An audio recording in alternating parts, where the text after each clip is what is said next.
Good morning, California. I'm Ray Kennedy. I am chair this week of the California Citizens Redistricting Commission. We are going to be beginning our work on the Senate maps today. We have this first half hour or so for roll call, reviewing the run of show, any announcements, reviewing outstanding iterations from yesterday, and I do believe that we have an iteration that we need to finish up, but my intent is to get us to the start of the Senate districts at approximately 11:30. First up there, we will review the November 10 drafts in conjunction with, i.e. overlaying our current assembly districts. And today we are hoping to start with Los Angeles area Senate districts, beginning with VRA areas, and hoping to finish at least a first run through the remainder of Southern California. So that is the run of show. My apologies to Ravi for keeping you waiting. Ravi, could you please call roll? Thank you, Chair. Commissioner Lamont. Here. Commissioner Sadwani. Commissioner Sanai. Here. Commissioner Taylor. Present. Commissioner Toledo.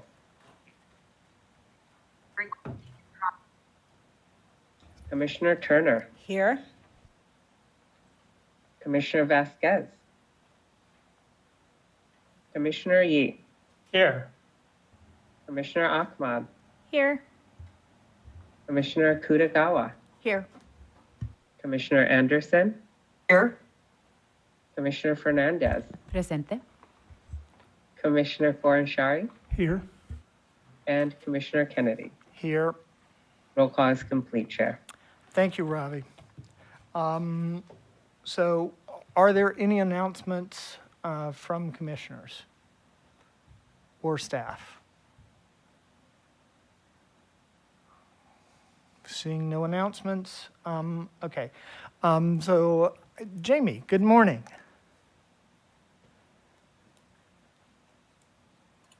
Good morning.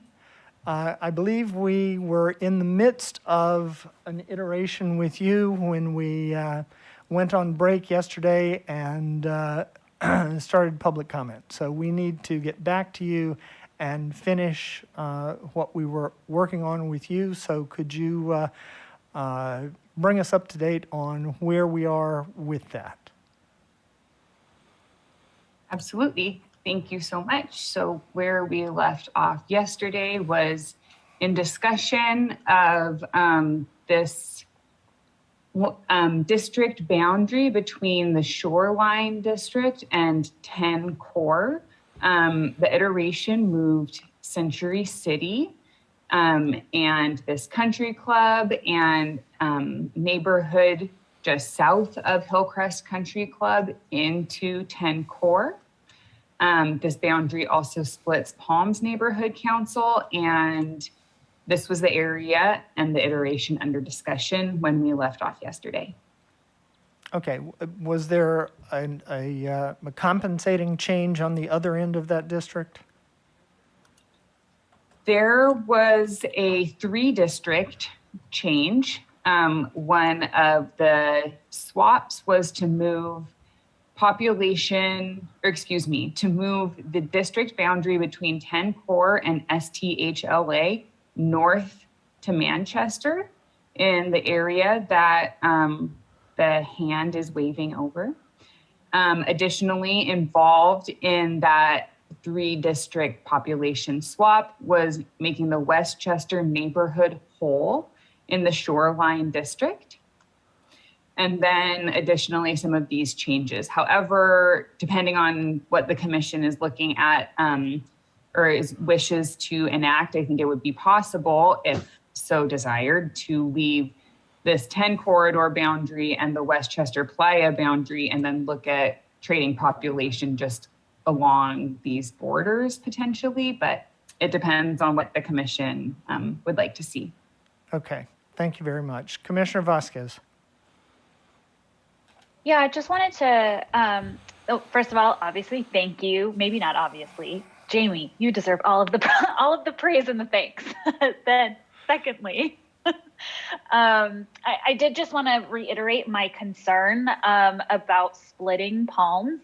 Not at all opposed, and think it's great if we can get Century City into the 10 corridor district. I'm absolutely in support of that.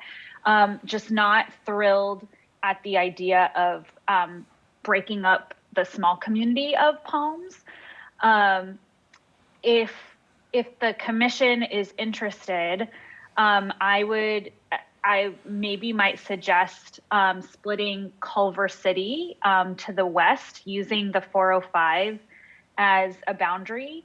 And there are several places where Culver City jumps the 405. And so again, I lived in this area for about a decade when I first moved to Los Angeles.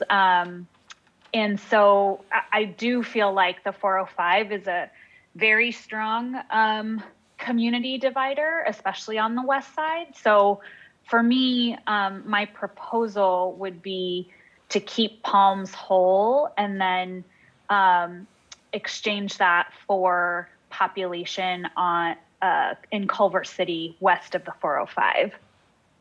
Thank you, Commissioner Vasquez. Jamie, could we just have a quick look at the population figures on both sides of that? So how much difference it would make if we kept Palms whole, and how much population we'd be looking at if we did use the 405 in Culver City?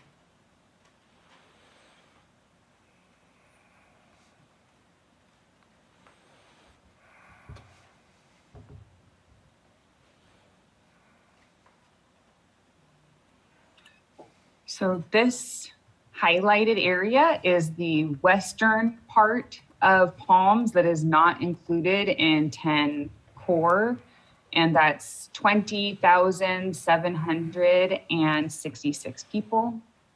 And I will look at the number of people west of the 405 in Culver City right now.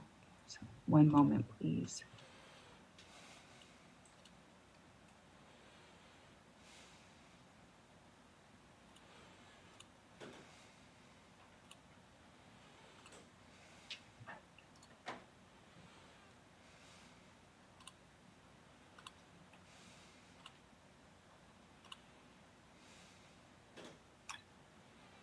So this, of course, crosses a 405 here, and I can look at, how much population would be reducing that, but this highlighted area is 6,877 people. Right, and that small area further along the 405 is going to be pretty minimal population. Oh, didn't even see that. 1 second. But I think that it's very low population, no population. Okay. Other commissioners' thoughts on this? We would if we were to keep Palms whole, we would need to find additional population to make that possible. Or Commissioner Vasquez, do you have further comments on this in light of those numbers? Not especially. I mean, you'll sort of note that it's, you'll note that just given that there's 20,000 people in what's probably, like a half miles, square miles, it's very, very densely populated. Like I said, pretty working class, very densely populated. So I don't have other options. I mean, I would also be willing to keep Palms whole in the shoreline district. I'm not sure if that is going to be even more of a challenge. Again, I don't know that this is something that's especially concerning, but if we're moving lines for population, I would just like to see if we could keep Palms whole.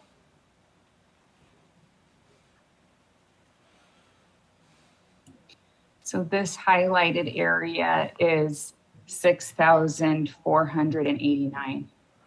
So that's much closer to the area west of the 405. That That's is the wrong direction, right? so for that Culver City split, that would be,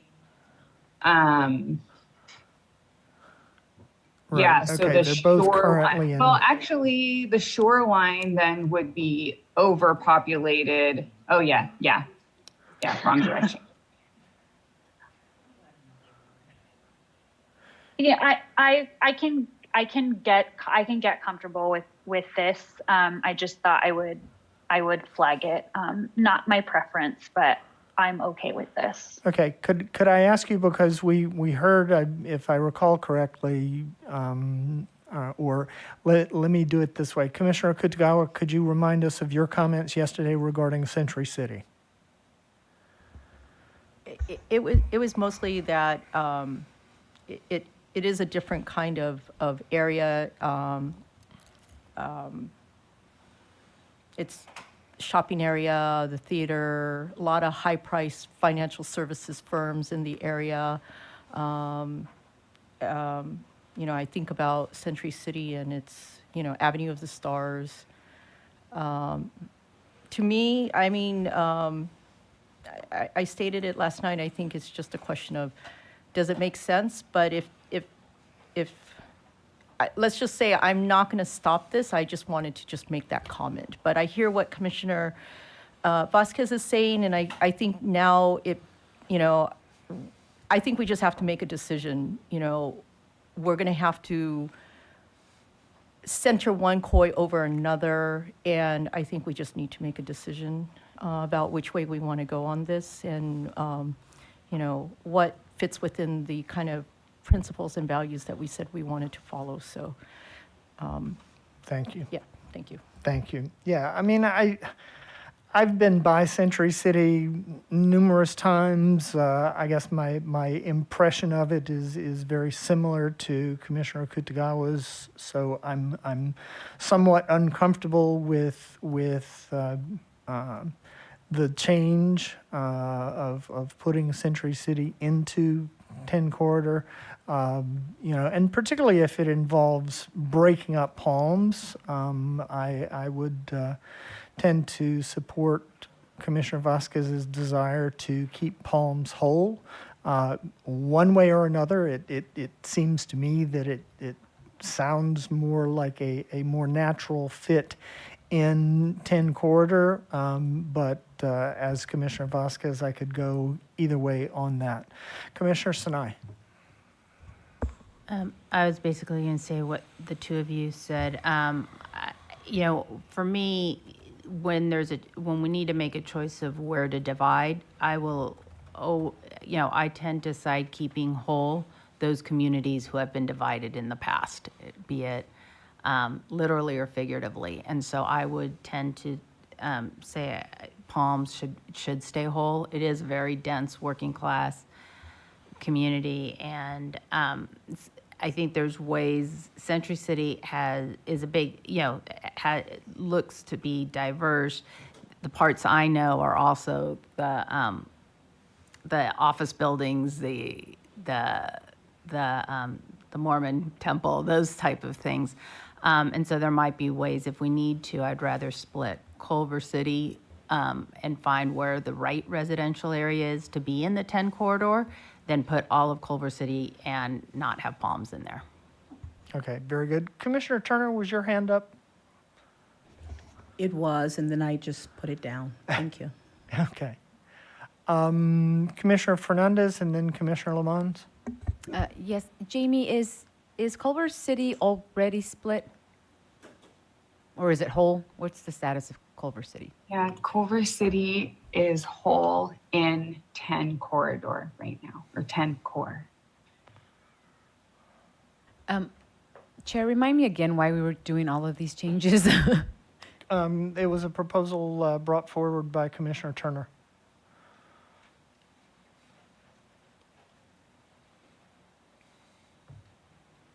Anything further, Commissioner Fernandez? I'm kind of with Commissioner Vasquez on this. I do tend to lean to keep those communities together that normally don't have time to have a voice. So I don't want to split up Palms.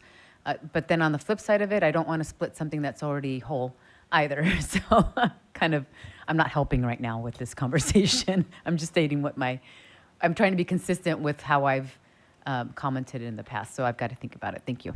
Thank you. Jamie, could you remind us of the population of that Century City block?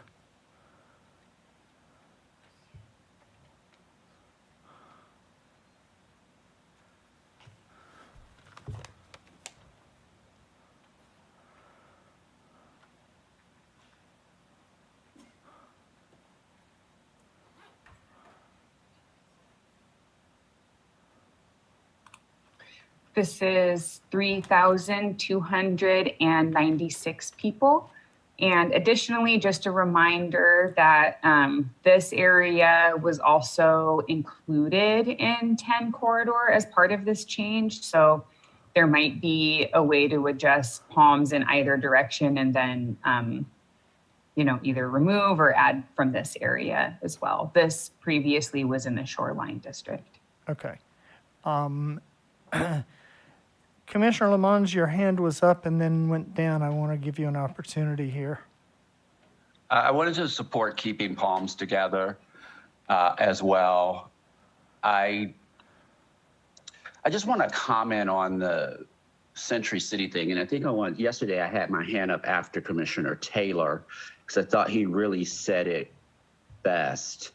So it's just some of the dialogue around some of the thinking that makes me a little uncomfortable in this idea that, oh, well, that's a wealthy community or that's a country club. And I'm just not getting where that's coming from. And, at the end of the day, the representatives have the responsibility for the entire district, period. And so that's what the districts and the communities in those districts should have expectations of their representatives to do that. And I don't think we should hold the mindset that a representative does not have that ability, that they can only be myopic and singular in their focus, or make assumptions that because a particular group is there or not there, that particular group is somehow, because to me, it comes from this some negative kind of thinking that only a certain group of the group is going to get taken care of. And I know how much history we have on all of that, but I just want us to be a little bit careful. I'd like us to be a little bit more thoughtful and not be presumptuous that it's a negative to have a community like Century City in this particular district that's been drawn. I don't think I said it quite as eloquently as Commissioner Taylor did yesterday, but I did want to lift that up. But I do support at the same time keeping Palms together for the reasons that Commissioner Vasquez has so eloquently laid out. Thank you. Okay, and if it is a trade-off between those two, I just wanted to get a sense of your thinking on that. Well, I think that Jamie just said that there's a possibility based on this other area that was also added that the trade-off might happen along this Roxbury. And I'm not sure what populations did, but the split might happen there, right in that little area, and put down in the shoreline. And then that way, whatever the number was, like 3,000, I'm sorry, I wasn't tracking very carefully the population numbers in Palms that need to be offset. So I'd say look there. And again, if Century City ends up being the one taken out, that's fine as well. I'm not opposed to that. I just wanted to make that point that has more to do with a theme that I feel like I keep hearing. Perfect. No, that's very helpful to get that broad picture of your thinking on this. Thank you so much. Commissioner Taylor? Yeah, and I thank you for your comments, Commissioner Lamont. I would like to keep Palms whole. Again, I like my line of thinking is to keep as many communities whole as possible.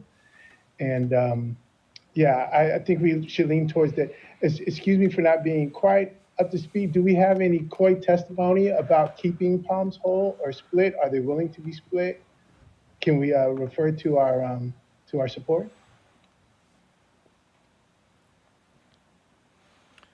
I don't believe there's any COI testimony unless it's come in. That being said, data is data.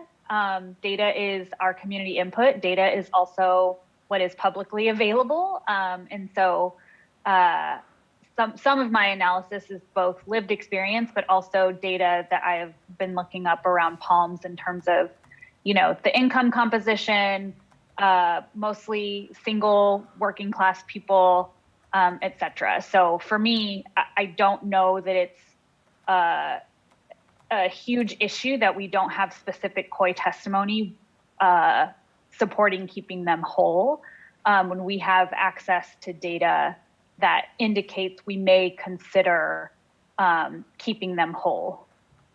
Very good. Thank you. Jamie, you had, I believe, flashed up a community of interest. Yeah, so this is just a COI that was submitted through the COI tool, and it includes, Palms with Culver City and also with some of the West Side neighborhoods. So that's just one. I don't have anything here that's more like specifically the shape just of Palms that has any testimony included with it.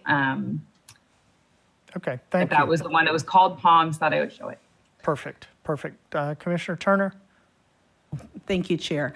I guess what I'd want to say is that I feel a little disadvantaged in that I'm not in the area, so I can only rely on the testimony that's been received. And so the testimony that I lifted up from the Black Census and Redistricting Hub basically spoke of the particular Century City area having always been associated and counted on, then therefore in the Southern California, Southern LA area, as opposed to being moved out.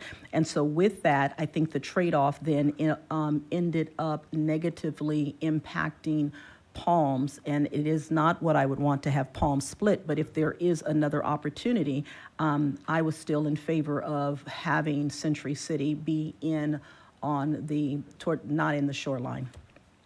Okay. Commissioner Kutgawa. I was just, I'm quickly looking for, since the question was asked, I saw one piece of testimony that spoke to Palms being, I think that's the area that Jamie was showing earlier, being affiliated with, I think it said Temple Akiba. Hold on, I'm going to pull up the COI testimony again. Temple Akiba of Culver City is the home of Reformed Jews from Culver City, Westchester, Marina Del Rey, Playa Vista, Palms, and Mar Vista. And that is located? That is located, well, that's the area that I think. In Palms? Yes. Okay. Or it doesn't say that it's in Palms. I guess this particular COI testimony is speaking to that grouping of communities, I guess, related to being in that sphere of influence of the temple. Okay. I'm looking for more. Okay. See if there's anything else that says anything Good. else. Circling back, Commissioner Vasquez, did you have anything else? Just one more thing. Just wanted to note that I do agree with Commissioner Lamont and Commissioner Taylor, and it seems like Commissioner Turner. I think it's important to think about sort of community assets. And I do think Century City is absolutely a community asset. And if it has been historically sort of associated with the South LA composition of communities, it makes sense for for us to keep trying. And maybe if Jamie, you could quickly sort of visualize what you had suggested about taking portions of this Beverly Glen area. So you'll also note Palms is basically a donut hole of apartments and working class people surrounded by single family homes in Culver City to the south and South Robertson and Beverly Glen to the north. So if that's what it's looking like we're protecting, yes, like we're trying to protect this donut hole that's surrounded by otherwise pretty high income single family homes on the west side. Thank you. I mean, my inclination would be to try to respect the community of interest, which linked all of Palms to all of Culver City. So, I mean, that's where my thinking is on this. Commissioner Fernandez, I apologize if I skipped you. I thought your hand was still up from previously. Thank you. Well, I was going to say something, then I wasn't going to say something, and now I guess I'll say something. Culver City is about 40,000, so if you were going to do a split, you'd cut, I believe, Culver City in half. So I definitely don't want to see that. I do like the link with Palms with Culver City, and hopefully we can just find a way to work around that. Okay, thank you. Commissioner Taylor.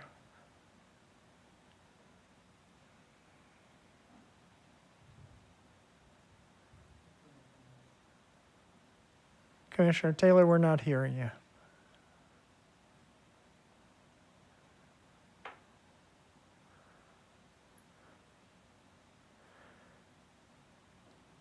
Okay, hand went down. Okay, so Jamie, would you be able to walk us through what it might look like to include all of Palms in the 10 core district and where we might find population to make that possible, whether it's that area north of Palms or some other?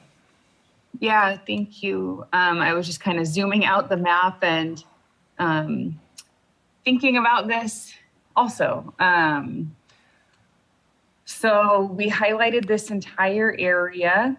That was about 20,000 people. I do not believe that there's 20,000 people right here to do an equal swap, but maybe if the commission doesn't mind, I can just highlight that area to understand exactly how many people are there. I'm just going to do that as quickly as possible.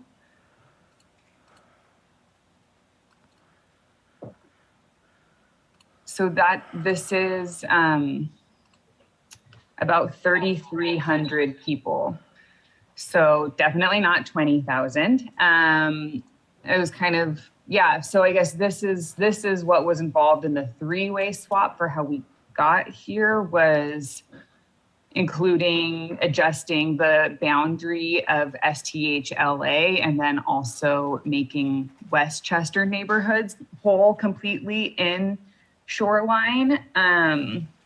So potentially, there would be some adjusting that could be done there, or if Palms was going to be included in 10 corridor and then shoreline would be underpopulated by 20,000 people. So it could be, picking up West Hollywood or mid-city areas and then doing a swap here between Glen 2 BA and 10 core. Another question that I have is whether going all the way to the 405 here for Palms is the goal, or if it would be okay to use Overland, for example, as a boundary, just to try and get more of Palms in with Culver City and the 10 core district. Yeah, I mean, my inclination here would be to go ahead and switch Beverly Glen out and then see how far out we can push Palms towards the 405, understanding that we might not make it all the way. Commissioner Vasquez. Yeah, I think that's a great compromise. I think Overland is a very large street. So again, in thinking about streets and freeways being good guideposts for communities of interest, I think going at least to west to Overland would be a good compromise. I also just want to reflect on, I still think splitting Culver City for me is very much on the table. The communities within Culver City, again, especially west of the 405, again, looking at public data, looking at real estate listings in that area of Culver City, west of the 405, these are multi-million-dollar single-family homes apartments for sale, condos for sale are north of $1 million in this area. And so in terms of splitting a vulnerable community, if the trade-off is splitting Palms or splitting pieces of Culver City, for me, I would like to keep splitting Culver City on the table. I just don't think it's as vulnerable as Palms. Okay. And I believe I would support you in that, using the 405 as a boundary. Could I get some thoughts from other commissioners on that? If we moved both Beverly Glen and Culver City west of the 405, out of 10 core, and use that to bring in as much as possible of Palms, is that something that we could support? Commissioner Lamont? I support that. Thank you. I'm seeing head nods. Any objection? Okay, Jamie, could you go ahead and do that then, please? And show us how far Palms could be united.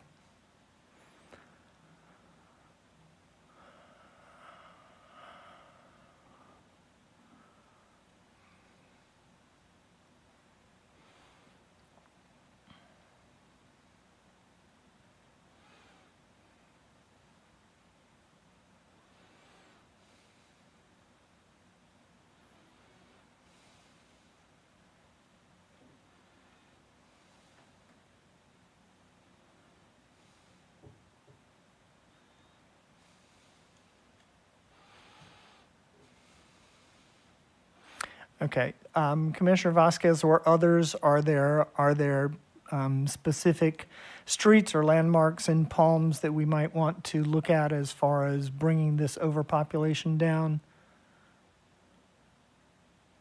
Overland was a good one, so bummer that doesn't work. Well, I mean, Mentone is, yeah. go ahead. I was thinking actually maybe stay closer to keep the portions that you just removed closer to the freeway, or sorry, to Venice Boulevard. I would say there's definitely even tiers in Palms. Right. Closer to Venice, I would say is probably lower income, cheaper apartments. So maybe remove stuff closer to the 10. Yeah. Okay, so if we took Palms Boulevard over to Overland. Mm-hmm. So this is not quite to Overland. It's around Keystone. And this highlighted area would make it so that 10 core was 637 people underpopulated. So I'm going to turn on the census blocks, and they do, oh, great. So we might be able to get.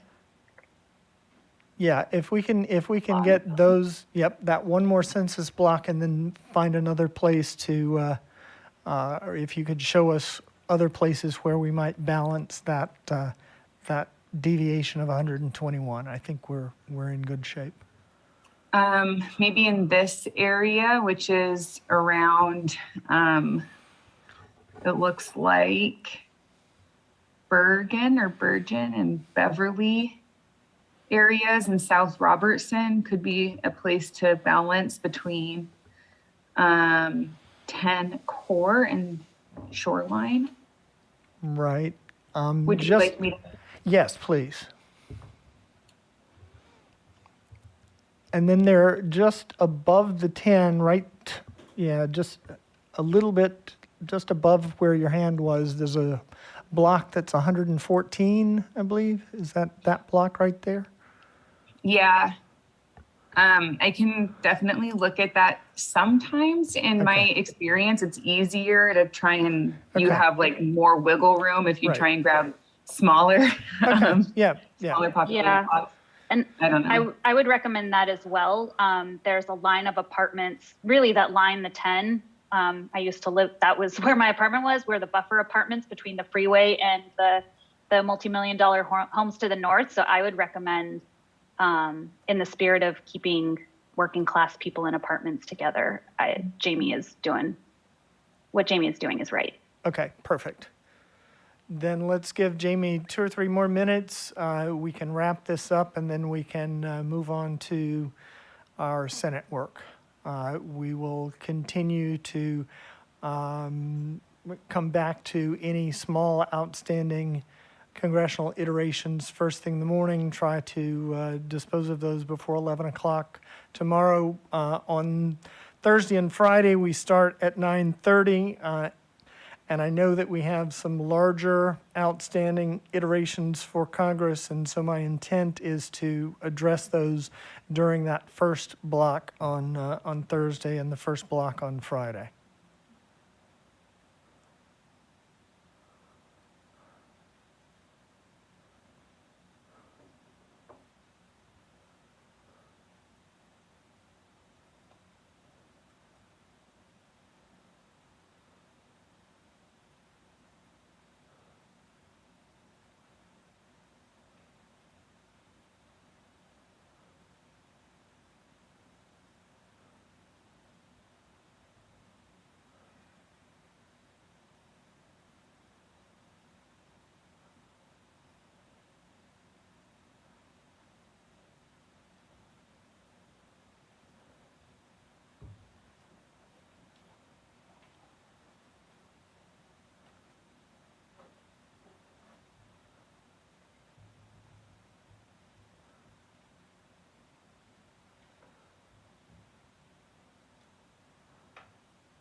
So I found a way to balance to 0 population.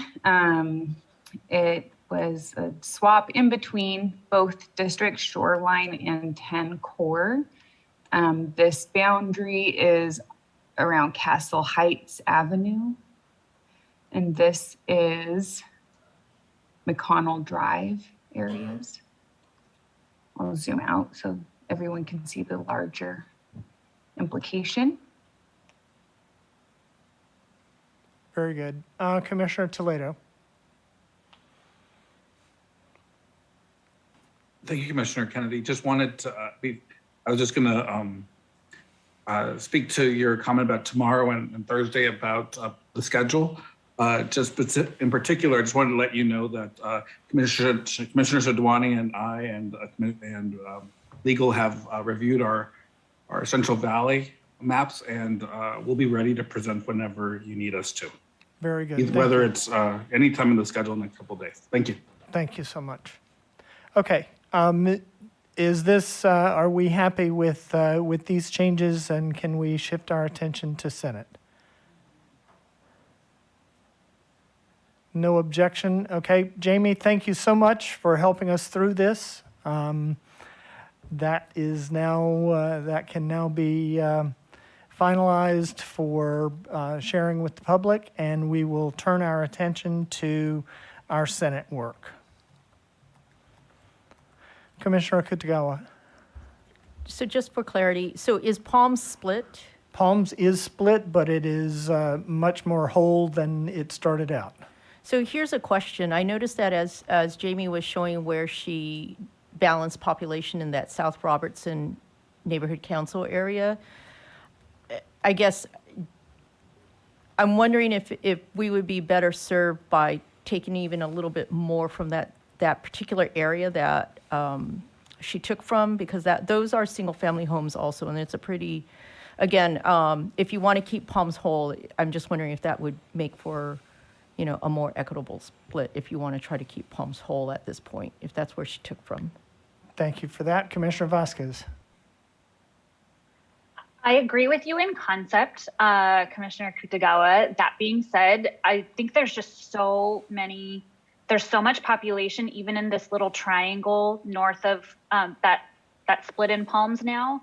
There's so many people in apartments there that I don't know, even if we took all of like the rest of South Robertson, I'm not sure that we could balance population and still keep something resembling a compact district. Right, and if we took the rest of South Robertson, that would leave Century City non-contiguous. So I don't see that we have room to really maneuver too much here.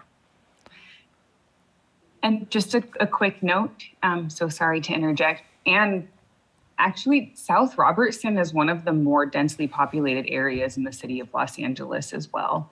So just a note. Okay, thank you.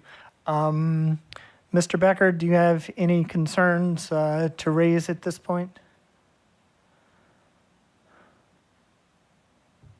I do not about this area. Very good. Thank you so much. Okay, so moving on to Senate.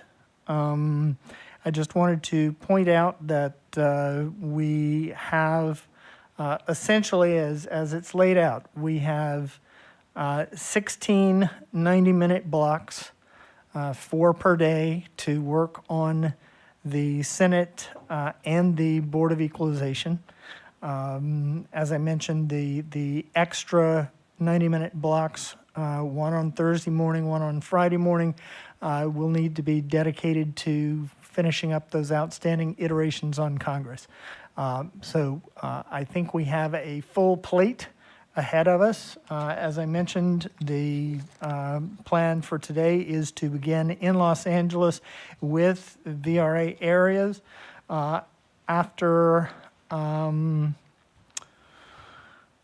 we'll start first with the review of the November 10th drafts in conjunction with the overlay of the current assembly districts. It is 11:45. We have until 12:30 in this session. That could take us to the end of this first 90-minute block.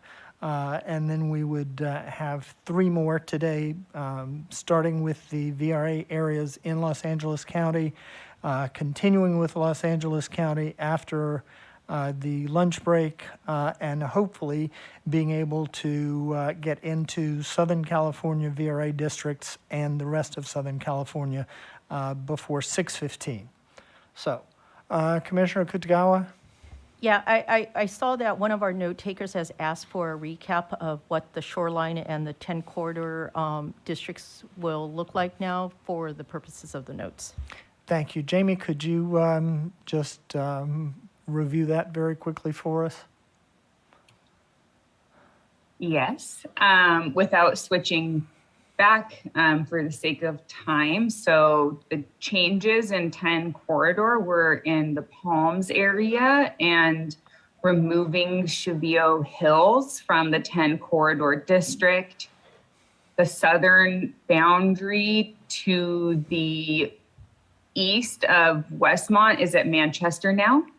And in Shoreline, Westchester neighborhoods are now included in that district. And we move the split in Palms to Palms and Overland, and everything sort of west of that in Palms. And additionally, Century City is not included with Shoreline, but the Chavio Hills area is. Thank you, Jamie, and thank you, Commissioner Kutagawa. Mr. Becker? If it's appropriate, Chair, I'd just like to make a couple of quick reminders as we're entering into the Senate districts again. First, these are huge districts. These might be the largest districts in the country that I know of. They are larger than a congressional district, so they are going to cover large areas of land, particularly in the less populated areas of California, including the northern and eastern part of the state. Second, just as you've been working on congressional districts and had very little flexibility with regard to deviations, you're back to a point where you have an ability to deviate by population to plus and minus 5%. And then lastly, I'd just like to point out, while nesting is the least important of all the criteria listed, it is not something you need to have or pay much. There's going to be a lot of other considerations well above it that should take precedence. So as you're considering this, nesting is going to lose out to every other consideration on the list of congressional criteria, or I'm sorry, constitutional criteria. So keep that in mind as you're proceeding down this down the home stretch here. Very good. Thank you so much. Okay, so Jamie, are you going to take us on this tour? I will. I'll take you on a tour. Thank you. So on the map right now, the Senate draft is in black lines with black labels. And just for the sake of space on the map right now, it just has the name of the draft district and the percent deviation of the draft district. The blue lines represent the assembly iteration from 1208. So your most recent assembly iteration, and those also are in blue with blue percent deviation associated. As you can see, we did a first pass at numbering these districts based on the 08 iteration, a 1208 iteration. And so that's what the name is. It's AD02-N Coast. So this would be District 2, and it's called N Coast. We did that so that everyone could understand the number plus what we've been calling it in the assembly iterations. Okay, So- if I can stop you there, I just want to confirm that what we have up on the map viewer is consistent with what we are showing here live. Yes, we have the Senate draft up on the map viewer, as is the Assembly District iteration from 1208, which is your most recent iteration. Perfect, thank you. Mr. Becker?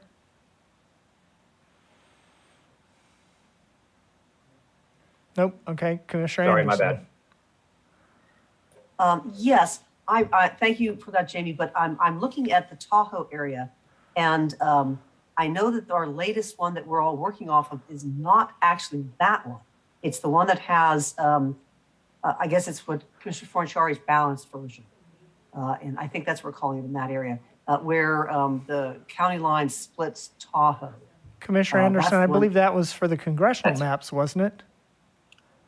Oh, So we're right now we're looking at the Senate and the and Assembly. the assembly. Okay, Yes, all right, we're no, not thank you very much. No, thank you.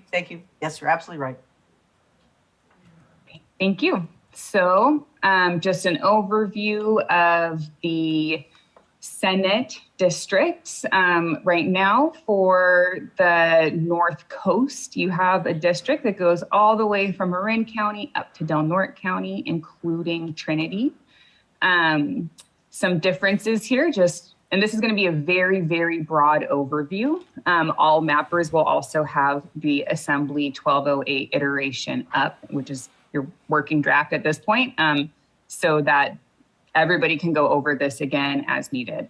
But some differences here would be that you have Lake County in with more inland counties in Assembly. So if you wish to maintain this north to south based district, it would be, that's a difference in terms of if you're thinking about nesting at all. Similarly, the same district, the Lake County, Napa County district, again, just with this North Coastal district would be unable to be nested. And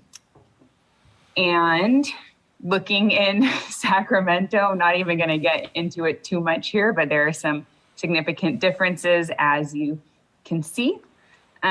This Tahoe area would be able to remain whole should you choose to look into nesting. Moving just a little further south through the Bay Area, I think that there's options should you choose to look into nesting in this area, just based on what you have for your assembly districts right now.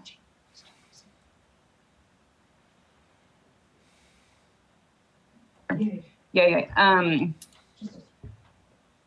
So, and then again, in Senate, you don't really have any east to west crossing of the bridges with the bay, in the bay, and additionally, you don't cross the Golden Gate Bridge here.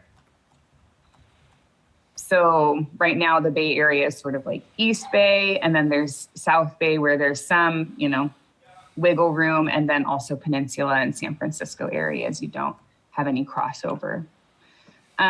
Looking at the Central Valley, generally using sort of the mountain ranges as a general boundary. However, for San Benito County, you do have that currently going with areas of West Fresno County. And moving further south, here on the eastern edge of Fresno County and Tulare County, using the Sierras or the ridge of the Sierras as a natural boundary there. This boundary is shared, at least in Tulare County, with assembly districts. Similarly, moving further south down the central coast, no east to west crossover in either version of districts between Fresno or Kings County. When we're looking here at San Luis Obispo, Santa Barbara, Ventura counties, there's a line there. Going to move into Los Angeles County. There are significant differences here, right? So in your current Senate draft, Antelope Valley and Victor Valley are together in sort of a high desert based district. Not crossing over a ton past Camarillo here in Ventura County, and definitely, all of Camarillo is with Ventura County based districts in Senate. Just for population purposes and also, based on your wishes, we're not crossing Mulholland here for Senate. And additionally, some other just general architecture kind of stuff. And actually for LA, I'm going to remove the assembly lines because the map is so busy. So right now, just looking at the Senate lines, we have the ports separate. In the Long Beach area going north on around 710 to include some of these gateway cities with Long Beach, keeping sort of this like South and Central LA areas together in one district. In the NELA-based district, keeping East Los Angeles and Boyle Heights together. This does include Eagle Rock and other areas, in the city of LA and south of Glendale that the commission has been wanting to keep together in districts. Just kind of zooming out at the 210 district, this has San Dimas, Claremont, Glendora in with Burbank and Glendale whole. And then moving towards San Gabriel Valley, having San Marino, Monterey Park, Alhambra areas with cities such as Pico Rivera and out to West Covina. And then just south of that, the Walnut, Diamond Bar, Hacienda Heights areas with Whittier, Downey, Bellflower, Norwalk, and Artesia. So then I'm gonna put the assembly districts back on and look at Orange County for the Santa Ana based district, sort of a similar shape here as with the other versions or the other levels of districts. Generally maintaining the line here between Orange County and Riverside County. And continuing to zoom out, just gonna continued down the coast here through very southern Orange County and San Diego County. Again, just kind of going to zoom in.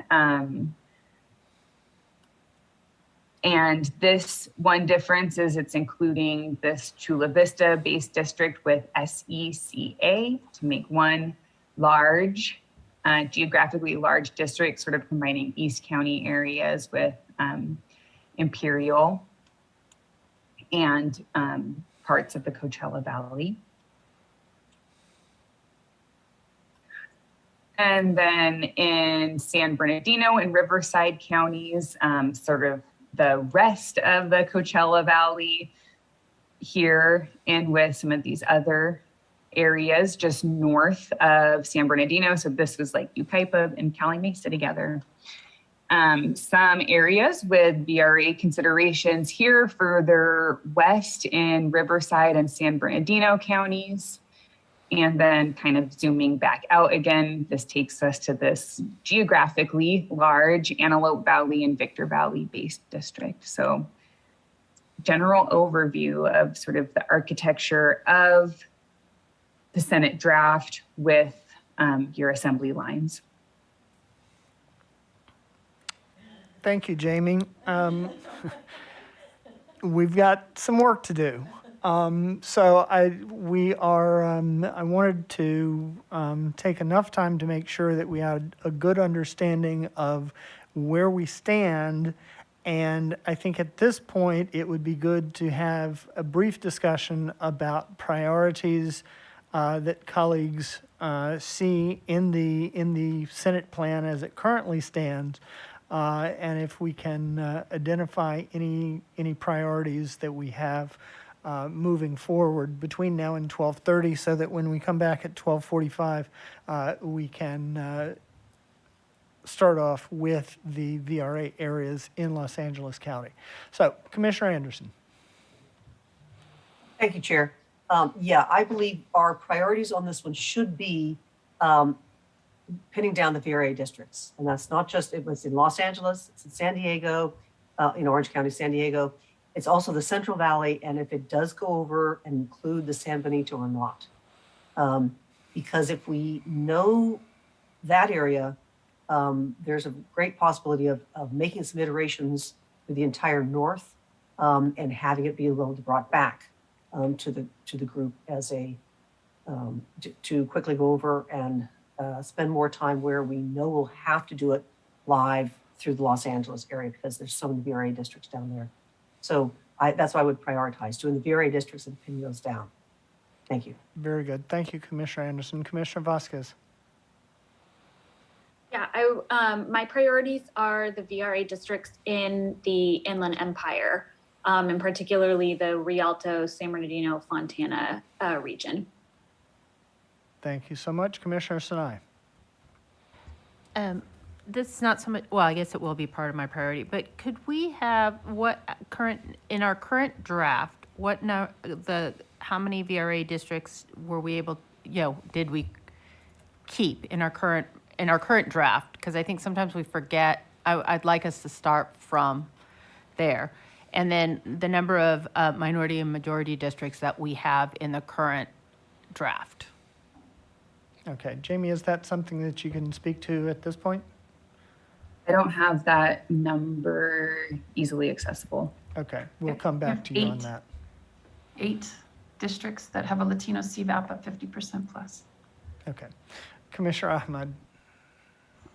I would like to start with the VRA areas across the whole state. Okay.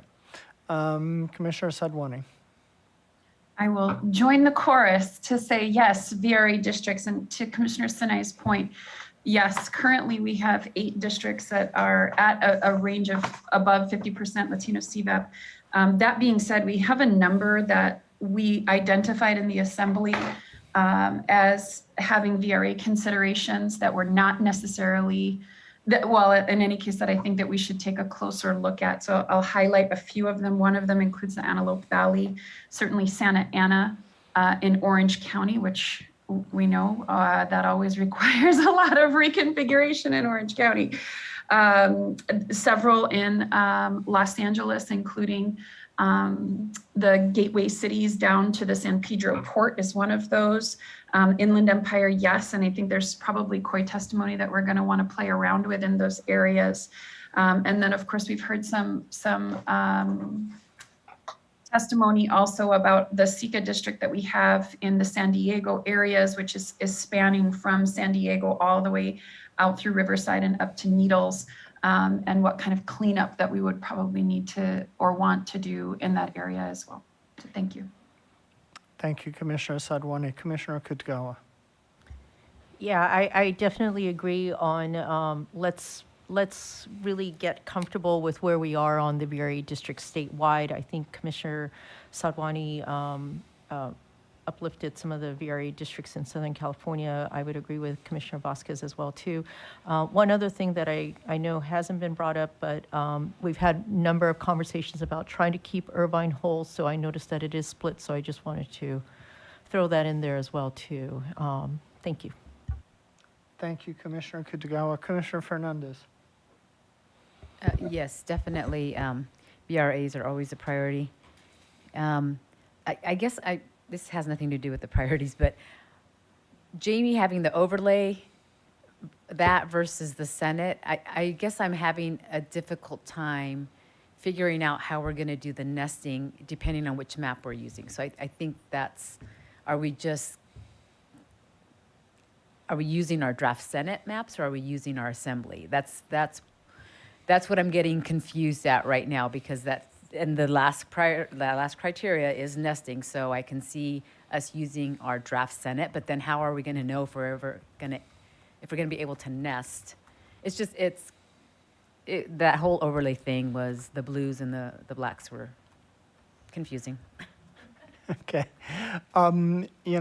We spent the time to come up with the Senate drafts, so I think we need to move forward with the Senate drafts. Nesting, and I'll ask Karin to step in and supplement what I'm going to say, but, the Senate draft plan, we could already take that and say we've been able to nest to X percentage. So it's not just a question of these two, but a Senate district that contains, most of one assembly district and most of another is nested to a certain percentage extent. So, Karin, would you like to explain that further?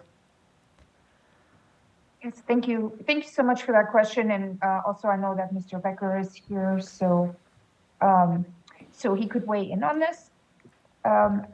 Essentially, I think, and I'm sorry that it was confusing with the lines on there. We wanted to provide you with a visual so you could see what the lay of the land is right now, because it is one of your criteria. And while we have talked about a lot of communities of interest, of course, and you've seen the geographies for communities of interest, and we've talked about the VRA, and we've talked about all of the other criteria, this is pretty much the first time that you've seen this other criterion that is at the bottom of the list, of course, as Mr. Becker explained, in relation to the Senate maps that you have created and that you will be working off of. What we have available to you is the ability to turn these on and off. And as Mr. Becker said previously, these really have to stand on their own. So you have to go through all of the different criteria to construct them, and then you get to nesting at the end. But if you want to use the assembly districts as a reference, you can do that.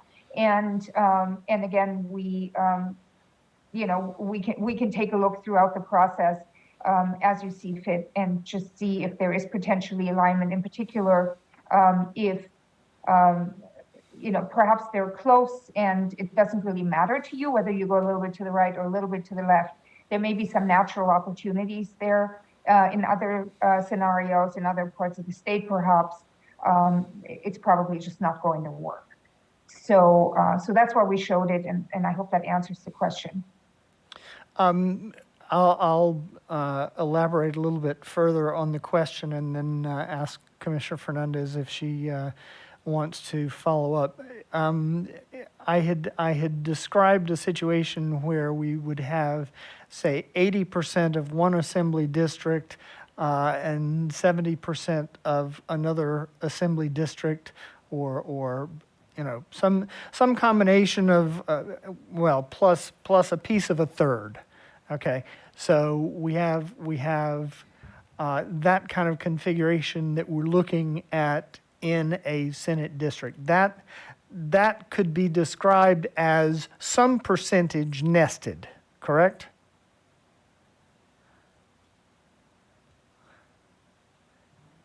Chair Kennedy, I'm sorry, was that a question for me or Yes. was that a question for Mr. Becker? For you. If a Senate district consists of 80% of one assembly district, 80% of another, and 40% of a third. So that would give you all the population that you need. That's some percentage nested, if I understand it correctly. Yes, I would like to punt this over to Mr. Becker because my understanding, and again, I'm not an attorney, is that either you're nesting or you're not. So basically nesting refers to, for example, taking two assembly districts and then, nesting them together in one Senate district. So of course, if you're almost able to do that, then you could say that in your report, we tried to nest it and it's almost there. Let's say it's to 90% there or so.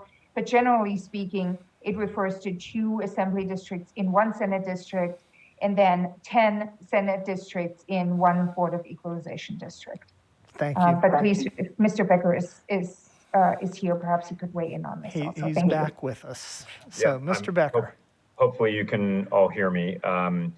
So that's exactly right what Karan just said. Nesting, you either nest or you don't. There is no almost nested.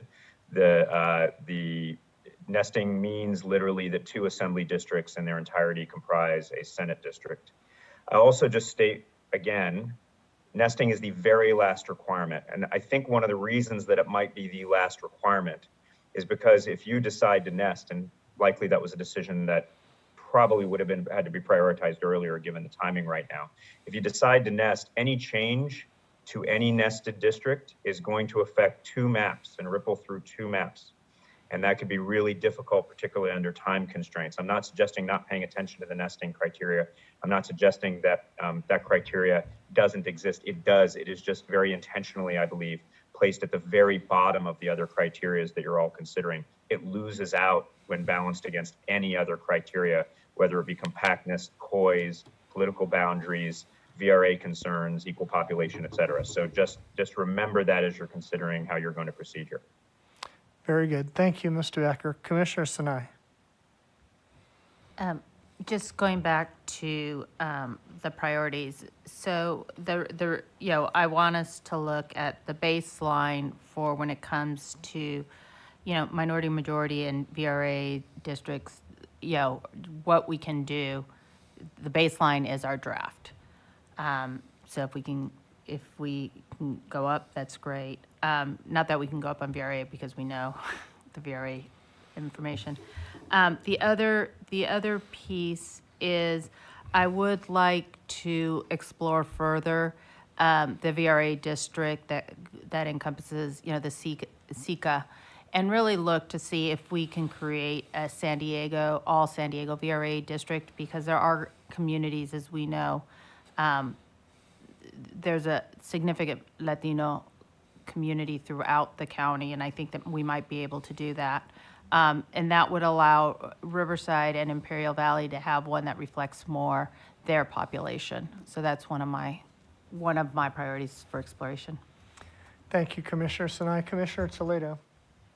Yeah, for me, Section 2 Voting Rights Act would be the top priority where we should start with. I would also encourage us to have a goal for the state on number of VRA district as well as by region, and so that certainly, of course, the draft map set a baseline, but it's a baseline. It's and in my opinion, it's probably on the lower end, so I would encourage us to really think through all of the goals and what we actually want to achieve in terms of Voting Rights Act compliance. Thank you. Thank you, Commissioner Toledo. Did you have numbers in mind per region? Well, I mean, I think what we've heard from the community is the baseline to really compare our numbers to what the community maps are suggesting. The baselines that we have there are 11. That may be too difficult to do because we have so many COIs in some of these areas, but taking a look at where we are, we're at about 8 at this point, if I remember correctly. So 8, the highest number we probably can achieve is probably that 11, and figuring out by region what that might look like if we were to get closer to the 11. But and I'm not saying hit the 11, but I'm saying if we get closer to it, because we do have community of interest testimony that we have to work through, especially in non-VRA areas. And so so that would be my suggestion. Thank you. Right. Well, and it would be in the non-VRA areas, because we know that in the VRA areas, the VRA is a higher priority than the communities of interest. Absolutely. Thank you. Thank you. Commissioner Turner. Thank you, Chair. Yeah, so VRA, and I don't think it was noted, so also particularly, I think we have VRA in the Central Valley area. And then I guess, so my other priority would be for us from a process commission standpoint in this area is, as we're discussing changes, if there is a known sticking point, we can perhaps name it and note it so that once we settle, we won't have so many surprises towards the end and have to continue to draw and redraw. So it's fine to have different perspectives, but if we know where the sticking points are going in, and maybe we can get through this a little bit more expeditiously than we have in the past. Very good. Thank you for that. Commissioner Kitagawa? Yeah, actually, Commissioner Turner just lifted it up. I think there's a lot of VRA districts in the Central Valley, and I'd like to suggest that we perhaps start there. I know that the Inland Empire also has VRA districts, but I think it's the Central Valley that has been the most vexing for us, I guess I'll say. And I think if we could try to get to a place that we feel comfortable, and to her, Commissioner Turner's point, you know, we know some of the sticking points because we've been grappling with it with the congressional maps as well as with the assembly maps. I think if we could get that in place, then it would hopefully make a lot of the other, you know, non-VRA districts, both to the north and to the south, a little bit easier. So I'd like to just suggest that. Thank you, Commissioner Kitagawa. Ms. McDonald, could I consult with you on that? The original idea was that we would start in Los Angeles County with the VRA areas in Los Angeles County, and perhaps move to non-VRA areas there, and then take up the VRA areas elsewhere in Southern California. Commissioners are suggesting that we just run all of the VRA districts before doing anything else, and Commissioner Kitagawa has just suggested that we start with the VRA areas in the Central Valley. So I wanted to get your thinking on that. Yeah, thank you so much for that. I suppose our recommendation would still be to start with Los Angeles and then work our way around. But if you would like to just start with the VRA areas everywhere, that's fine. That would work, we think. So we do still think that LA is probably a good starting point. It just generally lends itself for mapping a little bit better. And I think we've seen with our experience that when we start in LA, the rest of the state just flows a little bit better, irrespective of the fact that we do spend a lot of time in the Central Valley these days, in the beautiful Central Valley. Okay, so could you describe for us what we might encounter if we did start in the Central Valley, what problems we might encounter as far as making the map whole?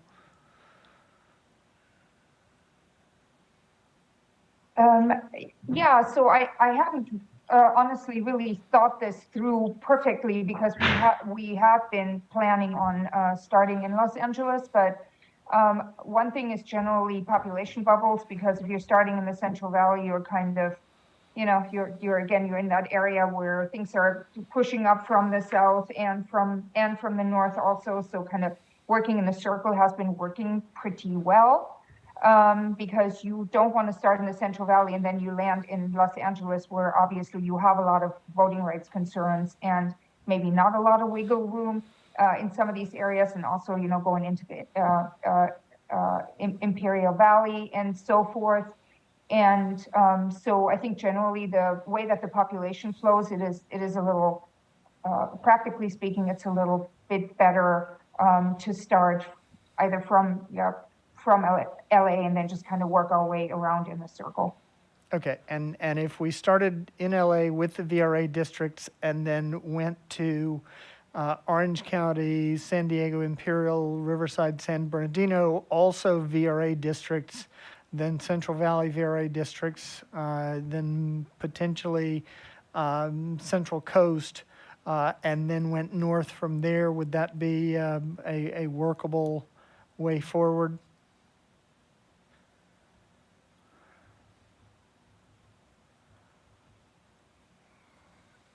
Yeah, we think that will work. We just really need to stick with the circle. Okay. To actually really circle our way around so that we can keep track of the way that the populations are flowing. Very good. Thank you so much. Commissioner Anderson. Thank you, Chair. Yes, I certainly see the idea of starting with the VRA in LA, because as I see it, there's so many VRA districts that will essentially be, it's a redraw in terms of, can you nest? I don't think you can at all. Because you can't nest VRA districts, they just don't work that well. And then that destroys the areas around them. So in terms of nesting, I think kind of getting all that arranged, that entire area will give us a framework. Additionally, then I think once we have, okay, it looks like, right, we can have some little borders as we did before. You know, like we know where, here's a line in Ventura, here's kind of a line at maybe Kern or Inyo, around that area. Then I'd say we jump to the Central Valley, do those VRA districts, because you can't do anything up north until you really figure out, is San Benito crossing the Central Valley or not? And then you can actually, the north, you can do a fair amount of nesting. I would say clean up the assembly districts, because we made a lot of advances there. Quickly do that right, and then go nest around the Central VRA district. I think that'll all come together in that direction. I think that's essentially what Ms. McDonald was saying. Work out the Southern California, because that gives us our lines, and then the Central Valley, well, we can actually kind of work around the north. So, because I'm thinking we can actually, that's why I believe Commissioner Fernandez brought up the nesting, because the north area has a lot of non-VRA areas, and it lends itself to nesting. The south does not. It's that simple. Thank you, Commissioner Anderson. Commissioner Sadwani. Yeah, thanks. Just to weigh in on this conversation. Agreed. When Commissioner Fornashari and I put together the plan of starting in Los Angeles and working southward, there was a method to our madness. So when I recall a few moments ago, Commissioner Toledo had mentioned increasing the number of districts and ensuring that we are meeting our VRA requirements. In Los Angeles alone, there are 3 districts that are above 45% Latino CVAP. Those might be really areas that we would want to look at. In addition, there's a 4th in Orange County. So, you know, that alone, cleaning that up alone, could go a very long way to ensuring that we are meeting our obligations, which was really kind of the thought behind starting in Los Angeles and working that way. Certainly, we're going to have our work to do in the Central Valley. I'm not suggesting that we don't, but from that regard, I think it's cleanup as opposed to well, who knows, right? Who knows where we'll end up, but I'm hoping that it's cleanup as opposed to large structural changes. We have 2 fairly strong looking districts already there. As you recall, we had built 4 assembly VRA districts in the Central Valley, and I believe those were not entirely nested, but really built out of the logic of those assembly districts there. Thank you, Commissioner Sadwani. Commissioner Toledo? Yeah, thank you. I would agree with Commissioner Sidwani and certainly starting with the VRA and starting in Los Angeles. I would also, I mean, if there's a way to ensure that our line drawers, because ultimately it's the bottleneck, right? We have each line drawer is assigned to a certain region, and so making sure that we're able to distribute the work in a way that that allows us to get through the whole map in an efficient manner, and sometimes that means going. Seeing a different part of the map to be able to get the work to the appropriate line drawers and be able to maximize our staff capacity, because that is a limitation. It's a restriction on us. And I mean, we have great line drawers, but there's only so many of them, and there's only so many hours in a day. So just making sure that we are able to maximize our ability to use our staff resource. Thank you. Thank you, Commissioner Toledo. Commissioner Sinai? Thank you, Chair. You know, I think Commissioner Furnishari and Commissioner Sadwani met with the line drawers and did a lot of thinking about our plans. We didn't quite necessarily follow their suggestions, the last two plans, and it didn't quite go the way we wanted it to. So maybe we should listen to their original plan and try it. Because we tend to go around and around and around and end up usually, I'd like to see us move. And I think whichever way we go is going to work well, but I do want to respect the thought and planning that went on behind the scenes before we started. Thank you so much for that. Commissioner Fernandez? Thank you, Chair. I just wanted to respond to my initial question regarding which maps, and I am glad that we're using the Senate, because we did spend a lot of time, and then I guess response to Commissioner Anderson is, even in the north, I don't necessarily think or believe that that's for a nesting as well, because when we did the assembly, we knew that there were certain areas we may be cutting off, and we thought, okay, maybe when we get to the Senate, we can accommodate some of these bigger communities of interest. So I am grateful that we're using the Senate maps, and that's what I was hoping, and I want to make sure that the public knew which maps we're looking at right now, or using. Thank you. Perfect. Thank you so much.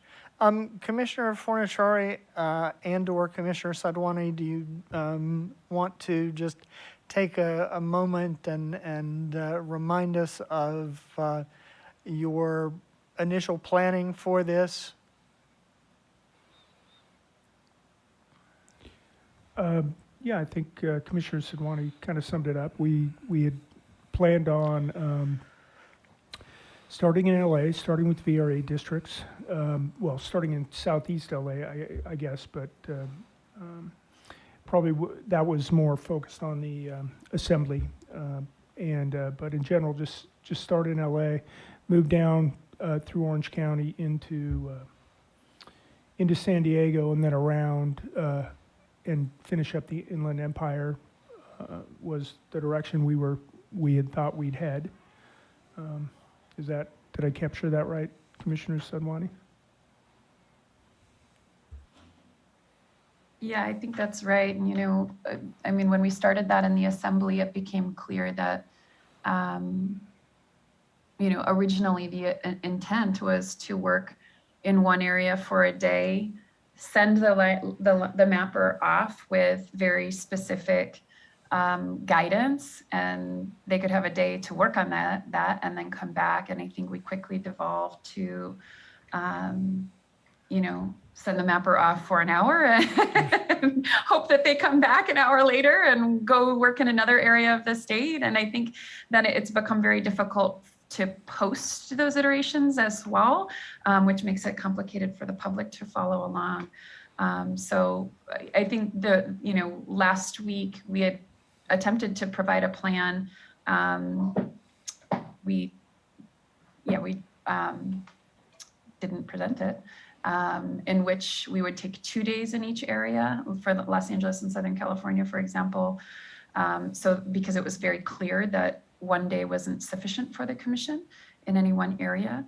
And so, but again, I think we turn and move as is needed. And I think a part of this is the, best laid plans.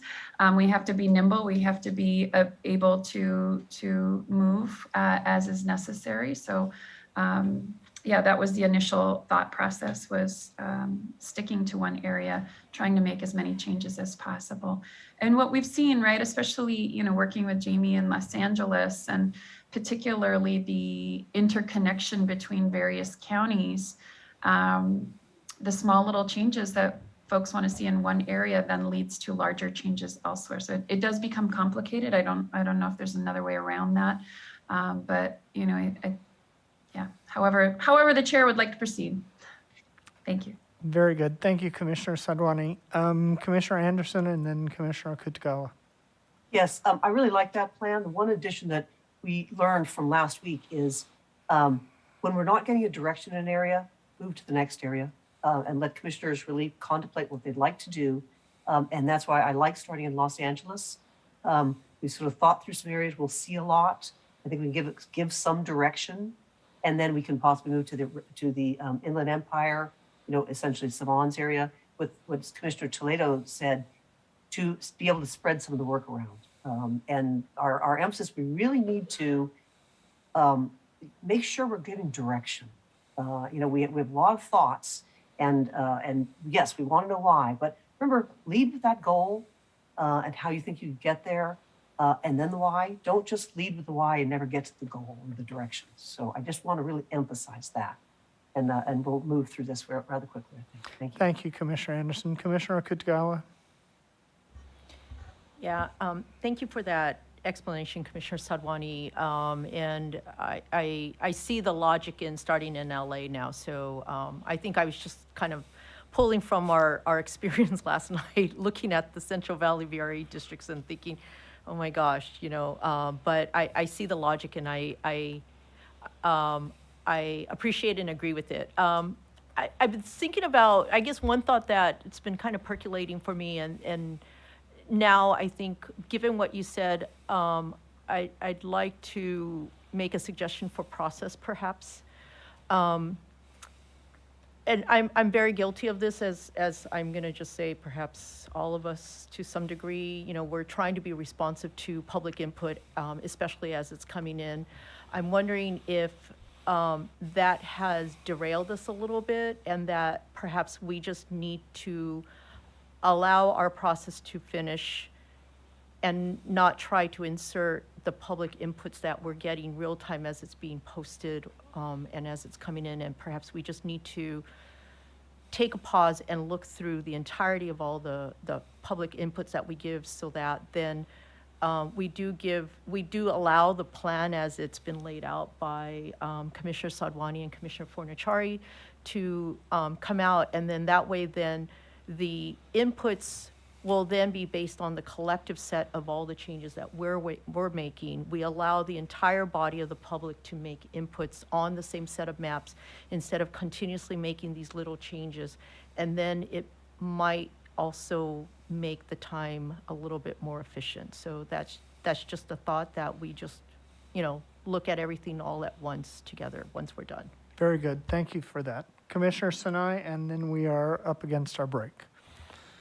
I definitely appreciate what Commissioner Kutagawa just said. And at the very beginning, we set up a process to be equal to all, and we created a process of how people could access us, and that was through our forms, our COI tools, and such. And some people have our emails, some people don't. Some people have our Twitter handles, some people don't. I would like us really to use the database, our Airtable, and so that way everybody has equal access at the equal time to all the commissioners, and that we read comments from there, along with the public call-ins. Going to our emails, or going to Twitter, or going to tweets, or whatever it might be, I said that twice, sorry, is just not fair for the greater public. And so I just want It's late in the process, I know, so we may not be able to make that change, but that's something I believe in. Very good. Thank you so much, Commissioner Sinai. Thank you, all of you, for those thoughtful comments. We will take a 15-minute break, and when we come back, we will start working through VRA districts in Los Angeles County with Jamie. Thank you all.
Thank you, everyone, for your patience during our break. We are back, and we are ready to begin our review of VRA districts in Los Angeles.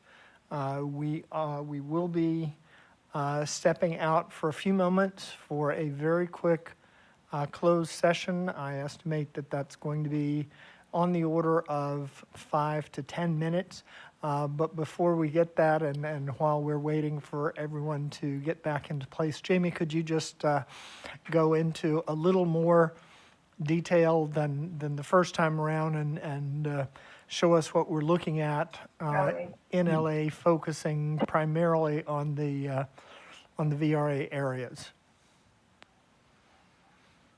Sorry, there's a little bit of background noise. So for specifically looking at the VRA areas in this, or the overview of the total? Well, overview of Los Angeles County, but with most of the focus on the VRA areas. Sure, thank you for clarifying. So I'm gonna start here in Antelope Valley and just kind of zoom out. Antelope Valley is with Victor Valley and areas in San Bernardino County and the very northern part of Upland and Rancho Cucamonga, as well as the San Antonio Heights along the 210 corridor. And then a bigger zoom out sort of with northern, very rural San Bernardino County high desert areas. Santa Clarita Valley is intact and is with areas in San Fernando Valley, in the city of San Fernando, Silmar, Pacoima, Mission Hills areas out to Reseda, and then here the boundary in Van Nuys is at Oxnard. In the rest of, much of the rest of San Fernando Valley is including sort of Granada Hills down to Woodland Hills and out to Studio City areas, is included with some communities in eastern Ventura County, including Simi Valley and Thousand Oaks. The Shoreline District for your Senate maps includes Malibu, Westlake Village, Agora Hills, Calabasas, Topanga, Palisades with Bel Air, Beverly Hills, Westwood, Santa Monica, Venice, Marina del Rey, El Segundo, Manhattan Beach, Redondo Beach, all of Torrance, southern areas in Gardena, Palos Verdes.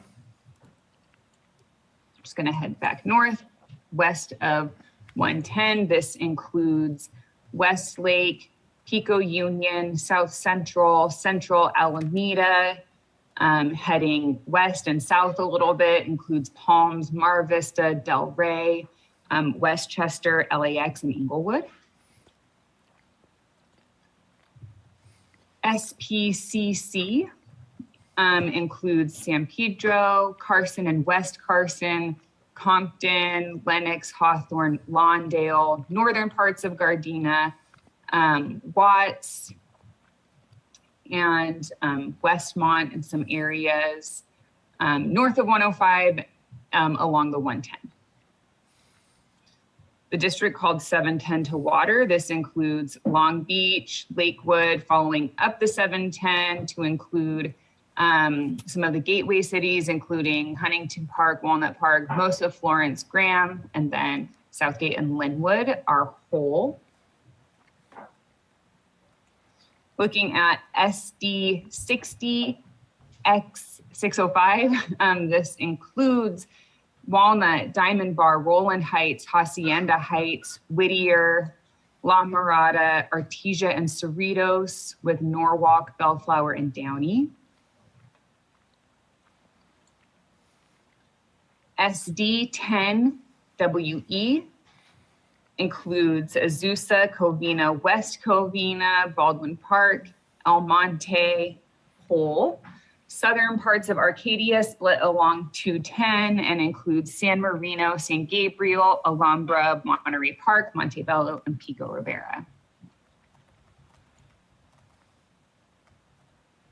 The SD Mila district includes Bell, Maywood, Vernon, and Commerce, with East Los Angeles, Boyle Heights, downtown LA, El Sereno up to Highland Park, including Gliselle Park, out to Hollywood, West Hollywood, and East Hollywood, and includes Greater Wilshire and Koreatown. And finally, zooming out the map, the SD 210 includes much of this Angeles National Forest area.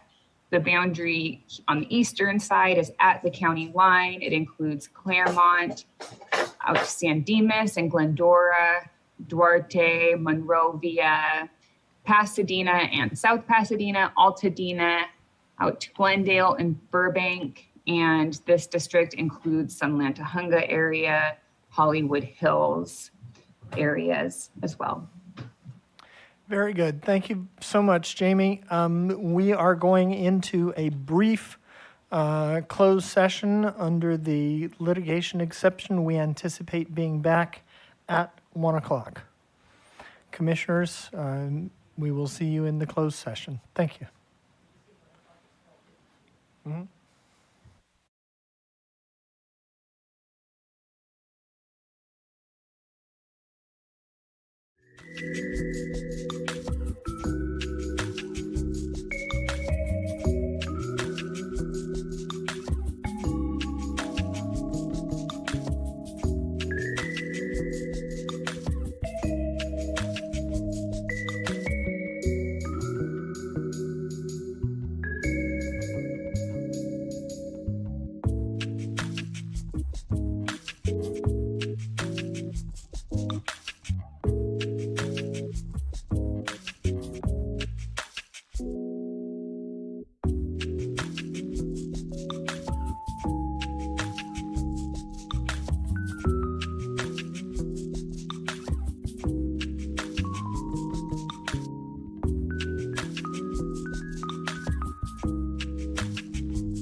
Very brief closed session, and we are ready to start with Jamie on our VRA districts in Los Angeles County.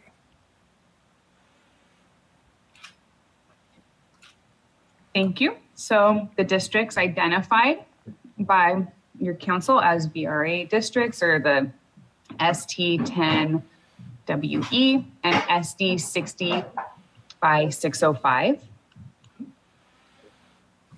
I will read off the percent deviation and percent CVAP for all groups for both of these districts. For SD10WE, the percent deviation is 1.96%. Latino CVAP, 50.29%. Black CVAP, 2.16%. Asian CVAP, 33.05%. and white CVAP 13.3%. For SD 60 by 605, a percent deviation for this district is negative 4.12%. Latino CVAP 51.09%. Black CVAP 4.34%. Asian CVAP 22.93%, and white CVAP 20.45%.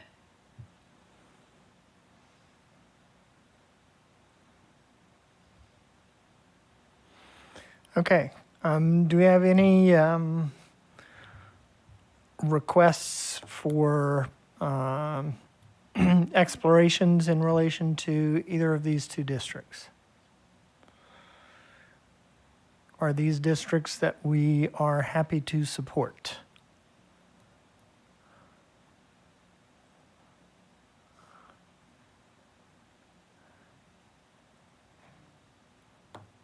Any questions?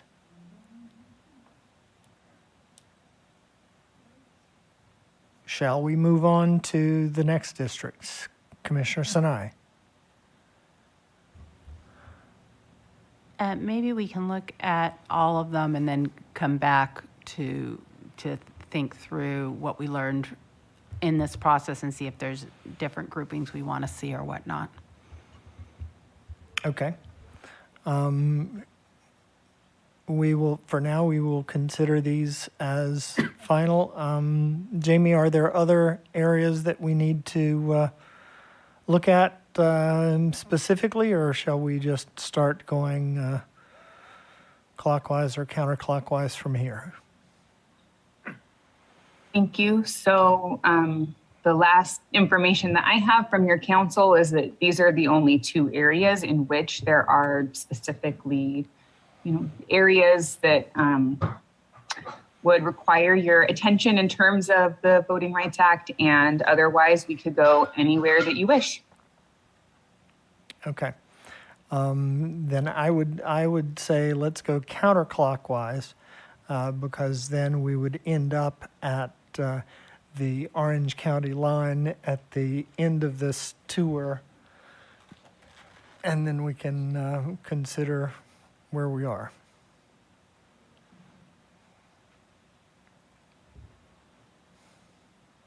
But other counterclockwise.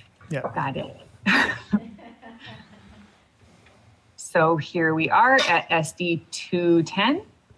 The eastern boundary of this is between Los Angeles and San Bernardino counties on the county line. And then this district includes much of Angeles National Forest and spans across the 210 to Sunland Tahunga, and includes Burbank, Hollywood Hills areas.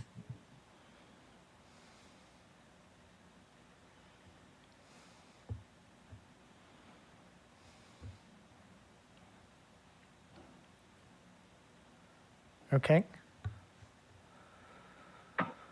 Commissioner Sinai. Can we just zoom in a little so we can see the details of who's in and who's been grouped with whom? Thanks. I hope this is sufficient, Commissioner Sinai. If not, please let me know. So again, out from the eastern boundary of, or rather the boundary between Los Angeles County and San Bernardino County. This includes Claremont, Laverne, San Dimas, Monrovia, Pasadena and South Pasadena, Hollywood Hills, North Hollywood Neighborhood Council, Burbank, Sunland Tahunga, and Foothill Trails areas.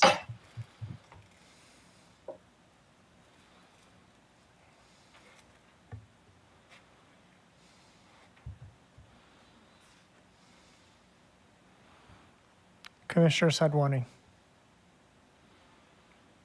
Sure. I mean, are we giving interest in changes at this point, or we're just Yes. taking a tour? No, we've taken a tour. This is Okay. All right, sounds good. Yeah, I mean, in general, I'd be curious to hear from other commissioners. Definitely, we've heard, a little from the from communities in that Alhambra Monterey Park area. wanting to be coupled with within that 210 corridor potentially. So I'd be curious, and which would have implications, of course, for how we approach our VRA district. So I just wanted to raise that and see where other commissioners are landing on those kinds of issues. Any thoughts on that, Commissioner Sinai? Yeah, I was kind of in that same area.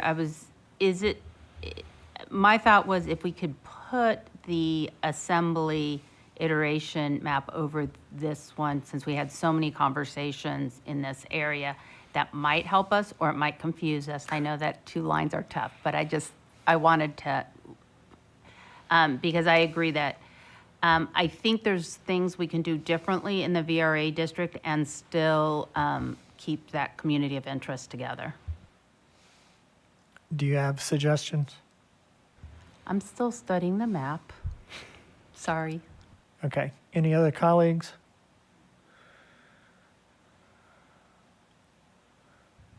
So in blue, again, is your assembly iteration, basically your working draft, right? Your most current assembly lines. So the northern boundary of that, the areas here in sort of in your assembly draft, the West San Gabriel Valley areas are included in this district as it's drawn right now. Main differences are that Glendora is not included, Almonte is whole, and then Pico Rivera and Montebello are with this district, whereas in assembly, they are not. Commissioner Vasquez, followed by Commissioner Fornashari. So sorry. I'm wondering if Commissioner Sadwani could repeat what she's looking for here. Commissioner Sadwani? Yeah, in most of our other maps, and that's not to say we necessarily have to do it here, but especially in our assembly map, we actually have an Asian American VRA district. In our congressional map, that same region is actually coupled with the 210 kind of corridor. Here we have it as a part of a as a part of a VRA district for, in which the protected community is Latinos. So I'm trying to gauge the interest to take that portion out, put it into 210 and reshape and reconfigure our obligations for the VRA district. And just if you could specify which areas you're referring to as. Yeah, sure. Monterey Park, Alhambra, East San Gabriel, Temple City, El Monte potentially, or El Monte might be able to be in there too, in the VRA district. Okay, and if you pull those out, what would your thinking be as far as what population to pull in? Well, potentially, I think there's a couple different ways to look at it, right? So we have on the other side, the POF district. So it could be going further east out to Pomona, that direction. It could be, connecting through El Monte down to Montebello and Pico Rivera. It would be a fairly sizable architectural shift there. But I think that there's options in which way we want to go. Okay. Jamie, do you have any sense of whether we would be able to maintain the CVAP figures if we moved, if we shifted that district to the east?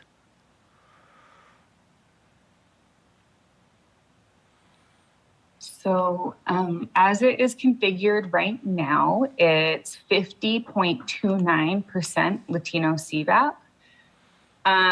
Shifting this to the east, I think it depends on how far east we're talking. And also this would be getting into areas where there are VRA considerations in Western San Bernardino County. And it's sort of coming up on like a cluster of area, an area where there's sort of a cluster of VRA consideration areas. So it is difficult to say the overall impact, not only to this district specifically, but also like the total VRA area, or the total number of districts, I guess, in which there are VRA considerations. Okay, thank you. Commissioner Fornaciari, and then Commissioner Turner, Commissioner Vasquez, Commissioner Toledo. Yeah, I was just kind of thinking of exploring the same thing that Commissioner Sidwani brought up. So can you do me a favor, Jamie, please, and just turn off the Senate districts and turn on the Assembly districts so we can see where our VRA districts are. So East SGV is the West San Gabriel Valley was the Asian VRA district, right? And then going down, the 85 corridor was a VRA district. And that was another VRA district? Okay. Thanks. Thank you, Commissioner Fornaciari. Commissioner Turner. Thank you, Chair. Okay, so the question I have with how we're going already in wanting to just kind of switch, move areas, and I understand the why. I'm not against any of that. I'm just wondering, with the assembly work that we did, we worked also in Senate for drafts. With the assembly work we did, it was grueling, trying really hard to respect COIs and honor public comment, et cetera.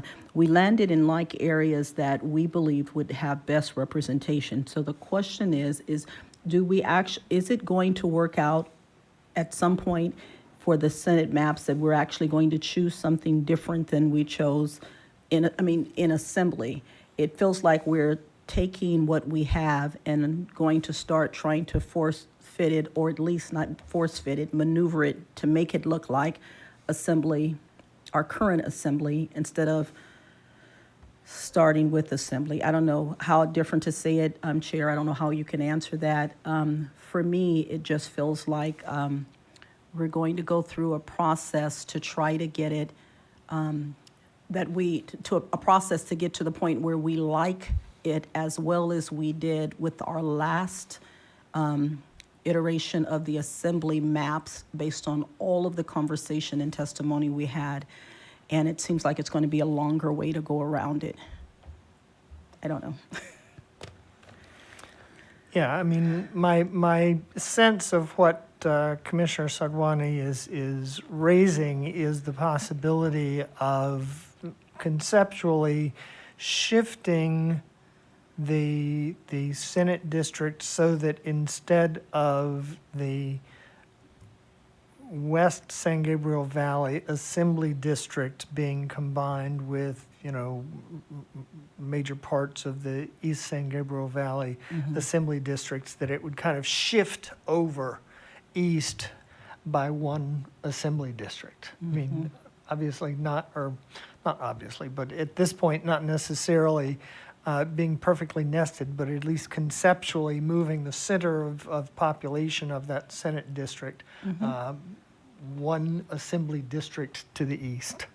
Yeah, and so, and that makes sense, and I agree with that. And it's because looking at it now, based on what we did before in the Senate, after all of the conversation, it looks like it should go this way instead of the other way. And I'm just wondering if we have a sense of if that's going to be repeated, where we continue to move to look like the old, which then might suggest we start a different direction instead of reshifting all of them. I'll stop there. Yeah. I mean, I think that Commissioner Turner is right in that the Senate maps represent a lot of work, a lot of effort, a lot of thought that went into them. And, I'm certainly happy to entertain suggestions for shifting things, but we should keep in mind how much thought went into creating these in the first place. And if there's good reason to change them, then we can look at changing them. But let's make sure that we have a a fairly well-developed sense of where we want to go with any changes so that we can use the time as efficiently as possible. Commissioner Toledo. Thank you. I think I'm in support of what Commissioner Turner was saying. I mean, I look at these at this particular district, and there's a lot of time and energy that went into developing this district and keeping some of the Kois here together. And so, I mean, I think I'm not opposed to exploring, but I think this is also a very, as we've seen through all our maps, this is a very complex, as is all parts of California, complex area with many overlapping Kois and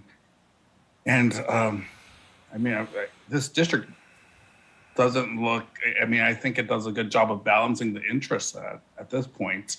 But of course, I'm not opposed to exploring if there's a way to maintain the balance that we have here. Thank you.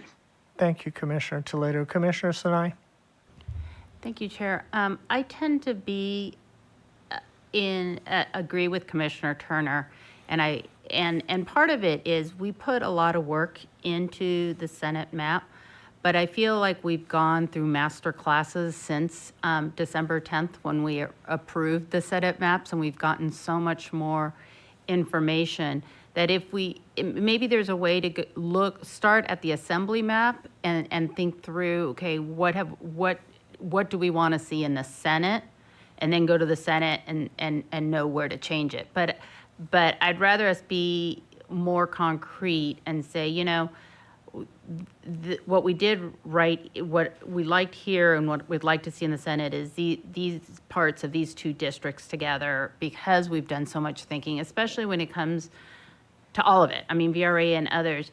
I feel like going back to the Senate maps is reminding me, you know, you can write a book report on Lion, Witch, and the Wardrobe in 6th grade, and that's going to be very different than a book report that you write in college. You know, you get different understandings, and we really have gotten a lot of input, a lot of thinking, and a lot of analysis on all of our parts. And I would like to start from the Assembly and build the Senate. And I don't think we're going to be throwing out what we learned, because all the way through we keep going back to what we've learned and what we've seen. Thank you, Commissioner Sinai. Commissioner Anderson?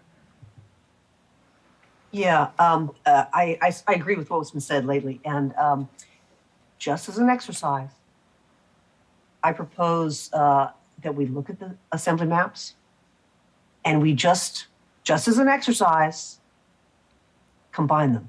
Like, quote, do a little like, oh, I'm going to put those two together and those together and those together. And then take a picture of that and compare that to this Senate map. I think it might show us areas that we might want to add here, delete there, and maybe not. But it might give us the area, it might really show us, because if we look at assemblies right now, there's so many lines, we're getting a little confused. So I'd propose that. Or as we're looking at one district, turn the assembly lines on, and if, to the best of our ability, only look at those lines, which I think that might be a little harder. But yeah, because we did a lot of rethinking as you know, in the assembly from what matched this, you know, from the November 10. Just an idea. Thank you, Commissioner Anderson. Commissioner Fornashari. Yeah, I'm kind of going along those lines too. You know, yeah, we put a lot of work into the Senate map, but we've also spent a lot of time on those Assembly maps and learned a lot and thought about how we could group them, and that's why I wanted to, you know, turn the Assembly maps on, and I guess I'm going to throw something out there. Does it make sense to think about loosely nesting, you know, the West Covina, Baldwin Park, Irwindale district with the district below it, and then the kind of Norwalk, La Mirada, La Habra district with the district to the west of it, in the Senate, and get potentially stronger districts that way. Okay. Commissioner Fernandez? Thank you. And I'm not being too much additive, but I do want to respectfully disagree that we did not spend a lot of time on the Senate maps. On the visualizations, so every week we had, or every 2 weeks, I can't remember now, we had different visualizations. They were always different. And then the last week before we approved our drafts, that was the first week of live line drawing. And like we normally do, we ran out of time. However, we have spent a lot of time on the assembly. So it would make sense to look at the assembly, as my fellow commissioners have said. But I just want to say out loud that we did not spend a lot of time on the Senate maps. And we intentionally said, we'll go back to it. Okay. And as Jamie has demonstrated, she's able to turn lines on, lines off as we wish. So, you know, let's be ready to tell her to switch back and forth or overlay whatever is going to work best for you. Commissioner Turner. Thank you.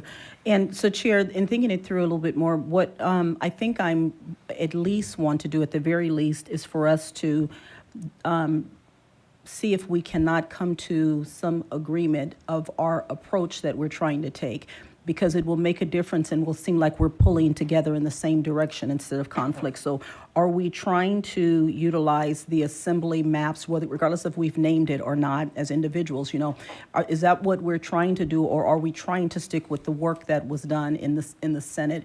And I think if we start from a kind of consensus there, an agreed upon place, at least we'll know what we're working towards, instead of looking at the map saying, oh yes, I remember we did this area in the Senate and felt good about the, you know, whether it was long term or short term, felt good about it. And then someone else is, but let's change this, let's change this. Like, what are you trying to get at? Well, what I really want to get at is getting a different shape based on the last assembly maps that we've done. And so let's just know what we're trying to do, and then we can do it together.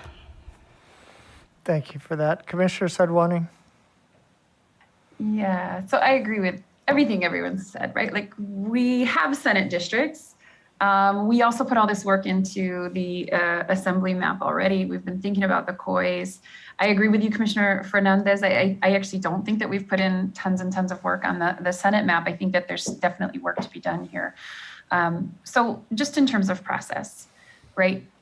Initially, the thought was we can do a little live line drawing, but if there's big architectural things, then we need to name it, hopefully write it down ourselves, agree to it, have some general consensus that everyone likes that direction. And then we can ask, you know, Jamie or the other mappers, can you go back and work on this? When I'm seeing this map, I'm thinking, ooh, there's a lot of things I would like to change that are kind of big. But before I say them, I kind of want to talk about it with everyone because we haven't really had that chance yet. So I'm wondering if Jamie maybe would be able or willing to weigh in here as well, or Karin. I mean, does that sound like kind of reasonable, in which we can toggle back and forth between these districts as well as our assembly districts? Hopefully be very specific, and that requires all of us being very specific and clear about what that direction is, what we want to see. So for example, here, perhaps it's nesting what was that assembly district, more so with the 210 district as opposed to the West San Gabriel Valley, closer with the 210 district as opposed to the East San Gabriel Valley. That in and of itself is a massive change, right? Probably not something we're going to do here live right now. So instead, that's something, if everyone is in agreement, we can kind of bullet point and, you know, could come back to us in a day with a, you know, or so with changes. And so I'd love to just hear Jamie and Karin weigh in on that and see if that's a reasonable way to proceed so that we can toggle back and forth between what we have and those assembly districts that we've spent a lot of time working on. Thank you, Commissioner Sadwani. Jamie, Karin? Thank you so much for that question, Commissioner Sadwani.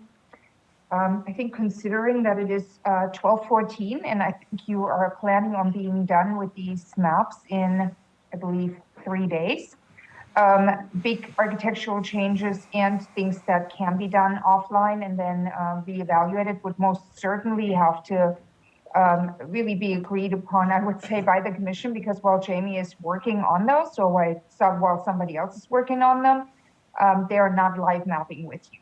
So, I think we have to be very careful in looking at the timeline and the fact that you presumably want to be done sometime in the next few days with this. So that would be my input on it. Thank you. Thank you, Karin. Commissioner Yee? Yeah, so generally agreeing with everyone, especially the observation of how much we've changed and learned and grown since putting together this draft Senate map. The big variable is the VRA districts. If pairing Assembly VRA districts yield VRA Senate districts, we're happy with. And so if we go down that route, and I think it is worth trying, I think we should really focus on the resulting VRA districts and really decide, pretty quickly and pretty certainly how happy we are with them. And if that's looking promising, go forward from there. But if not, to abandon that pretty quickly and go back to what was plan A.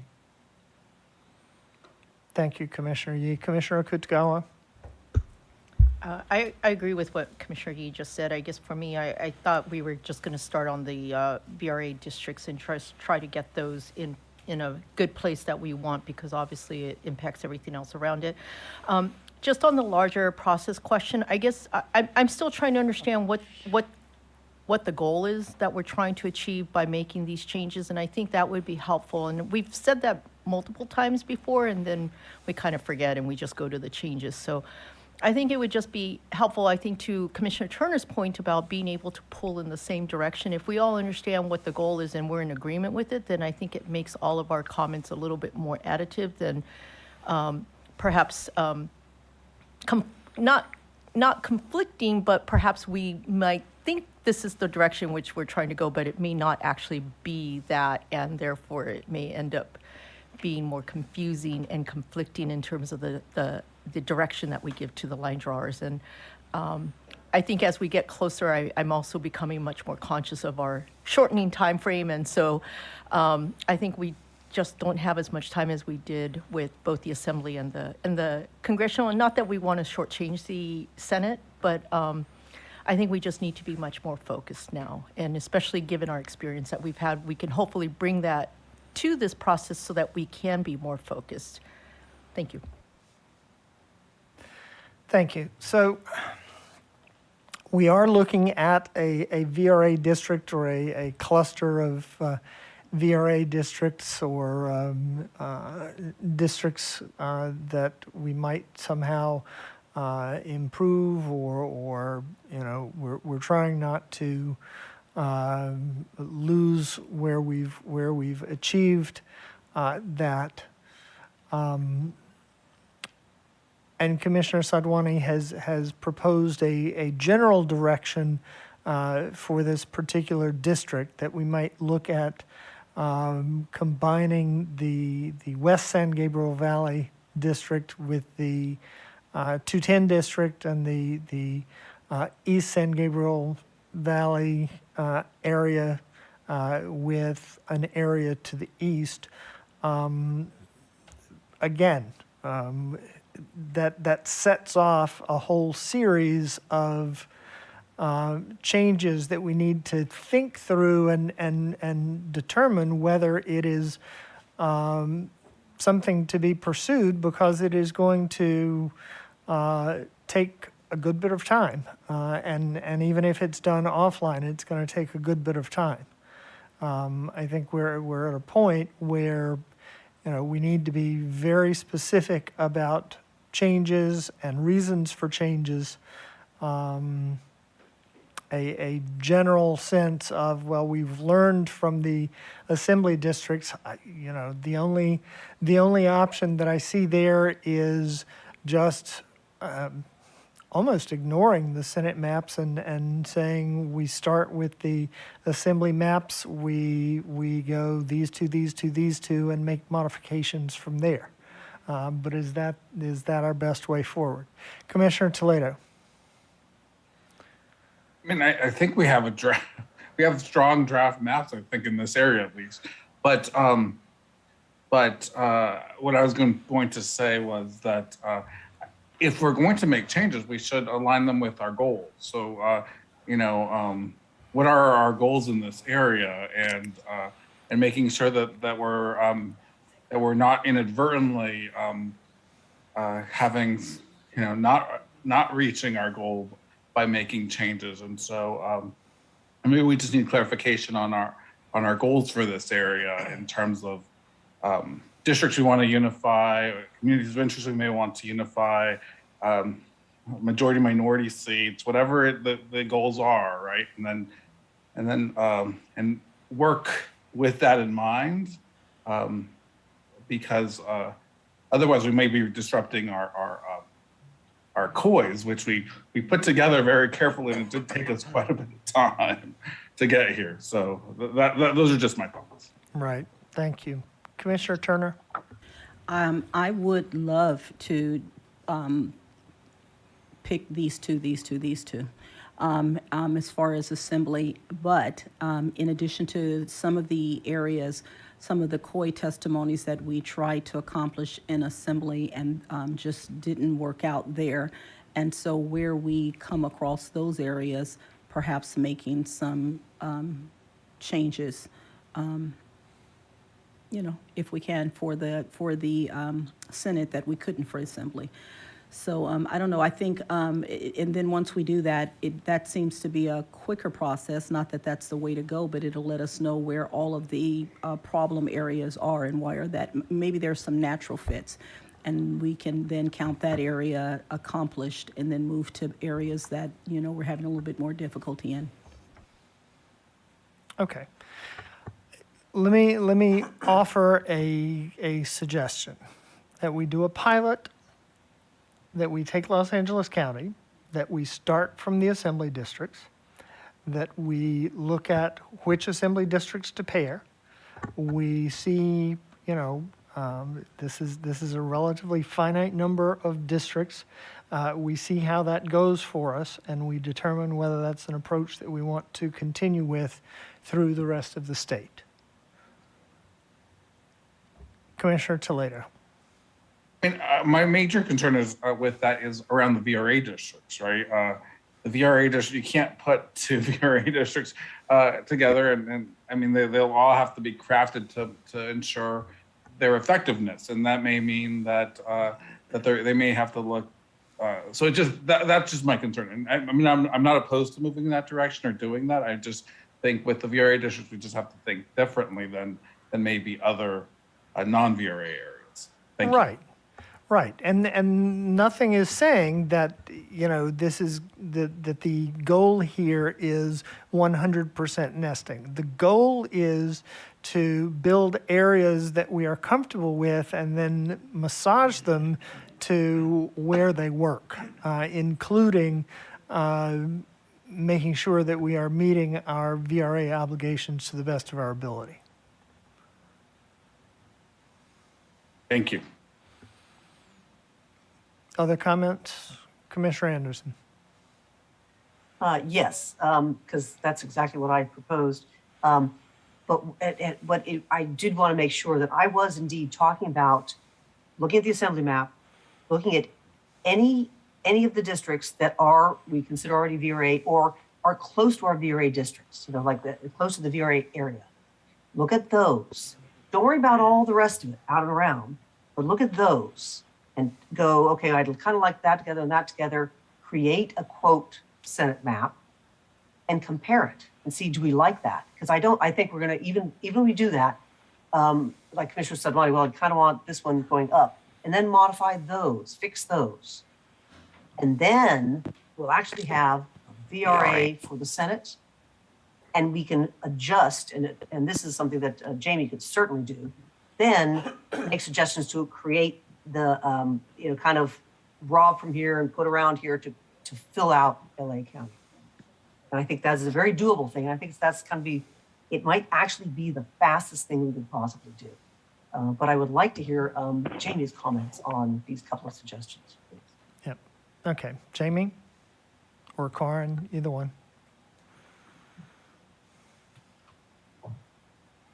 Go for it. Hello. Hello. So the proposal is to just start nesting? The proposal is to start nesting within Los Angeles County. We're going to do Los Angeles County as a pilot, and see how this goes for us. See if we like the results when we compare it to the existing Senate drafts, and then we make a determination at that point if that is a course we want to follow for the rest of the state. Thank you. Before we begin, I will save a snapshot of where we're at now. So just one moment, please. Commissioner Anderson?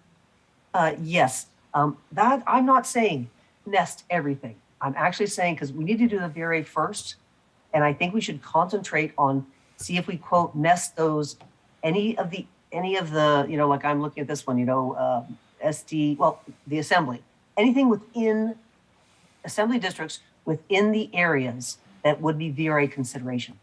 Look at those. So here we go, the SGV, West SGV, those areas, and include the ones, not nested. so just the VRA districts. And look at and see if we like those, nest that area. That's what I'm proposing. Because then that's the area that we have to work out. And then we could see now what other, and Jamie could, because looking at this all the time, she could say, now you're going to run into trouble here or there on the outer edge of that. Not just start like in the corner and work in. No. We're gonna start with VRA areas. Thank you. Commissioner Sadwani. Yeah, I think I'm in agreement with Commissioner Anderson here. When I look at the map, when we pull out, it's not just about Los Angeles County, right? Like the VRA areas are very much connected from the eastern portions of Los Angeles County into into San Bernardino and Riverside counties. No, we cannot completely nest, but can some of the logic of our assembly districts be used to help us build? So for example, if we were to decouple what is in our assembly district, the Western San Gabriel Valley from the Eastern San Gabriel Valley, more so with AD 53 PCO, is that what that is?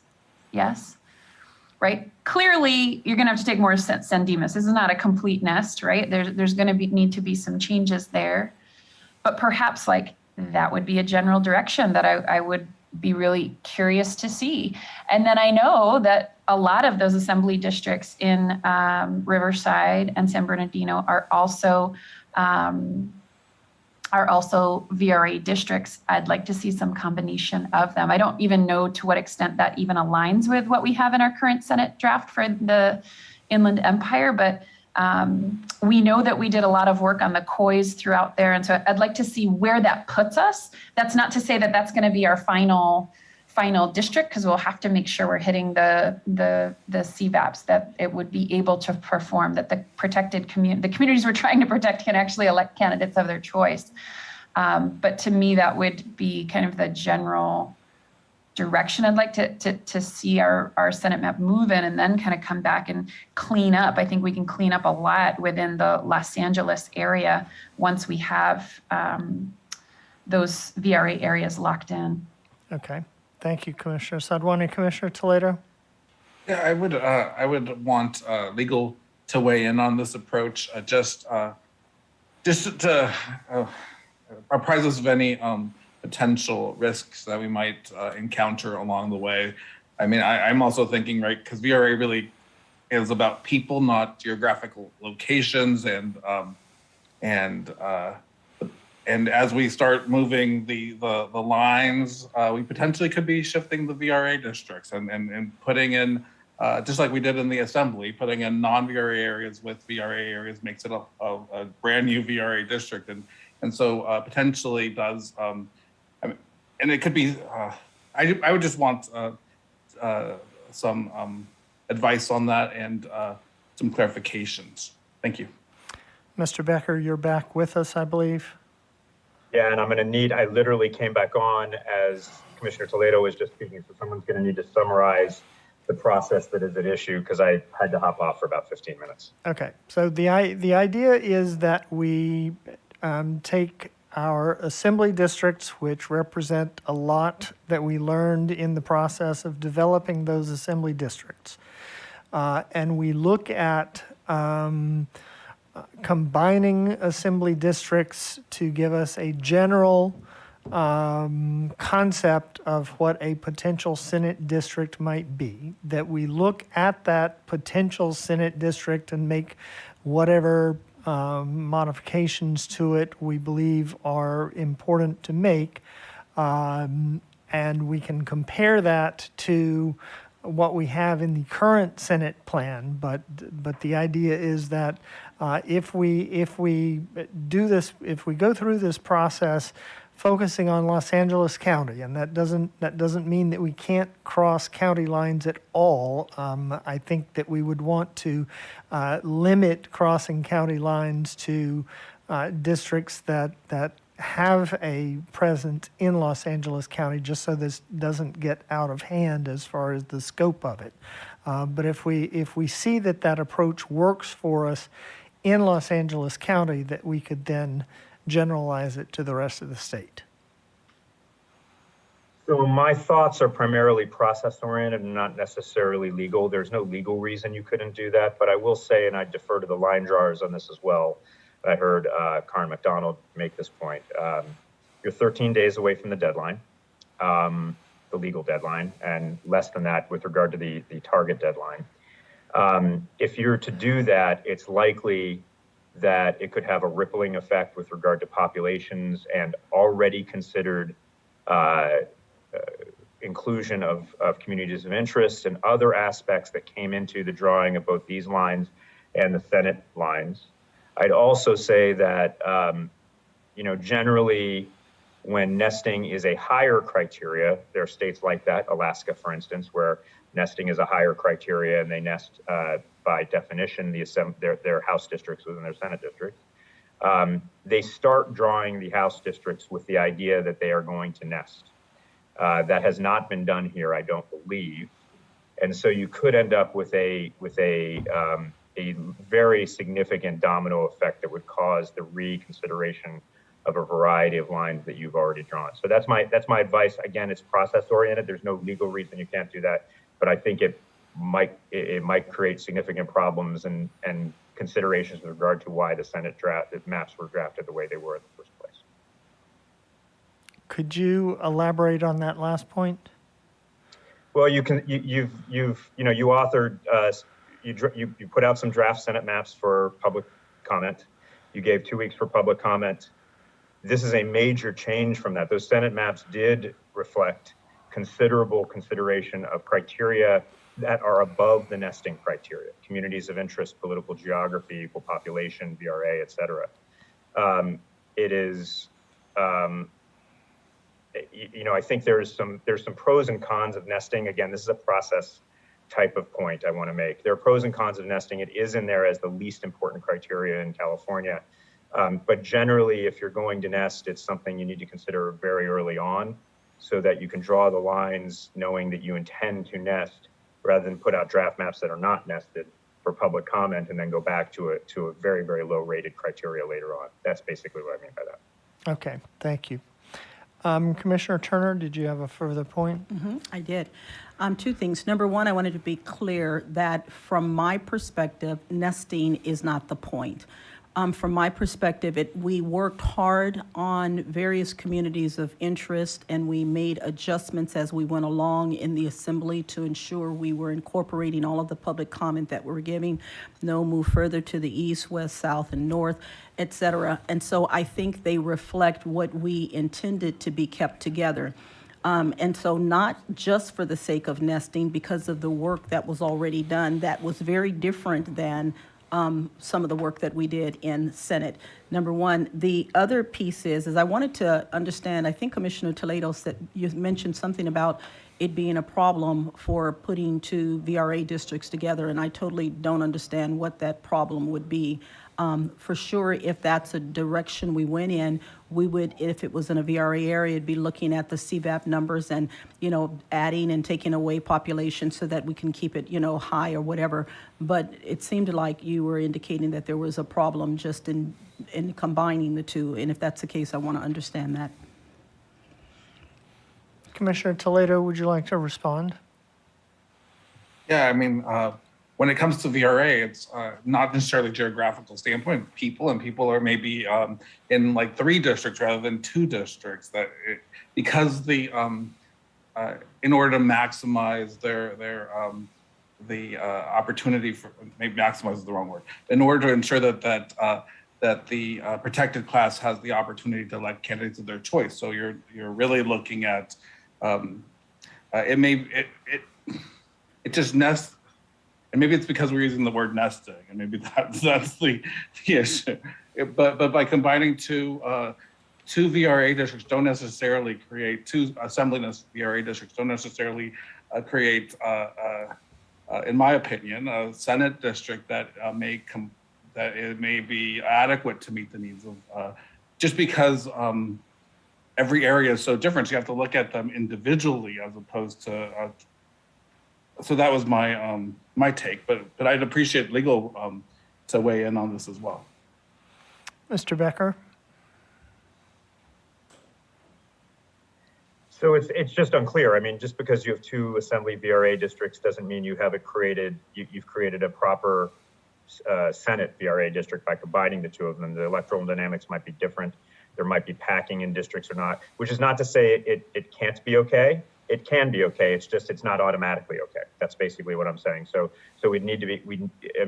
It's not that combining the 2 of them automatically raises VRA concerns. It also isn't that combining the 2 of them automatically satisfies the VRA. We'd have to consider them all fresh and new. And then you have the other variable of what if you combine a VRA district with a non-VRA district, which could be done, and there are areas where there are significant minority populations, and whether that comprises a VRA, a compliant area. These are all, we can't answer these questions in hypotheticals. They'd have to be done, but on the other hand, it would also be starting basically an entirely new plan for consideration. Thank you, Mr. Becker. Anything further, Commissioner Turner? No, thank you. Thank you. Commissioner Sadwani. Yeah, thanks. And sorry, my Wi-Fi has been a little unstable today, which is why I'm keeping my camera off a little bit more here. I appreciate all of this conversation about process, and I agree with the first point Commissioner Turner made was, we're not talking about necessarily nesting in the traditional sense, but how do we build on the work that we've done? Yes, the process piece. I'll just go back to the first thing that I raised. In our current Senate map, we have roughly what we've developed in our assembly map as the West San Gabriel Valley with the East San Gabriel Valley. My general direction then would be to remove that portion that is the West San Gabriel Valley. In that district, which we've identified has a VRA obligation, we're only at 50% Latino CVAP. So by removing it and rethinking our approach in that area, which, yes, would go eastward and would set off some additional changes in our Senate map,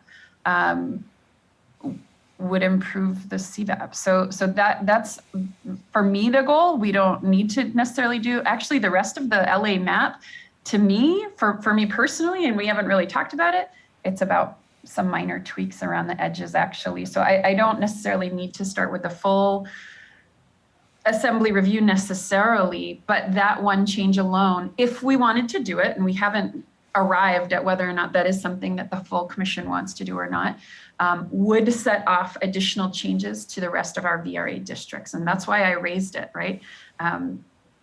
I think we could take any number of approaches to get there. But that's my concern, is that we have a VRA district that actually, when you look at it, it's 2 different VRA districts that we've created in the assembly for 2 different communities. Is there a better approach to doing that? That's ultimately what my concern was. Okay. I guess my question at this point would be, didn't we try to create a better one when we were developing the Senate map? I think we only spent a day on the Senate map, so I'm not so sure. Okay. Commissioner Anderson. Yes, Commissioner Turner said exactly the right thing. This was not to nest. This was to look at a comparison and realize that it was to give everyone a framework to try to move forward. If this is, it's just nope, that doesn't work, drop that idea. Look at our Senate map and bounce back to these and go, yeah, and move one out, put the other one over, because we need to move along now. And I think we all have the good idea of, we really want to make tweaks to the Senate map. We want to absorb what we learned from the Assembly map, because we did. We actually made a lot of changes. But we've also done a few other things now, because we worked on the congressional map. So I don't believe that if we just we tried to put these Assembly maps together into Senate maps, we would want to tweak that as well. So let's not do this step of, let's just do the comparison. Have Jamie bring up the lines. I think that's going to be probably the easiest way for us to move forward. Because talk and say, yes, I'm thinking about removing, Alhambra, putting it up here, grabbing Pomona, such and such and such. Let's verbalize what we actually are thinking, so we can say, yep, don't like that idea. I like adding Pico Rivera to Whittier, something like that. So we can get some direction and move forward. Okay, so I think I would say, look at our Senate maps, pull the Assembly maps underneath them, and say, this is what I'm thinking. And if people think, yes, I like that, say, yes, I don't, or then suggest the next thing. Thank you, Commissioner Anderson. Ms. Clark? Thank you so much. If this is a direction of the commission overall would like to go in, this is just a suggestion on how to do this as quickly as possible. And it would potentially be, some online work and then some offline work. So I can't, right now what's on the map is the Assembly districts. And the commission could discuss which districts they would generally like to pair. I could fill those in with, so say that you wanted to put the East San Gabriel Valley district with PCO. I could fill both of those in red, for example, and then move on. And the commission could sort of look at what the pairings could be, assuming or maybe knowing that there would definitely be adjustments just based on, moving half of a district out of one of the districts, or roughly the population of half the district out of any of the districts, will definitely cause big changes throughout this area.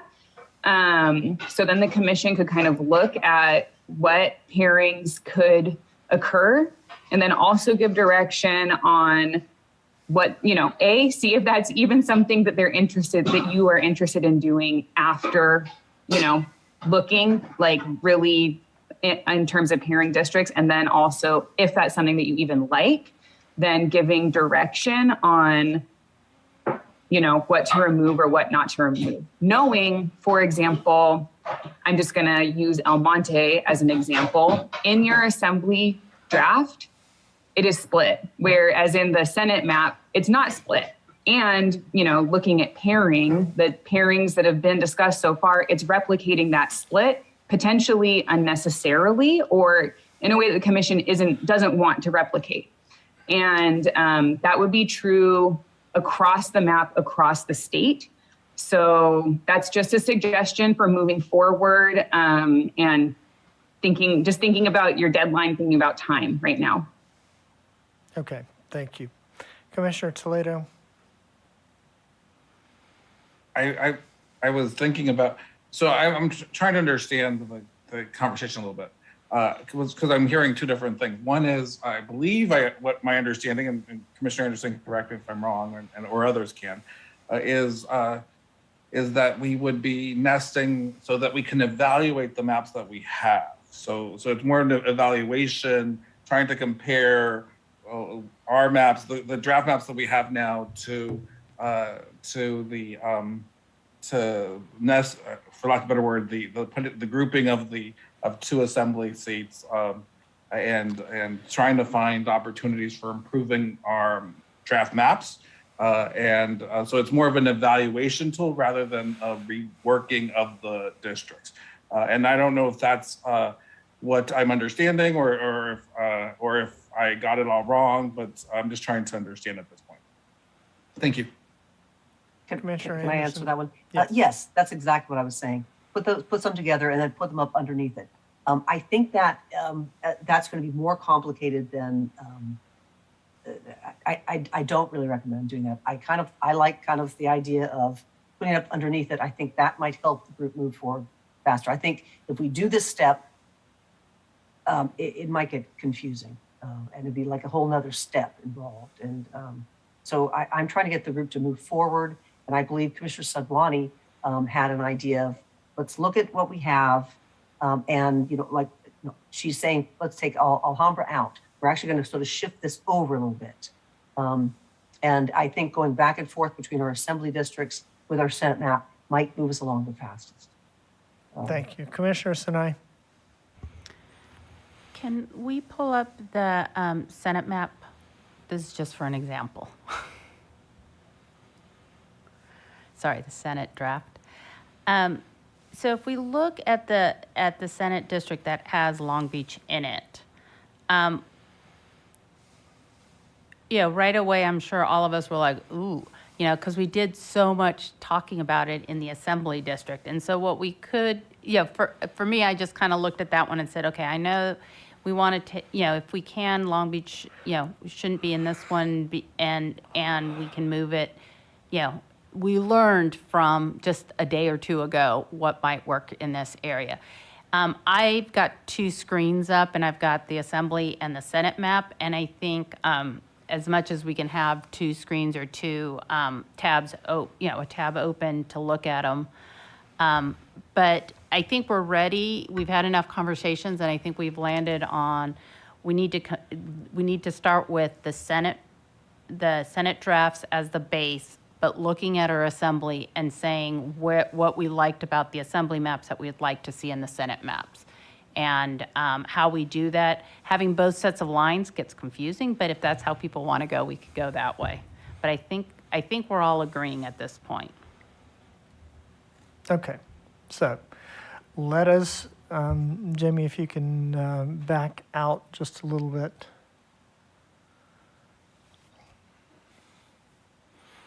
Okay, so Commissioner Sadwani, you would like to remove Alhambra and I forgot what the other one, Monterey Park from here. I would actually say Arcadia, Temple City, East San Gabriel, Rosemead, South San Gabriel, San Marino, Alhambra, Monterey Park. Okay. Even El Monte, South El Monte. To the SD 210. Yes. Okay. And I recognize that's going to throw off our deviations just a little bit. We're going to need a plan. But I think shifting, this is a VRA district. It is meant to be a VRA district, and we're currently at 50% Latino CVAC. So finding ways to boost it by going further eastward, to me, seems like a pretty good idea. That could long-term mean that Montebello, Pico Rivera go elsewhere. We can figure that out as we go. Right. Okay. But we're going to include Montebello and Pico Rivera in what we're moving out right now. I would actually keep it in for now. Keep it in for now. Okay. Yeah. So it could be the case that maybe it from a compactness standpoint, maybe it goes better with either to the east or to the west or something as we continue to rearrange. Okay, so the area in red is the area that you're proposing to shift to the SD 210. Yeah. Okay. Jamie, let's go ahead and do that.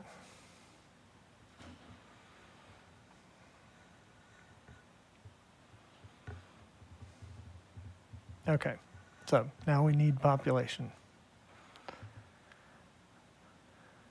Commissioner Sadwani, go ahead and talk us through where you'd like to see the population coming from. Minimally, we're going to need San Dimas to connect us to Pomona.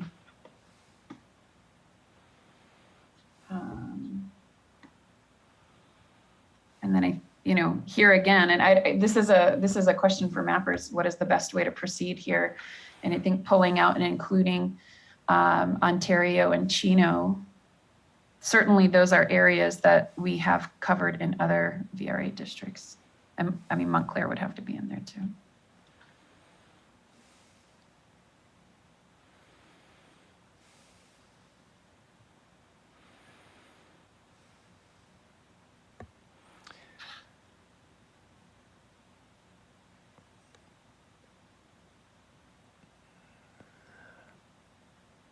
Okay, and this is being moved into SD 10 West, correct?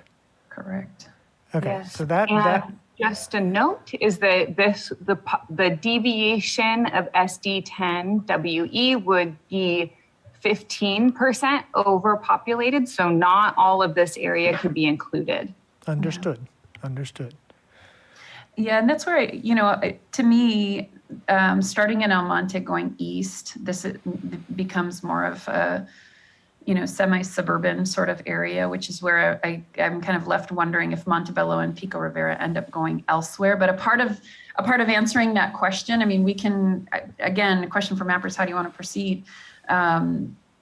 We could take them out and leave them hanging. We could keep them in and cut back Ontario, certainly SD 210 is way overpopulated. So we're going to need to have shifts in this population moving through the map, in which, Montebello, Pico Rivera might come back into play. Okay, Commissioner Kutagawa.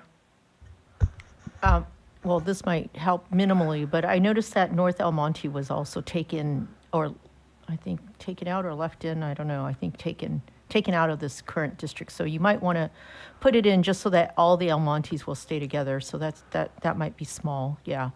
Also, I would agree, Montebello and Pico Rivera may be better going, if we're going to do this, I think that it'd be better going with some of the gateway cities, I think, or at least with Whittier and, Downey and all those cities. So that may also be a way to ensure that some of the, I guess in this case, either Chino or Ontario can possibly stay a little bit more whole. Thank you, Commissioner Kutagawa.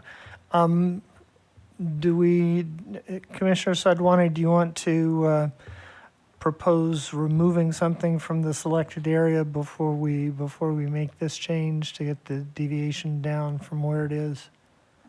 Well, not from the selected area. I agree Okay. with Commissioner Kutagawa, and I think by taking Montebello, Pico Rivera out, there were districts not far from there that, while they may not have been VRA districts necessarily, for example, I'm looking at Nila, right? What happens to that Nila district if we start putting in Montebello, Pico Rivera, and potentially, do we have West Hollywood in there? Right? Yes. I mean, I think that these are some of the kinds of shifts that I'm talking about within the LA map that could lead to some more natural pairings of communities. And however the line drawers want to work through this, if we want to do it live, if we want to give general direction, I'm fine either way. Okay. But I would say commit this, and I know we'll be overpopulated, and our CVAP is now quite high, right? But I think that's going to change once we take out Montebello and Pico Rivera. Okay, so let's go ahead and Jamie. Thanks. Yeah, I was just going to say that I think that these are going to result in such big changes to the map overall that I think it is something that probably is in the commission's best interest to make these changes live. So then so then you understand I guess, the trade-offs, the implications of making these changes. And I'm going to commit this change right now. Yes, please.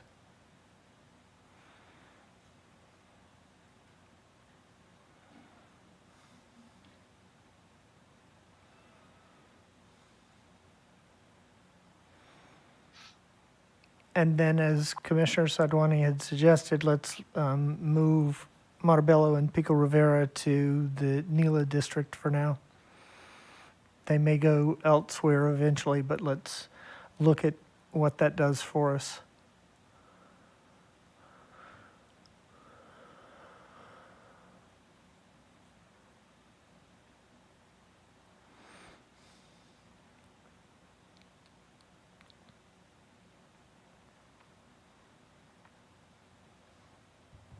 Okay. Thank you. So if we pull out and let's look at where we are on deviations right now.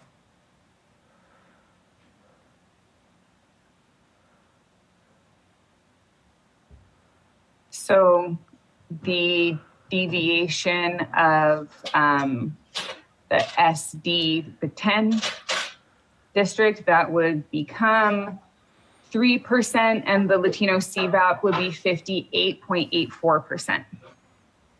Okay. And of course, the NELA district would be overpopulated. That would be 17% deviation. Okay. And where do we need the population right now? Do we need that in 210 or where do we need it? So yeah, eventually, well, 210 is also overpopulated. So we need population for the rest of this, district. It's called POF. This is with Jurupa Valley, Fontana, parts of Rancho Cucamonga. That's negative 47% deviation right now. And yeah. Okay. So it would involve or could involve shifting population through SD 210 to that. Can we? Well, this is also an area where I believe where there are VRA considerations. So I don't know that it would be possible to maintain or to meet your VRA obligations through moving population either through 210 or through what now is Antelope Valley and Victor Valley together. I think you would maybe have to go through, I'm just kind of gonna zoom out a little bit. I think you would have to go through parts of San Bernardino County, Riverside County, and then through Orange County, and then this more like central part of LA. And essentially it's moving about half of an half of a Senate district at a time. So about 500,000 people shifting throughout. Okay.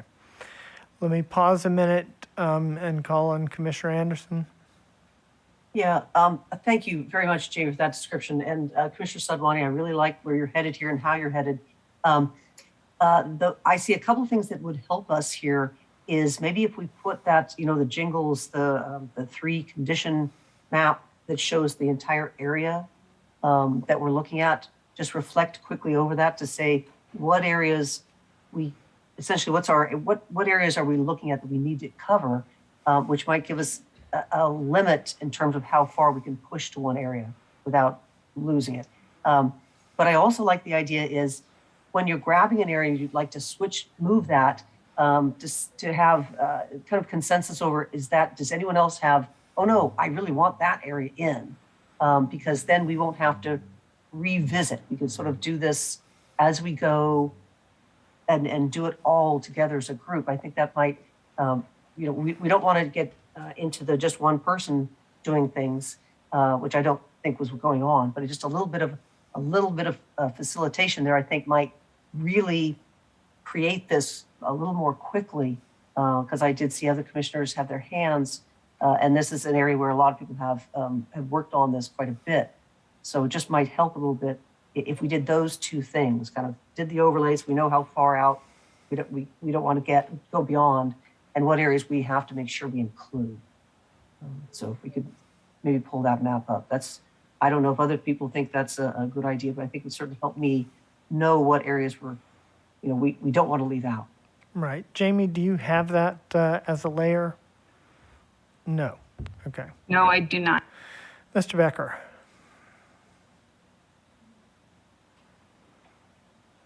There we go. I've got the map, and I can show it. It's not very granular. I don't think it's going to be necessarily. It's not zoomed in. It's not going to necessarily help that much. What I can do is, whether it's appropriate to do an open session or closed session, I can advise you on areas where VRA concerns are relevant. I think we've had a lot of discussions along those lines already, so that should be fresh in your mind. And we can certainly, if you draw certain lines and there are legal concerns, we can discuss them in either open or closed session, whichever is appropriate at the time, given kind of a non-hypothetical boundary, but an actual boundary. Okay, thank you. Commissioner Sadwani, and then it will be time for our lunch break. Yeah, I think just going back to the wisdom that Commissioner Turner lifted earlier, especially in this area, and I know that Commissioner Vasquez had to step away. We spent actually a lot of time redoing this area in the assembly maps. And again, not a straight nest, of course, but it might be helpful just to remind ourselves what we did. We had a long conversation about Rancho Cucamonga, about Fontana being paired with Rialto, about the value of keeping redlands or not keeping redlands, or portions of redlands of Grand Terrace, and some of the portions that are currently underneath the data view box that I can't exactly see. But I'm pretty sure if we started pulling in some of those areas, again, not a complete nest, but we could build off of that to build out this VRA district that clearly needs to be built in this area, and beginning to equalize the population here, right? I mean, we have a clear sense of where the VRA obligations are going to be. There's going to be one in the San Bernardino area, one in the Riverside area, and we have those as at least a guidepost to start building them off of and readjusting some of these, right? And I think that the positive of this is now we do have this VRA district in the eastern San Gabriel Valley spanning out into San Bernardino that is at a higher CVAP. Okay, so please be thinking of how to build out and balance these districts during lunch, and we will be back at 3 p.m.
Thank you, everyone, for your patience during our meal break. We are back with you.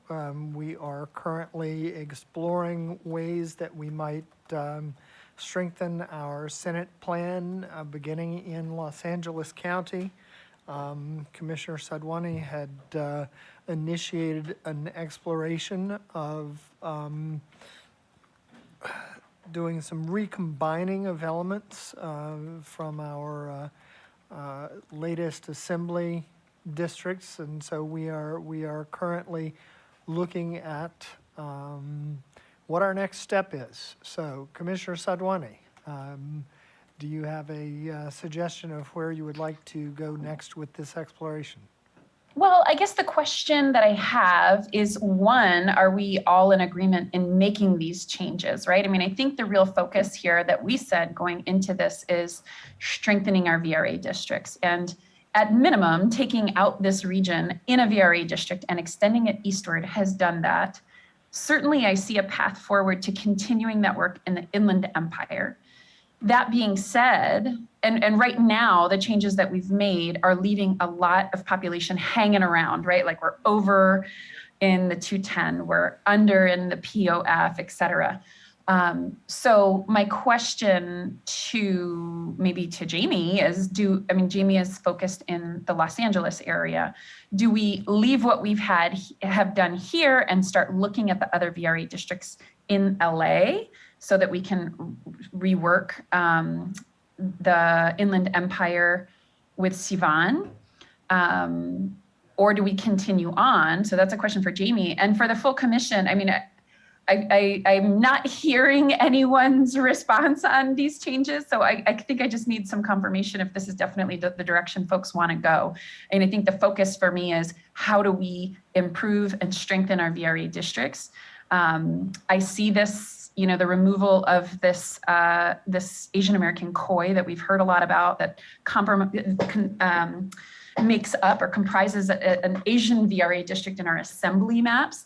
I see that reflected in almost all of the public testimony that we've received, but I'm not hearing a lot from other commissioners. So if this isn't the full direction that the commission wants to go in, then we should probably pull back, right? Because no point in continuing to explore if this isn't what everybody else is actually wanting to do. Thank you. Thank you, Commissioner Sadwani. Commissioner Vasquez and Commissioner Toledo and Commissioner Sinai. Huge apologies because I had to step away for the entire process of getting from there to here. So acknowledging that, on its face, I am not terribly thrilled with the district as visualized right now, particularly the huge portions of the Inland Empire that are now paired with the East San Gabriel Valley. I can envision me getting comfortable with that. Again, I wasn't part of the conversation, so someone could walk me through sort of that. I can see me getting there. I do think Pomona is probably like that transition point between the two areas, where Pomona is definitely has, I think, shared interest with both the East San Gabriel Valley and the Inland Empire. So again, I can see a world where this makes sense, but just sort of on its face, not super thrilled by this. I am in agreement for sure to keep sort of the West San Gabriel Valley sort of to whole and together, and strengthening the East San Gabriel Valley's VRA commitments. I just don't know that I'm sold that this is the way to do this. Thank you, Commissioner Vasquez. Commissioner Toledo? Yeah, thank you. I mean, I'm in support of strengthening the VRA districts up in Los Angeles, and one way to do that, and I think it probably given when I zoom out and look at where the population is that we can draw in while maintaining the VRA districts, it's really from the Inland Empire, because that's where much of the population growth has occurred, and then rotating it through over the northern parts of Los Angeles and into more of the rest of Los Angeles to populate our VRA districts that are on the lower end of the CVEPs. So if there's, I think we tried this also in the assembly, and it was just difficult to do because it is a complex rotation of population through these districts. However, so I'm VRA comes first, and I think we have to solidify these districts before we start shifting the other districts, and I think that's the concern I have is how much time will this take? I mean, of course, we want to get our VRA right, and we have to solidify that, and so I'm trying to process how to do this in the most efficient manner possible. Thank you. Right. I mean, the time question has to be paramount because, from my perspective, above the VRA, above the equal population is finishing these maps on time. Everything will have been for naught if we are not able to complete this task in a timely manner. So my question is to commissioners is, do we believe that we can make changes this extensive potentially throughout Southern California and the Central Valley, recognizing that there aren't VRA concerns in large portions of the state, but there certainly are in this portion of the state? Or are we better off trying to make the best changes that we can, but more of a marginal nature without major architectural changes? So I just wanted to put that question out. Commissioner Sinai? Yeah, and I hear you, and I think that that's something that goes in our heads, and every time we say, okay, let's just move forward, then something nudges us because we didn't make what was good better or what was better best. So when it comes to VRA districts, I just think they do need to be the best. It's for 10 years, and they're really critical for those communities. I also believe that things take a while, the taking things apart and putting things apart take a while, but all of a sudden, in 5 minutes, we may have 4 districts. I'm a firm believer, because I'm a facilitator and all that you have to trust the process, and just you rush us, but trust the process, and not rush us, but nudge us, but we will get there, and we will get to best. Thank you, Commissioner Sinai. Commissioner Sadwani? Yeah, sure. I know in the congressional maps, we took some time to review some of the testimony that we had received. We had specifically looked at maps from the Black Hub, from MALDA, from Advancing Justice, Equality California, et cetera, many of these groups that have submitted full map plans. I'm just wondering, Chair, if it might make sense to just take a look at how some of these other groups might be visualizing some of these areas.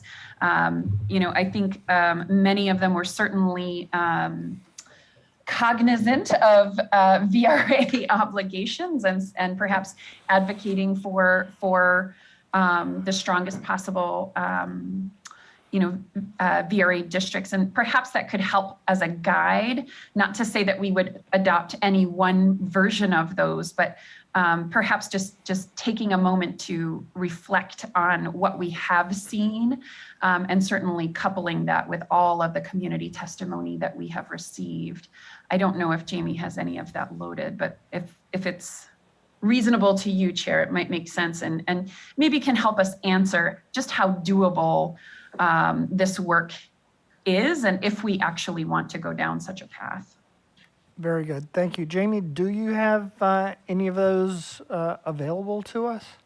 I have Senate submissions loaded in for Advancing Justice and MALDEF, and I just received shape files from Black Census and Redistricting Hub. They're not loaded into my map yet, but it would take just a few moments to load them. Okay. Would you like to load them while we discuss a little bit further? Certainly. Thank you. Commissioner Fernandez. Thank you, Chair. Yes, definitely our VRAs need to be strong. And I guess I just caution, we have VRA districts and then we keep trying to get them stronger and stronger and stronger. So I think we need to get to a point where we just have to cut it off because then we're just spinning our wheels. And at the point where our VRA attorney is comfortable with it, and then maybe at that point we need to move on. Just because we do seem to be going back to the VRA districts and changing them, and as we've seen, then they have the ripple effects to other districts that we've already somewhat finalized, but no longer are finalized because of the ripple effect.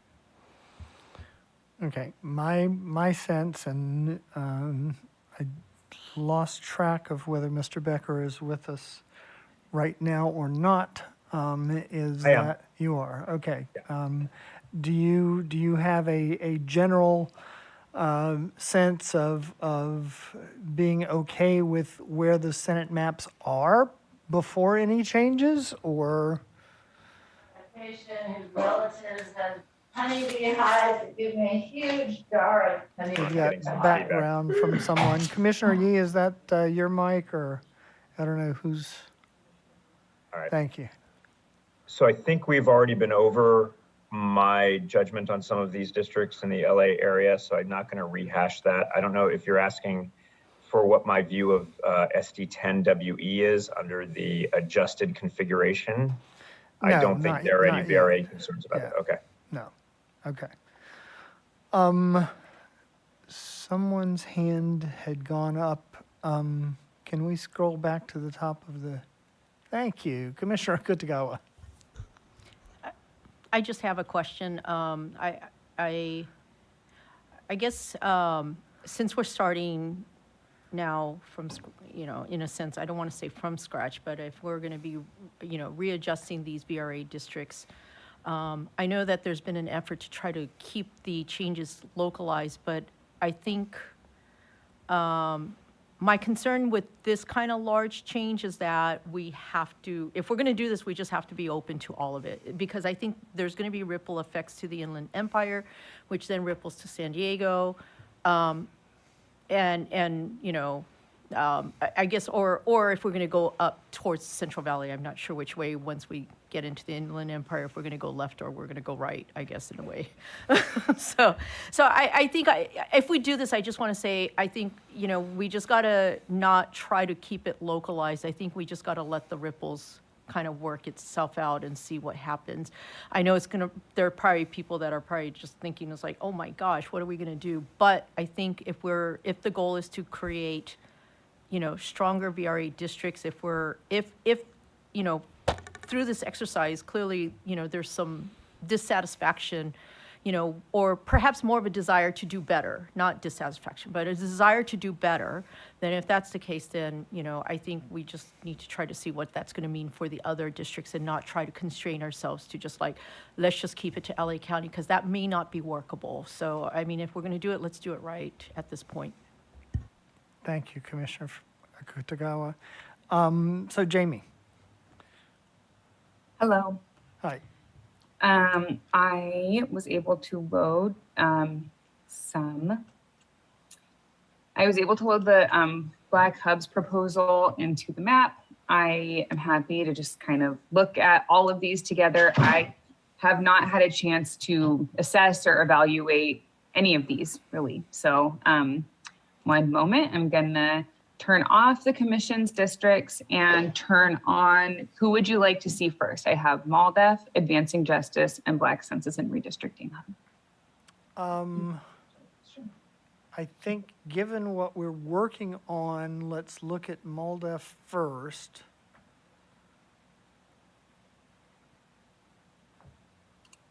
I'm sorry, could you please repeat that? Let's look at MALDEF first. Okay, so their lines are here in purple. I'm just going to zoom out.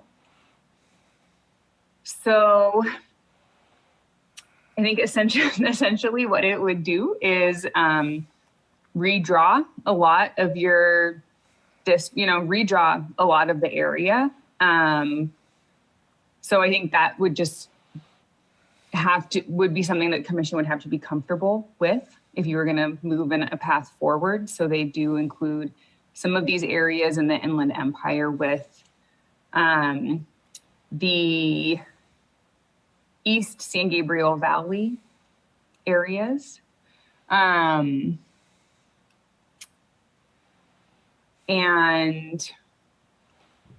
see, just looking around at everything. It looks like they have Long Beach in 3 districts, and they also have Long Beach with some of the gateway cities. And then I'll turn on the Commission's lines again, just to see some of these differences here. It looks like some significant maybe differences in sort of Riverside and San Bernardino counties.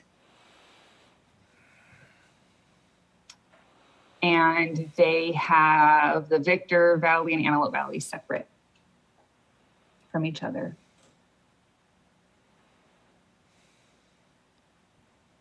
Would you like me to move on to a different plan? Yes, if you could go to the Black Hubs maps.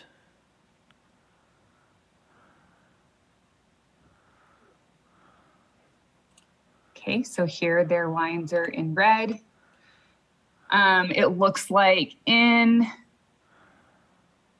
more like the city of Los Angeles and, southern and central Los Angeles, pretty similar to the Commission's current maps. Here they have Long Beach in one district with gateway cities and have the ports separate and including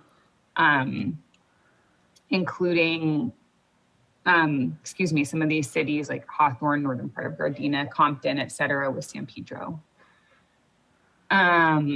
It looks like they have some differences here in the Santa Ana area. They include La Habra, and it looks like at least part of La Mirada with Santa Ana and this western portion of Anaheim. They also include Pomona, Ontario, Chino with some of these eastern San Gabriel Valley cities. They have part of Victor Valley with Antelope Valley. And additionally, it looks like there's a split here in Santa Clarita. And then in Riverside and San Bernardino, I'll turn on the Commission's maps. So also sort of, yeah, there's differences here too. Okay. I'll just observe that I see that they have gone over into San Bernardino County as we are looking at doing. They then are able to have a San Bernardino-based district and a Riverside-based district without combining those two. And I certainly see a lot of positive in that. The district wrapping around from Cabazon, Banning, Beaumont, around to Norco, I can see that making a fair amount of sense. I can see, the Sika district looks very similar to what we currently have. The configuration of the, we'll say the Central Desert District, including Coachella Valley, Joshua Tree National Park, 29 Palms Marine Base, etc. I can see some sense in that. one of my concerns in this would be trying to better balance population between the Victor Valley and the Antelope Valley. If we are going to cross that line, I've consistently said I would like to see population as balanced as possible between the two elements of a district that crosses that line in that area. Just some of my thoughts. Commissioner Vasquez. Yeah, thank you. This was helpful. Still not super thrilled. I don't think this composition makes as much sense in terms of putting like communities together as what we have drawn. That being said, if the rest of the commission is interested in pursuing this, I think that I am happy to go that way. For me, a priority then, if we're going to make major changes, is in the Senate map. I would very much like to see us keep the Antelope Valley and the Victor Valleys whole and separate. Since we had to combine them in the assembly, I would prioritize keeping those separate. More like, I think, the MALDEF plan that we just saw. Okay, thank you. And so, Jamie, can we see that third plan that you have available?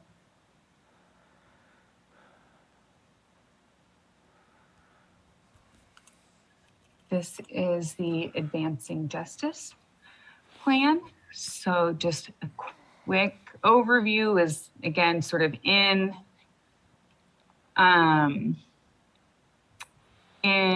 like southern LA County and eastern LA County, pretty similar to Commission's Senate plan. And then moving here towards San Gabriel Valley, some of the differences the Commission is discussing right now as well.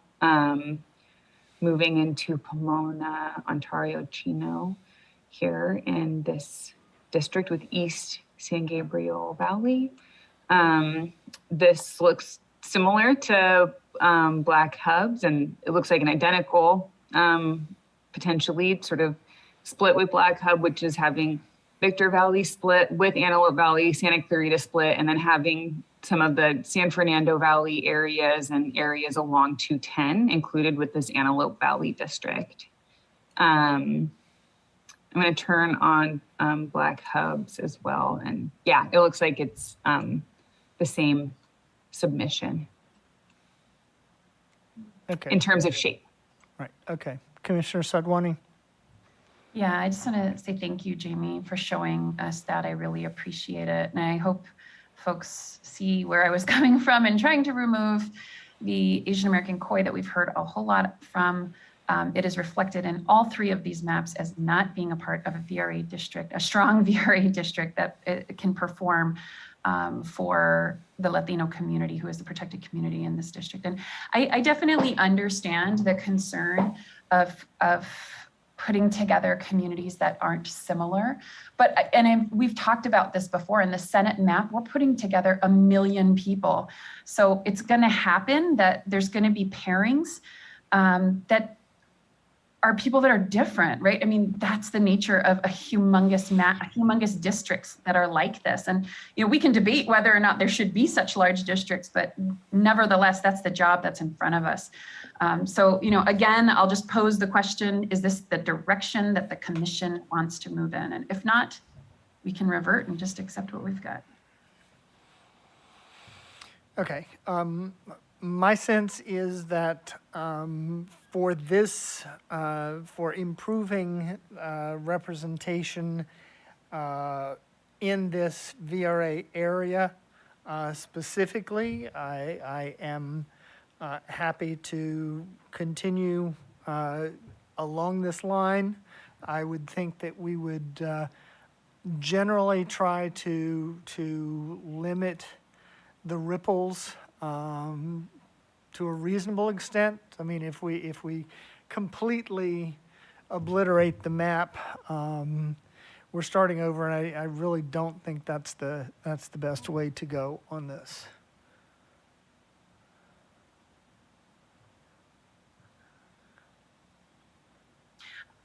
If I may, I agree Yes, with please. you completely.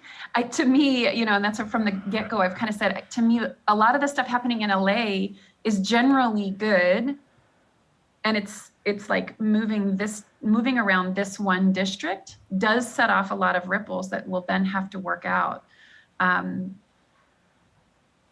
It will allow us to make some of the changes in LA to meet some of our other goals, right? We talked about earlier, Commissioner Toledo had mentioned, the number of districts that center around working class Latino communities. I know that was an interest for some. I think some of these changes can allow us to get to that place. But yes, it will have ripples. And I think a lot of those ripples are going to be in the Inland Empire and further down the map. But as we see from a lot of these other maps from community groups, our LA maps are fairly similar actually to what other folks are drawing. I think the key piece for me was that we had that Asian American COI that we've heard a whole lot of testimony from paired within one of these VRA districts. And so pulling that out was a priority that I wanted to raise. Right, okay. I thought there was another hand, but maybe that was your hand earlier. I think it was Commissioner Turner. Oh, it was Commissioner Turner. Commissioner Turner? Thank you, Chair. So we saw the 3 maps. Thank you, Jamie, just now. I think there are other maps that's coming in as well that I just don't know if we're resistant to starting there and lining up or taking hours and lining. I'm looking for shortcuts that still accomplishes everything. And so I'm not supportive of starting from scratch. I'm not locked into our map versus their map. We know a lot more today than we did a couple of weeks back. I really do want to say if there is any iteration that we've seen, and I really don't care who sent it, if there's any iteration that we've seen that gets closest to what we're trying to accomplish, I would love for us to start there and then make our adjustments based on what we've heard. Thank you, Commissioner Turner. Jamie, do you recall having seen anything that goes in this general direction? Do we have any previous iterations of Senate maps, for example, that do what we're trying to do? The commission had never requested seeing these areas paired together. Like having Pomona and Ontario, for example, paired with East San Gabriel Valley. So if that is sort of the basis, or I guess like a pivot point for the commission, then no, we don't. We haven't, none of the commission's iterations have grouped these cities together in a Senate plan. Okay. Excuse me, Commissioner Toledo? I guess the question would be also, like, what are we trying to do? I mean, yes, we're trying to raise the CVAPs in certain, in the Los Angeles region, put these and solidify our VRA maps as right, to really solidify the VRA maps and increase the CVAPs, potentially increase the number of Latino majority seats. It's the only population that can rise to that level of 1 million people or more. And so those would be I think the 3 criteria that we're looking to while trying to solidify the VRA maps. And so as we look at the community maps, I don't know if Jamie has an assessment of which ones go in that direction, right? Or actually meeting all 3 or most of the 3 requirements. Commissioner Turner and then Jamie. So we have on the screen now this proposed shift that we seem to like, but the concern is this may take a long time and shake a lot up. What I'm asking is, Jamie, of all of the maps that we've seen and ones that's coming in right now, do we have any that has this direction that we can now say, and this is what else they have that we can move in? So it does not line up with, because we had a different direction. We had something, the map kind of going in a different way earlier. But based on what we want to do now, what can give us a good start? Yeah, thank you. So I'll just kind of show the 3 maps again. And actually I'll put these on top of each other. So there are some differences between what MALDEF has submitted and what Advancing Justice and Black Hub have submitted. These I think would be more minor changes overall than compared to the commission's map, right? So these are more similar to each other than either of them are to the commission's map. Back to Commissioner Toledo's question is if I have an assessment of accomplishing these in the VRA areas. I have spent about as much time with them as the commission has at this point. So I don't have, and I think that would also maybe be a question for legal. Thank you, Jamie. Commissioner Anderson.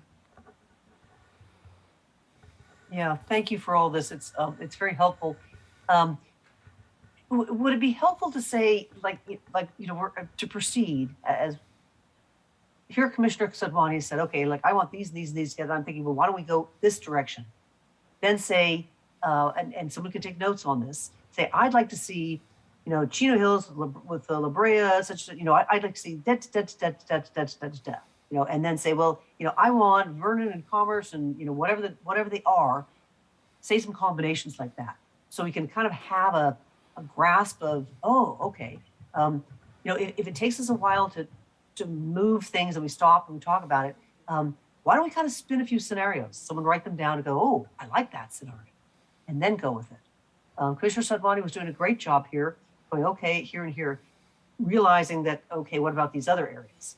And then if someone else could say, well, I don't want to take all that out. I'd like to see, keep this area, keep whatever's northwest of the red drawing we have right now. I want to see that still in there, but I'd like to see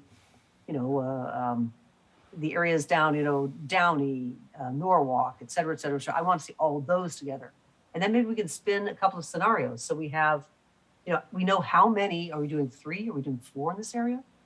And then create them and then draw them. Would that help? Because people, I think Commissioner Sadwani clearly has an idea, and now she wants someone else to kind of pick up the ball and run with it a little bit more, I'm feeling.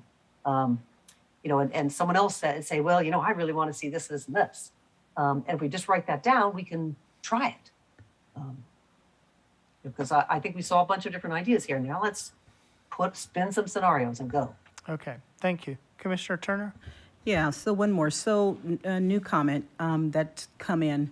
And I want to say this particular one, there are, again, maps of, the areas, potential nesting, Southern California, et cetera. But the point I want to get to in this public comment, it says, this proposal was created in 3 steps. It used our initial nesting of 12.8 CRC assembly iteration. There was an adjustment for contiguity and then adjustment for Voting Rights Act.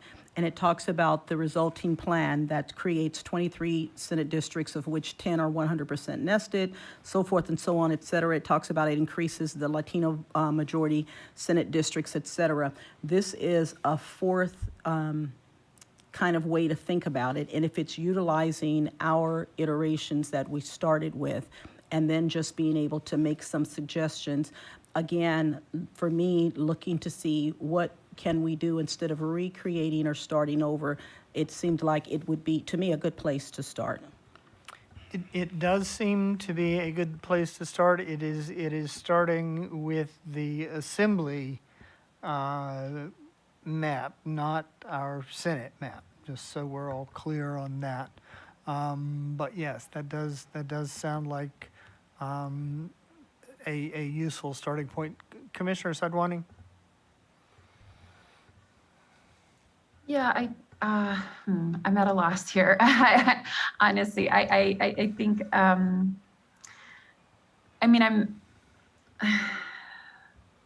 do we want to do this or not, right? I think I'm still waiting I think I'm hearing people say yes. And then if yes, then how, right? So we can work on it now. We could give some general direction. And as we've done in other maps, we could work offline. I'm happy to volunteer to help with that if it's helpful. Happy to let someone else do it. Doesn't really matter. But I think it doesn't sound like we're landing anywhere as a commission in terms of, do we want to move in this direction? And if so, how?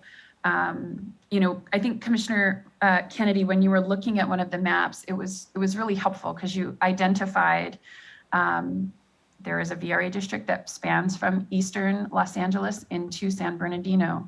There is one San Bernardino-based one. There's one Riverside-based one. I mean, maybe some general guidance like that, if we all can agree upon it, could then.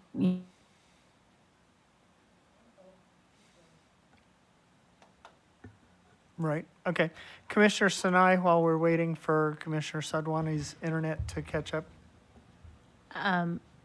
Answering Commissioner Sanwani's is yes. I would like to move forward with this in LA. I thought we were piloting LA, seeing if it worked, and then we might look into other ways of doing it.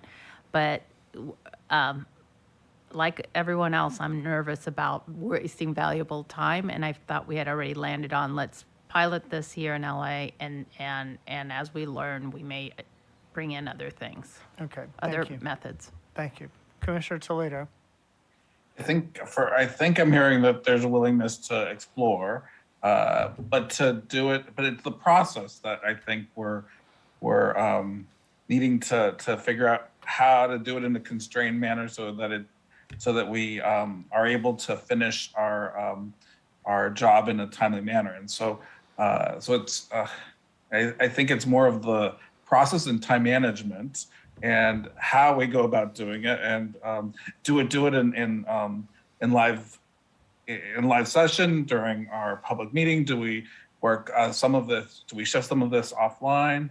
I mean, at the end of the day, we have to solidify our VRA map. So I'm in agreement with Commissioner Fernandez. Once we set our goals are based on VRA council advice, and we were able to get them to that amount, then we finalize those and then we work around them. But that will take a little bit of time to get them to be able to get them to that amount. So right, potentially, or unless they already are there, and I'm not 100% sure they are. So it's the process I think that we need to just clarify a little bit more and think about a little bit more. Thank you, Commissioner Toledo. Commissioner Fernandez. Yes, I had taken my hand down, but I'll go ahead and give my comment. I'm willing to go forward with it, but I think we need to agree upon what the base is, like what the first district's going to look like, right? Because that's going to impact everything else. So I think once we have that, I also think that this is going to take a few hours to do, because it's going to impact so many other districts, and then it's going to impact other VRA districts too. So we might be able to start the live line drawing here, and then at some point may need to cut it off and provide direction. But I think it's good to start with a base and maybe have a district that everyone kind of agrees with, and then go from there. Excellent. Thank you so much. So then along those lines, and thinking about what Commissioner Sadwani had mentioned earlier, as far as my response to one of the maps from stakeholder groups, could we then try to solidify this one district, the SD 10WE, so we have approximately 16% overpopulated at this point. If we can go ahead and finish this and then talk through general direction for the rest of this area, then we could allow Jamie to take off and work on something to come back to us with and we could start working with Sivan on Orange County and San Diego. Commissioner Fornaciari.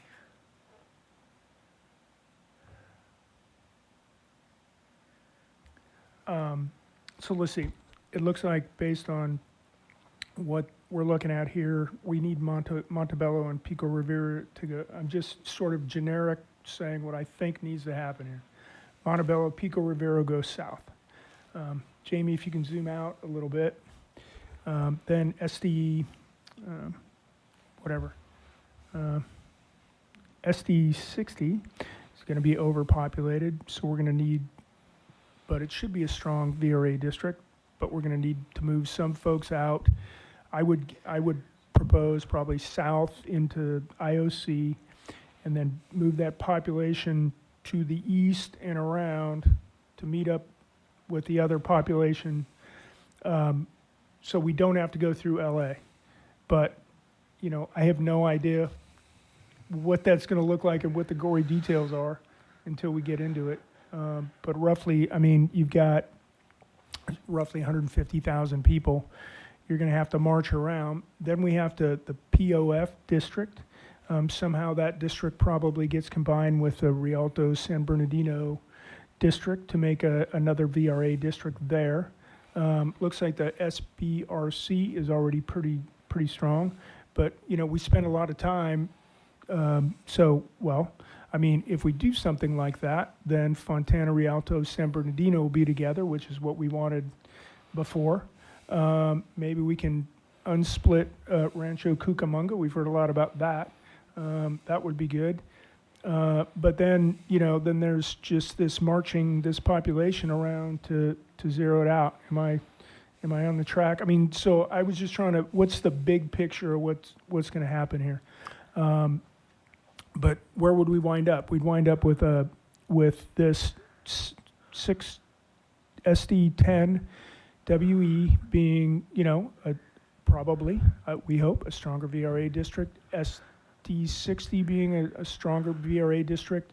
This POF and SBRC. So we'd have 4 VRA Senate districts, you know, between the LA and in Inland Empires. I mean, is that what our goal is?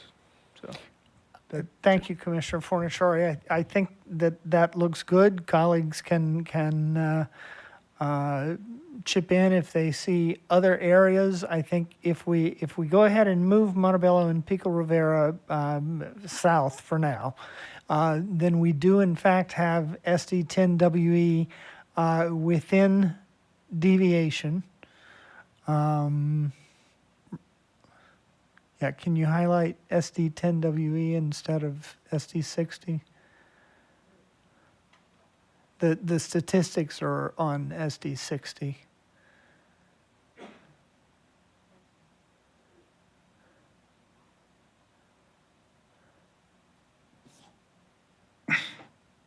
Maptitude didn't like that direction. There you go. Okay, so we're at 3.09. We have a Latino CVAP of almost 59%. And I think that's a good starting point. I agree with Commissioner Fornaciari that POF at this point would probably mostly go into the San Bernardino district. Some might go into the Riverside district. I had indicated before an interest in seeing if we could achieve separation between a San Bernardino-based district and a Riverside-based district. So I would give that as general direction, and then we'd be looking at how to balance out population. We have overpopulation in SD 210 right now.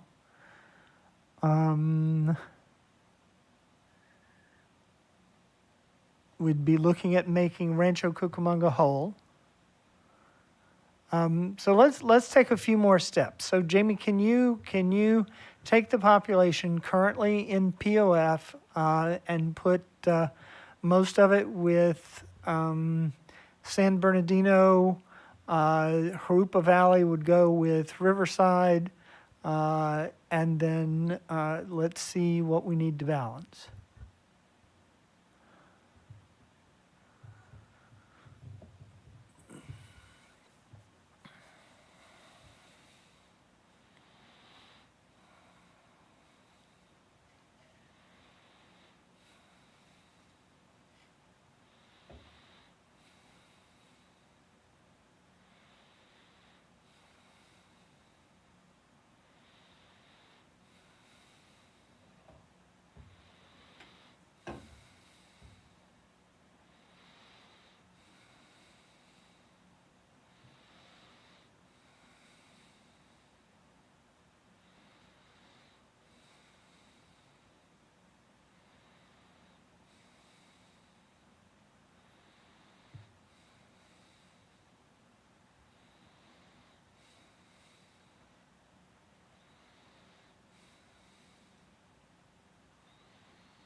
Okay, Commissioner Toledo, and then Commissioner Vasquez and Commissioner Fornashari.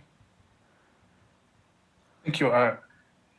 I'm in support of these the changes and where the direction. I also just wanted, because we were talking about regional impact, the Santa Ana district seems to be needing population. So if we can figure out how to move some of the excess population in San Diego down to the Santa Ana VRA district, that might also help, because I think there's very few places to get population to that area at this point. But we'll do one step at a time. Right. Okay. Thank you, Commissioner Vasquez. Thank you. Yes.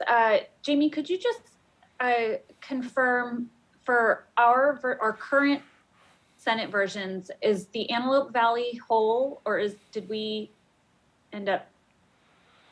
In the Commission's Senate map, I'm going to zoom to this area, which we haven't made any changes to today. The Antelope Valley is whole, and it's with the Victor Valley whole. Got it. Okay. Thank you. That's helpful.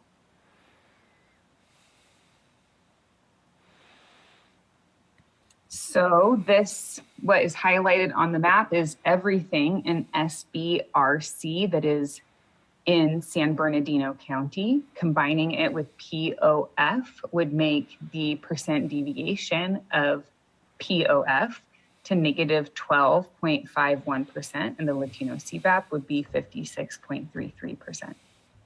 Okay, that sounds like progress. Commissioner Anderson. I was just going to say, would having the heat map help at all in these situations? Jamie, would that be helpful to you? Well, I think right now, understanding what areas the Commission wants to be together would be the most helpful. And then, then I think fine tuning, understanding, okay, what areas have VRA concerns, and then being able to adjust CVAP as needed, if needed, for those once these big changes have kind of been made. Right. Okay. So I was saying, go ahead, Commissioner Anderson. Chair, I was saying that for when we're giving direction to say, can you put these or those areas, it might help in terms of cities or something that commissioners might pick. It was not for Jamie's benefit. I have full confidence in her. Thank you. Thank you. Commissioner Sadwani. Yeah, a couple things. I mean, so as we're doing this, I completely support this change. We've definitely received testimony to take in more of Rancho Cucamonga. And then this is again where I feel like we could go back and just take a peek at our assembly lines. We had worked, I know Commissioner Vasquez had gone through a lot of the COIs in this area. And maybe it makes sense to pick up some of that. Maybe not, right? But it could help to just be a guide as we continue to flesh out this district and get it closer to equal population or within the range. Okay, great. So, Jamie, if we could go ahead and make this change, moving that population into POF, and then we'd be looking at expanding POF to take in the rest of Rancho Cucamonga, as well as the northern part of Upland and San Antonio Heights.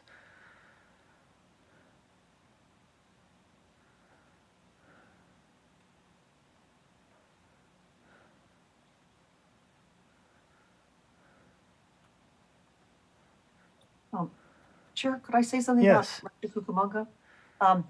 The reason why we drew it like that in the first place, early on, we got a lot of comments to say there's a north section of Cucamonga, Rancho Cucamonga that wants to be with the forest, and they're different than the rest of Rancho Cucamonga. And that's why it was originally drawn that way. Now, since then, and recently, we've been getting, all of Rancho Cucamonga needs to be together. But there was that portion, and it was that, I think our assembly district was leaving that northwest portion with the forest. So that was why we originally drew it that way. Thank you for that. Commissioner Sadwani.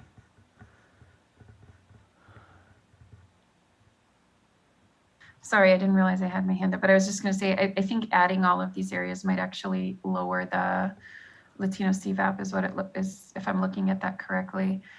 It may be, and I don't know if Commissioner Vasquez is still on, that we pull in some of the COIs that we had brought in the assembly districts on the eastern edge.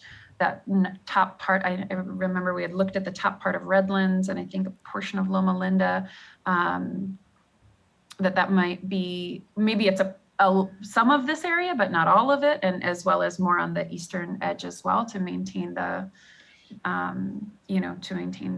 that range for this district. Okay, so instead of making this change, the suggestion is that we look towards Highland and Redlands, at least part of Redlands, so that we don't strand Loma Linda. Right. So if we took in that portion of Redlands that's in the Assembly District, the northern part up against Highland, and then portions of Highland. Commissioner Vasquez?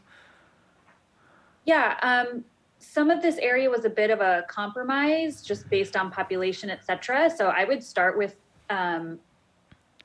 Redlands and then I would just start with Redlands, then I would move to Highland, then I would move to Mentone. That would be my order of operations in terms of grabbing population, but definitely would stay certainly south of the 10 in order to keep the VRA numbers, or sorry, north of the 10 to keep the VRA numbers appropriate. Right. So, and right now we're just a bit over, we're at 8.35 under still in POF. So our next move would be to incorporate portions, significant portions of Highland. Yes, correct. Okay, let's go with that.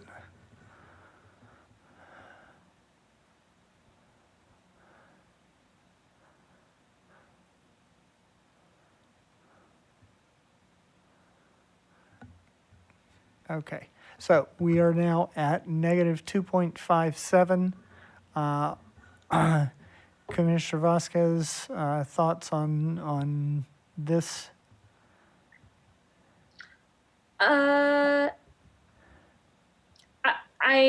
I personally feel like keeping Highland more whole rather than a more probably more of a 50-50 split is probably better. So Okay. Done. Yeah, that would be nice. Yeah, now all of Highland would be included. And with so, this. Jamie, the pink between Mentone and Highland, is that Ukaipa? It looks like this is a Oh, non-contiguous that's piece Redlands. of Redlands. Would you like me to add this? Yes. We call that portion Mentone anyway. Okay. As well as those two unincorporated sections. One moment, please. Right. And it looks like there's also some non-contiguous little census blocks in Mentone, that are part of Redlands, and I can just remove those. So just so the commission's aware, this is a city split because of these little tiny non-contiguous pieces of Redlands. So I might actually suggest, so two things, and I'm open to neither. Potentially bringing in more of Rancho Cucamonga, so raising the line, I think, to the 210, based on community of interest testimony for this area. And I would walk back some of that, the Redlands edition, that Redlandsers consider Mentone anyway. I would walk that back and maybe try to get more of Rancho Cucamonga. And Commissioner Vasquez, you had also said keeping the Redlands changes north of the 10? Correct. So we would first drop that section of Redlands that's south of the 10. And I think we can grab the south of the 10 if we need it for population, but may want to leave it out for now.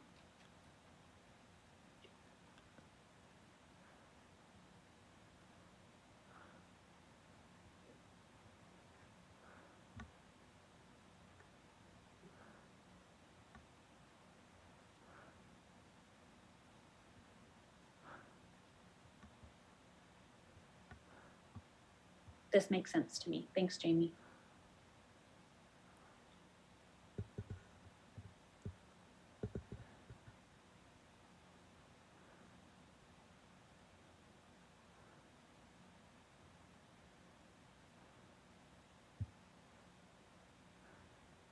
So then to remove this area south of the 10 from Redlands, is that correct? I think so, yes. Let's remove it. And then I think my priority would be to try to get more of Rancho Cucamonga in.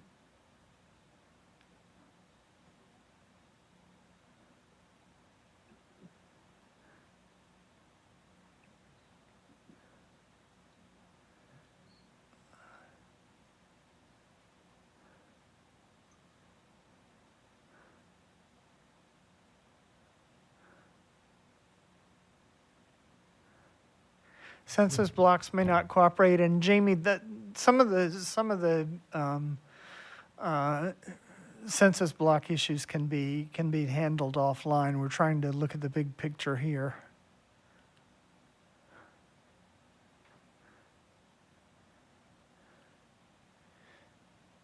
Okay, so now let's look at what we could bring in from Rancho Cucamonga.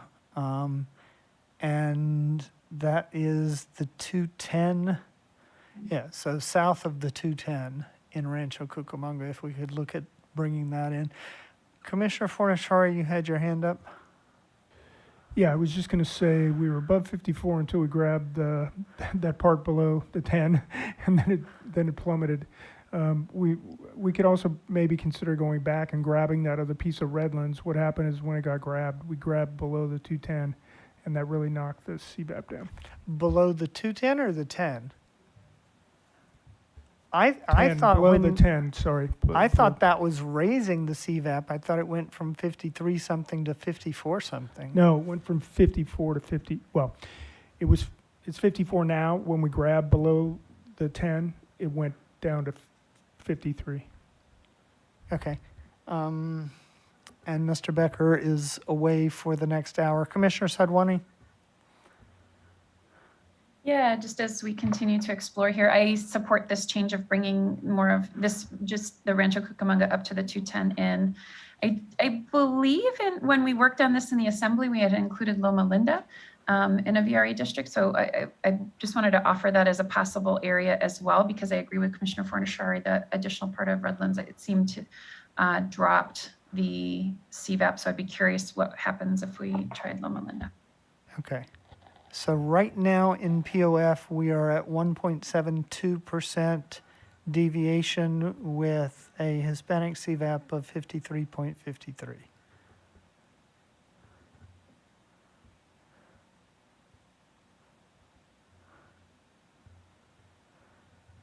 Does that include the Rancho Cucamonga change? Yes, okay.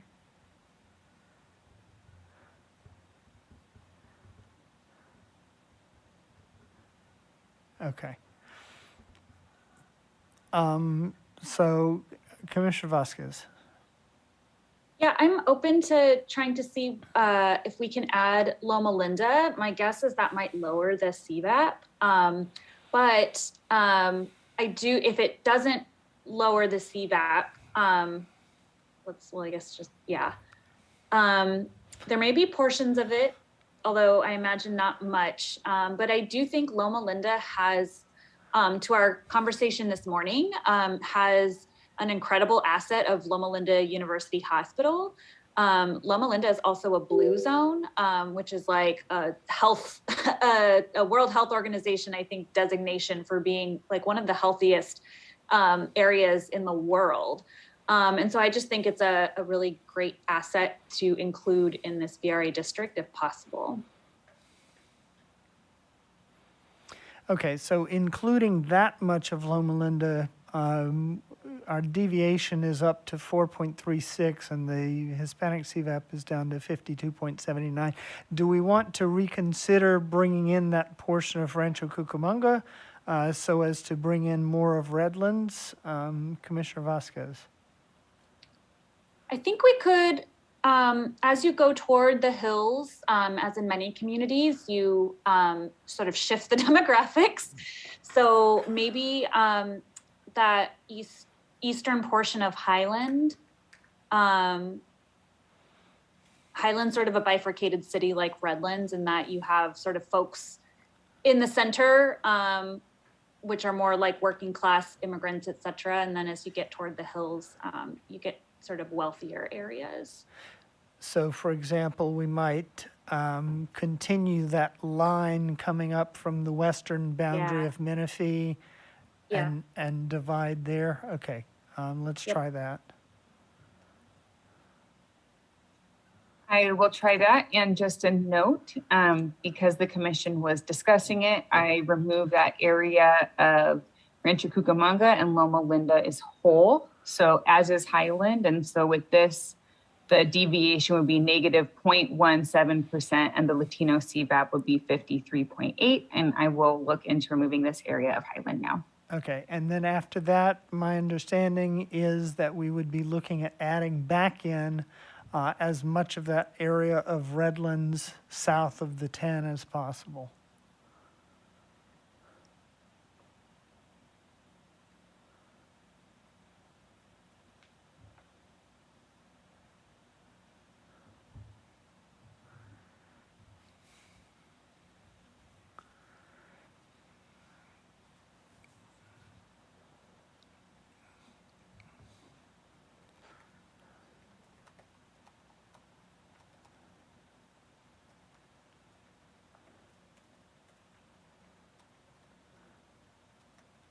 I'll just keep clicking on some of the census tracts here. Just let me know when to stop.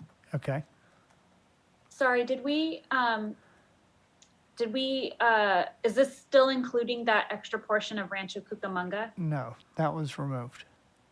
I think I would like to include that, potentially even at the expense of Loma Linda.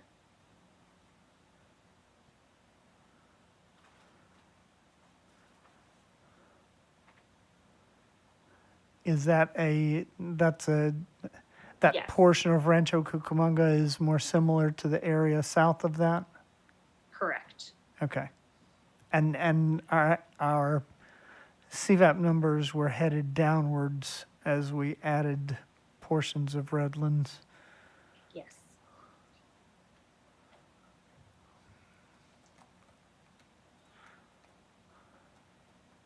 Okay, so now we are almost 7% overpopulated. Right, and then I would remove all of that Redlands portion from south of the 10. And keep Loma Linda? And keep Loma Linda. Yeah, I agree with that.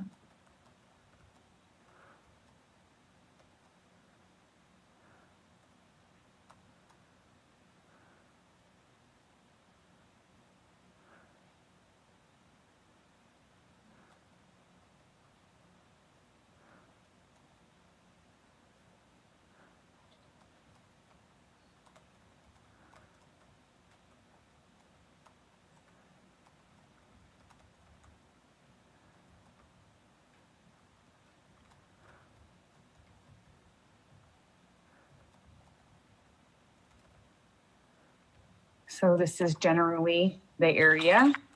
For the sake of time, maybe this is something that we could, Right. Simon and I could work on to smooth out.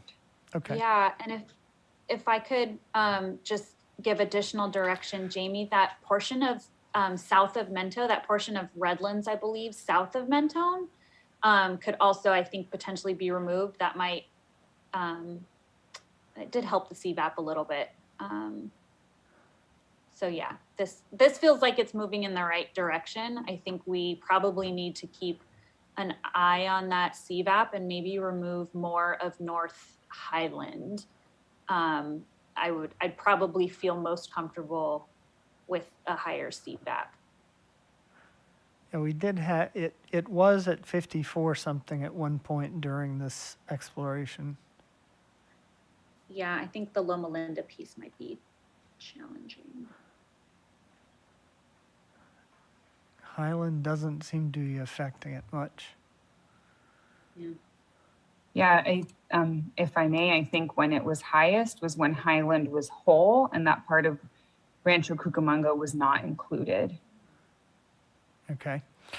Commissioner Fornaciari. Yeah, I was just going to suggest that maybe we can work these details offline, but because I think there's going to be some overall major architectural shifts that we all would want to just kind of roughly see the major architectural shifts and see if we're all comfortable with going that way. Right. So at this point, for purposes of pulling back and seeing where we go next, let's go ahead and commit these, and we can come back and undo them later. But let's go ahead and commit them and pull the map back and see where we are. Absolutely, and really quickly wanted to note that this little portion of Eastvale is split from Eastvale and is still assigned, I think, to POF. So wondering if you would like Eastvale to be whole or if I should move that little area in with Hurupa Valley. Commissioner Vasquez, do you have any thoughts on that? Sorry, can you repeat that?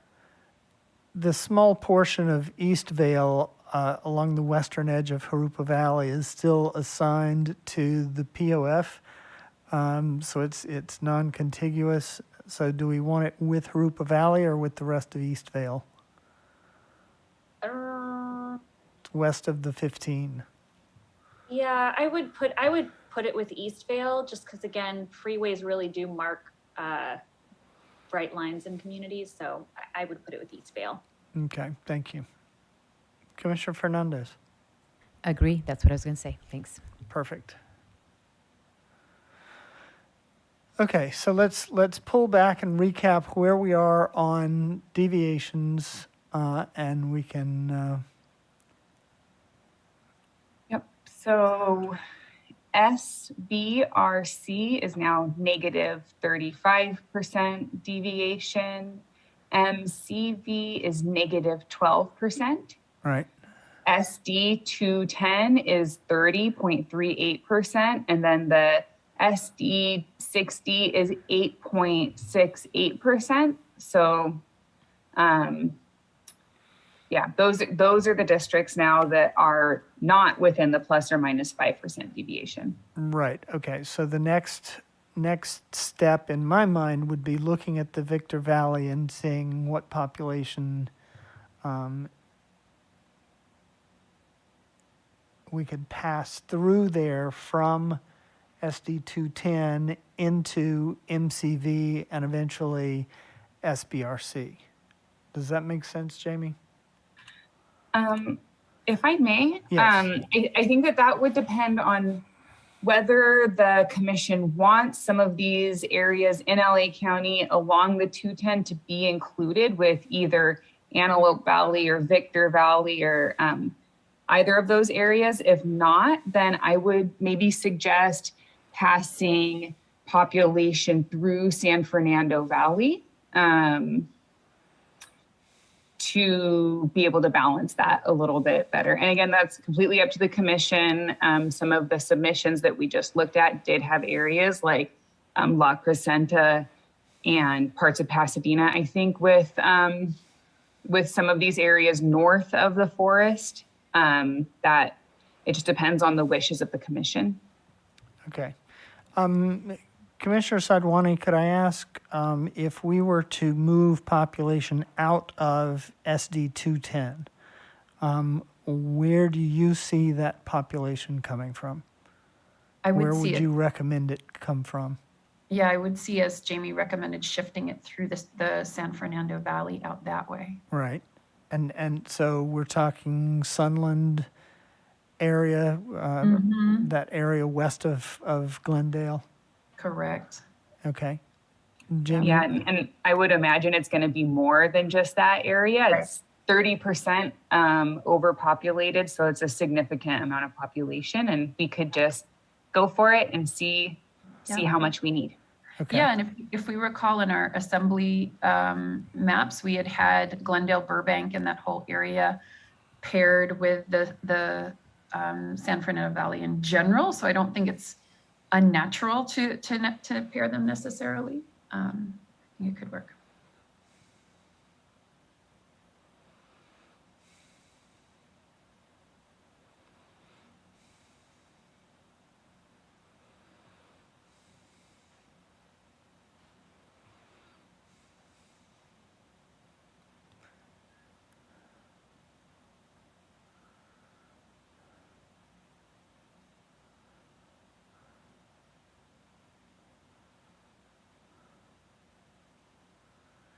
Okay, so now SD 210 is at 1.35%.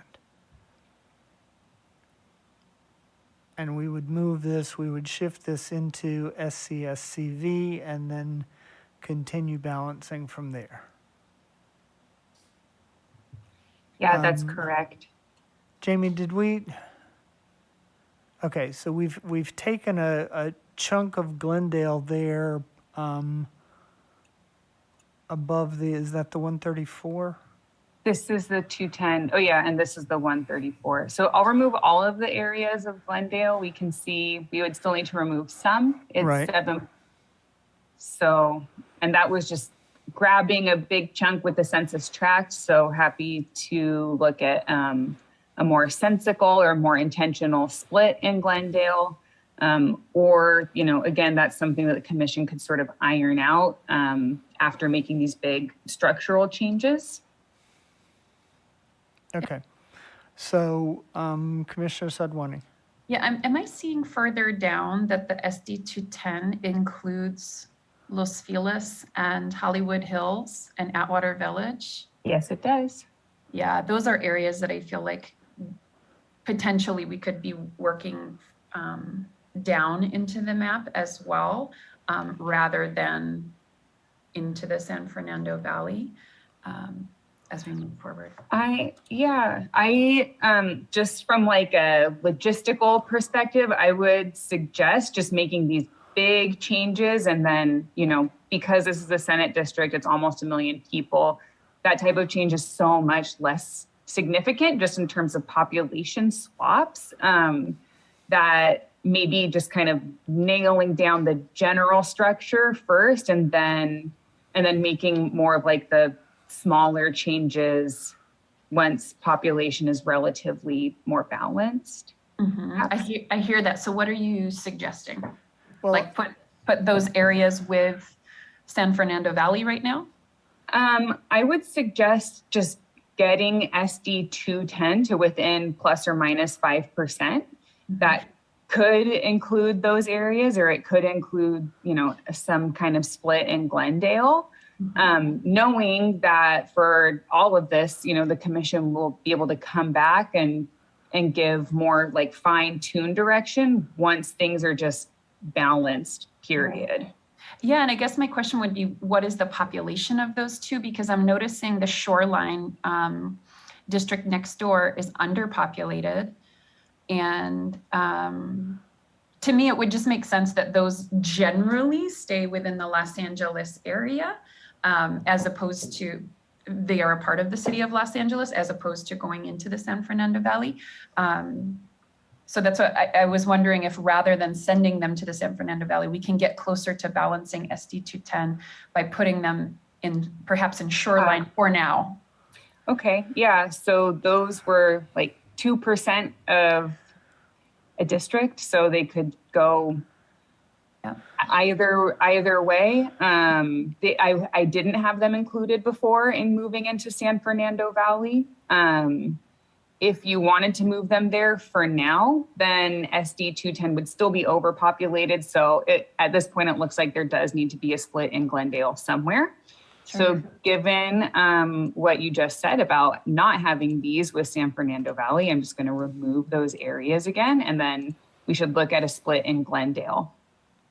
Well, maybe I'm confused. I was saying commit this change and see if it got us to 5.12%. So we weren't too far. There's another little portion of the city of Los Angeles there, right next to Glendale. And that was what I was wondering, if that together would get us to closer to 5%.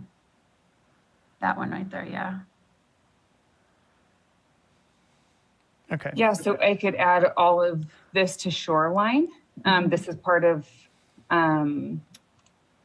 Legion Park, I think, and moving, like, this is Hollywood Hills areas, moving that with Shoreline for now. Is that what you would wish? Yeah, that was my thought, because that gets us to like 4.38 in the SD 210. Is that correct? Yes. Okay, so I'll commit this change, and then we can look at continuing to move this population that's in the really overpopulated district in San Fernando Valley. While we're at this, would we be looking at shifting the excess population from Nila District south? Do we need it to the south?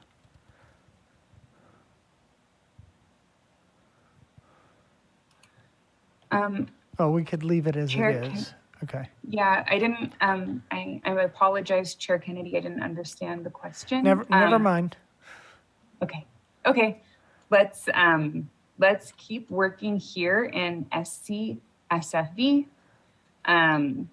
Just looking at the geography of this district right now, I think it makes sense to move some sort of Santa Clarita Valley in with the Antelope Valley. Is that the direction the commission would want to go? I'm happy with that. Any objections? No, so please proceed.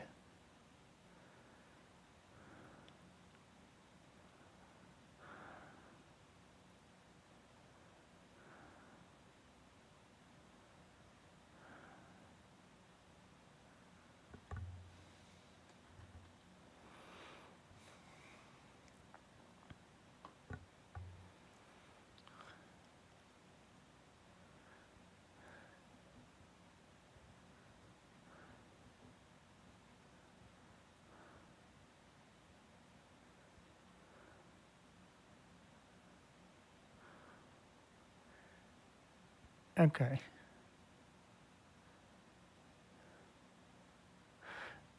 Yeah, if you can back off that last one.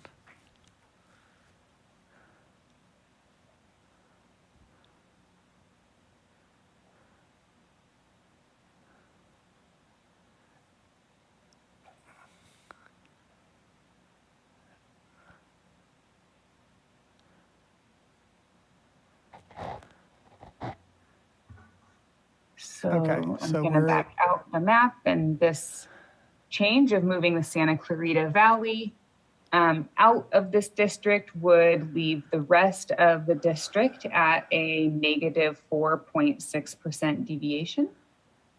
right. So any objection, Commissioner Sadwani? I don't object yet, but I don't have a plan as to how we will balance things out up above. I will be honest there.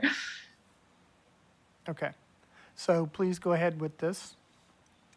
Yeah, and then just kind of looking at where we still need to balance. So we just moved that population instead of combining areas in SD 210 directly with Antelope Valley or Victor Valley. We moved the population through San Fernando Valley. So now this Antelope Valley and Victor Valley base district is again overpopulated. We need to balance between the Antelope Victor Valley district, which is almost 25% overpopulated. We need to increase the population in MCV, which is negative 12, almost negative 13% deviation. We need to increase the population in SBRC, which is negative 35% deviation. And we still need to deal with this 8% deviation in SD60. So Okay. those are the areas that still need to be, The SD60 could conceivably balance with what we were looking at earlier, what Commissioner Toledo called our attention to, is the negative deviation. Yes, they're in SAA. Yes, and if I could add to that, please. Yes. So right now, the ones that are overpopulated, so it's like the Antelope and Victor Valley one, MCV and SBRC. Those, I guess like right now, kind of it could look like MCV almost being absorbed into these, or no, not being absorbed, picking up some of this and then shedding population in Riverside County, joining with SBRC, and then potentially, yeah, those could be combined or somewhere else. Yeah. Right. Okay. So let's look at Commissioner Vasquez and then Commissioner Sadwani. Yes, thank you. Here's for me where my priority is and has been really since the start of this is I would really like to keep the Antelope Valley whole and contained the district it's in, contained within LA County. So agree with sort of the general direction that Jamie pointed out of sort of shifting population clockwise. But I disagree with a couple of our submitted and reviewed maps that I don't think we should take a portion of the Victor Valley into the Antelope Valley. And I'd like to follow more closely with the MALDEF lines. Right. So if Jamie, if we could look at what is the population of the Victor Valley? Looking to move it into MCV. Absolutely. So if it would be helpful, I could even just look at what the percent deviation would be if we added all of San Bernardino County that's in the Antelope Valley, Victor Valley base district into MCV, and then That I think will bring these two districts that need to be kind of consolidated and move population. They'll be right next to each other, and it'll be easier to see sort of what would need to happen there. Does that sound agreeable to look at adding everything that's remaining in San Bernardino County into the MCV just to see the population? If that's easier for you, then yes, that's fine.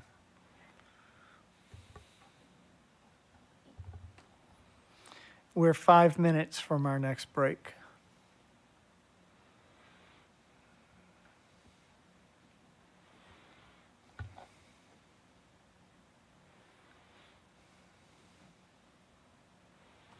One moment, please, while the computer's thinking.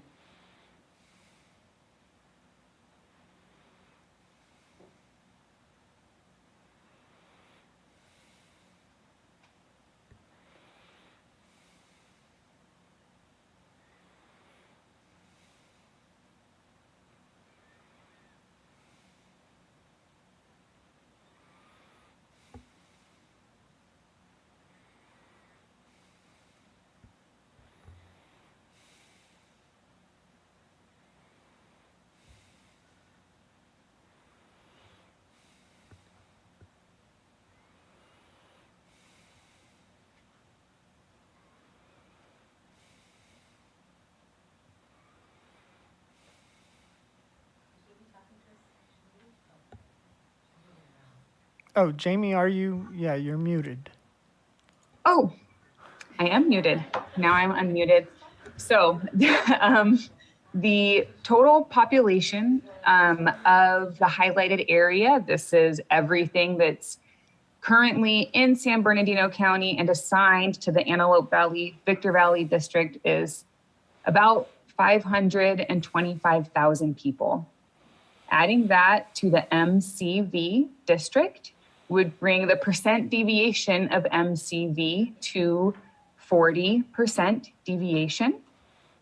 And then that would be able to be balanced with the SBRC, which is negative 35% deviation. So that's where sort of the balancing could happen, and maybe some more adjusting. But this would be negative 28%. Okay. Right, and Okay. so if we look back at that, and Commissioner Vasquez's desire that we make the Antelope Valley as whole as possible, is there population anywhere else that we need to pick up that could be added to that Antelope Valley district? I think now, if the request is to keep it all within Los Angeles County, Right. I think then that would be looking back at adding more population, either from San Fernando Valley, or this is probably why some of these maps that we just looked at crossed into sort of the 210 corridor cities. Right. Okay. Thoughts on this? Commissioner Sinai. I think it makes more sense to cross the Antelope Valley into San Bernardino than it does to go into the 210. I know, Commissioner Vasquez, you're not happy with me saying that, but I think there's more similarities, and but I'm open always. Okay. Jamie, could we, before we go to break, could we just look at the Victor Valley and get a read on how much population that is? One moment, please.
Okay, so that's essentially the Victor Valley is give or take 400,000 people. That's correct. Okay. So we need to take a break for the next 15 minutes. We will leave it there. Jamie, if you have any thoughts on how we handle this, we'll look forward to hearing those in 15 minutes.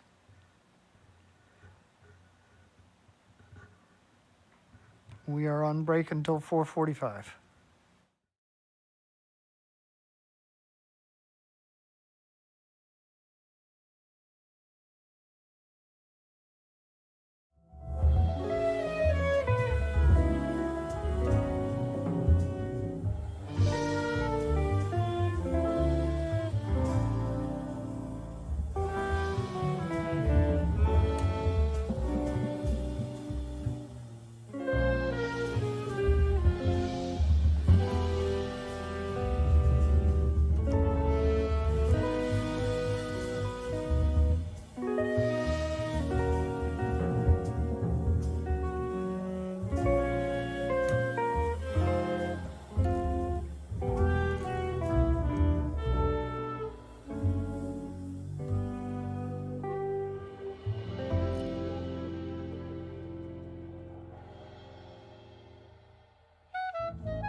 Welcome back.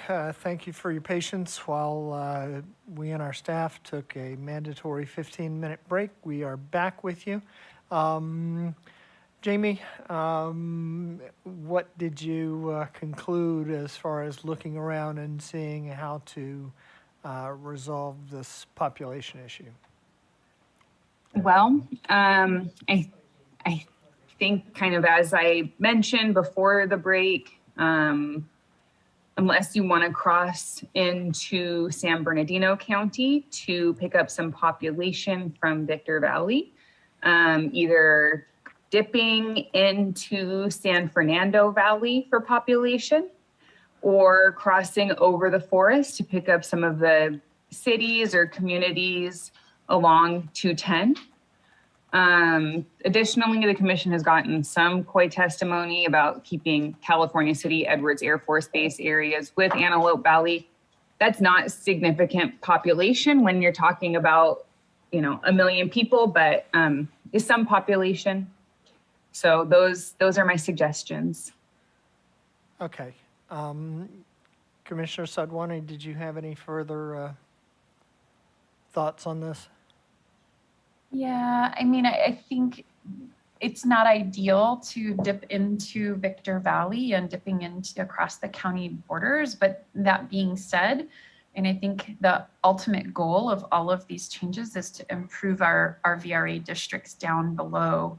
And I think that we are in that general direction of doing that. Certainly, we've already seen the improvement to the, I forget the name of it, the first one we started working on. So in that sense, I would be inclined to balance these districts using, pulling from or grouping communities in the Victor Valley with the Antelope Valley. I know that, that's less than ideal. That being said, certainly we do that in our assembly maps as well. And I know we've gone back and forth on the extent to which these communities are or are not tied. But I think given all of the other considerations, I think that would be the way to go.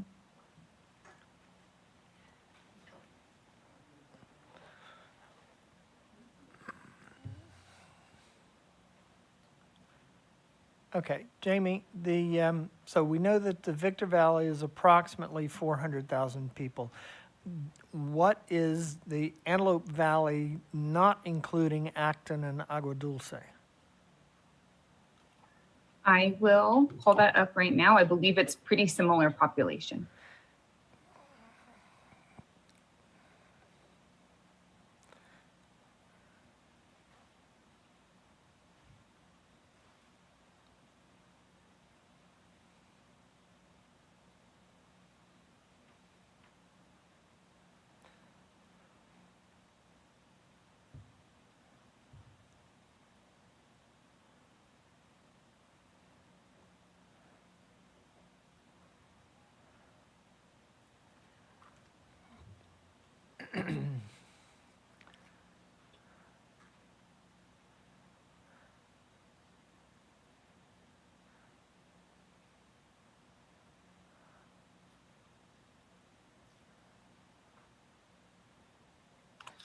Yeah. So it's yeah, almost exactly identical. And if that were all we had to do, put together 400 and 400, I think that's definitely something that I could support. Jamie, were you going to say something else? Well, just a note is that although in the commission's draft maps for this area, although Santa Clarita Valley is also included in that district, that's essentially what the draft maps are. And making that change would definitely have some big population bubbles that would need to be resolved, including, basically Agua Dulce, Acton, and Santa Clarita Valley would need to be moved into a district. And then also just a note that this area along north of 210, Rancho Cucamonga, Upland, et cetera, currently we're not really talking about where that would go. Just some suggestions or a suggestions that could go into 210 with further, we would have to remove other population here in SD 210, but just to note that we can't forget about those guys. Right. Okay, thank you. Commissioner Fornaciari. Yeah, sorry, it was a little bit late. Jamie, if you could refresh me, if we moved all of the rest of San Bernardino County into MCV, how short were we in? I think we were about 28% short then in the northern LA area. Okay. Because I'm seeing that we got the northern part of Rancho Cucamonga. We got, whatever that is next to it. We could maybe go west with. We're 4% here. We're 3% there. We're a few more percent. I mean, is there enough floating around in LA to kind of get it in close, do you think, or? You mean by crossing the forest? No, by continuing to go through the San Fernando Valley. Yes, I think that would be, there would need to be some significant adjustments in the rest of LA County to accommodate that change, but. Well, zoom in, if you can zoom in a little bit there. I mean, maybe so we can see all the labels. So we got 4% at SD. I mean, technically we have 10% at SD Nella. We have 9% in SD 210. We're a little short there, but we in SCFV. Then we had another 3% or probably 8% somewhere nearby. I don't know. That might. So just to clarify your question, it's about like using the plus or minus 5% to try and absorb some of that. I see.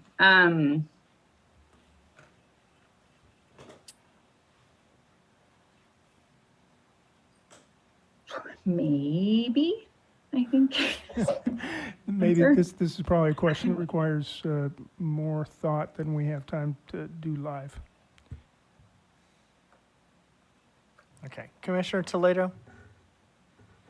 I mean, I would find it hard to absorb that population through the Los Angeles area and not reduce the CVAPs, though. I think that's, so I think we might be able to absorb it, but it would potentially reduce the CVAPs in that area. It's based on just looking at the demographics in this area versus where the population is going to be pushed into. I mean, I could be wrong, but that's what it, at first glance, that's what it's like.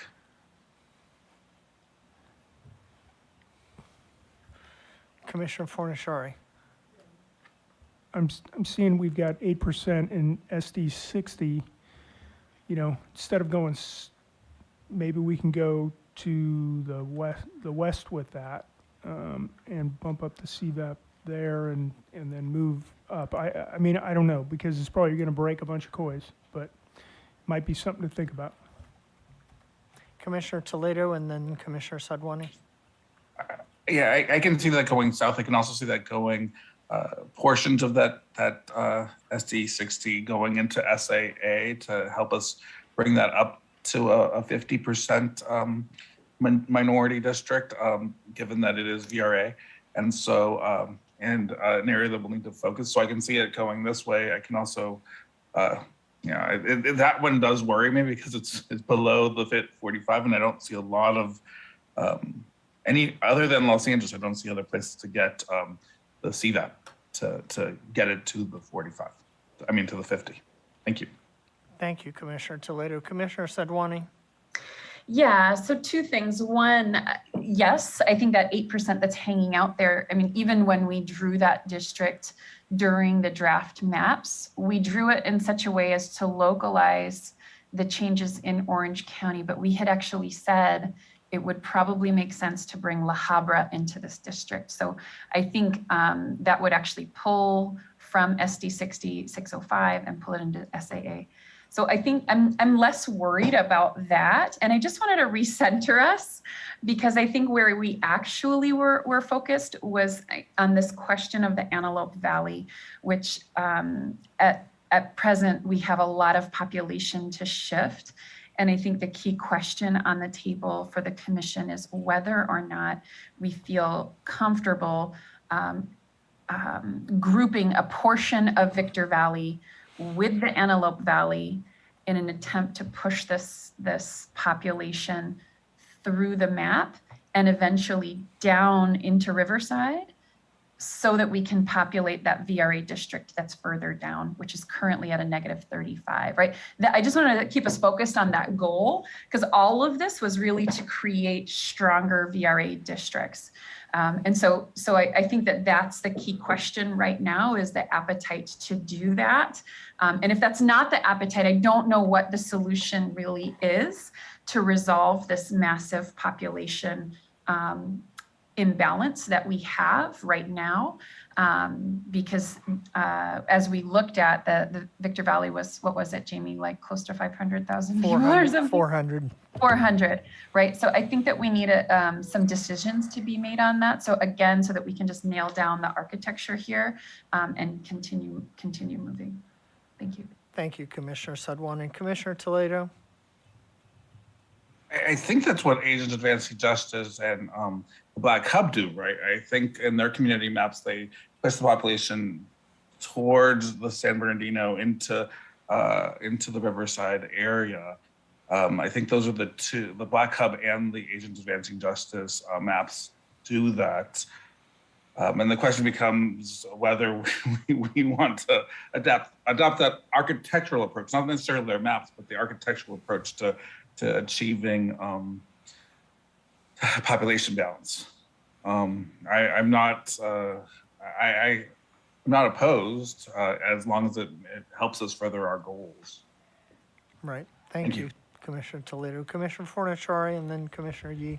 Yeah, I wasn't trying to say I was opposed to doing that. I was just trying to find a way to minimize it. That's all. I think we should carry on. I think we should make this finish this experiment and see what happens. Thank you, Commissioner Yee. Yeah, I support carrying on. I mean, crossing the county line is regretful. We really wish we didn't have to do it. We've heard all the unhappiness about doing it, but we have limited choices. And so I think we'll have to do it again. Very good. Thank you. Commissioner Vasquez. Yes, thank you. Helpful suggestion that just came in that will be posted to public comment from, no, I'm not even sure. My inbox is a mess. The suggestion is to consider taking what we left in Rancho Cucamonga and Upland and adding that to CD 210, which I think in one of our maps we've like moved the county line below the 210 in order to preserve the county line north of that in Antelope and Victor Valley.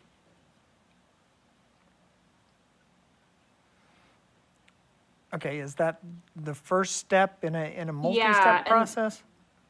And I think there was some discussion about taking that 8% in the SD 60 and pushing, I believe, that northward.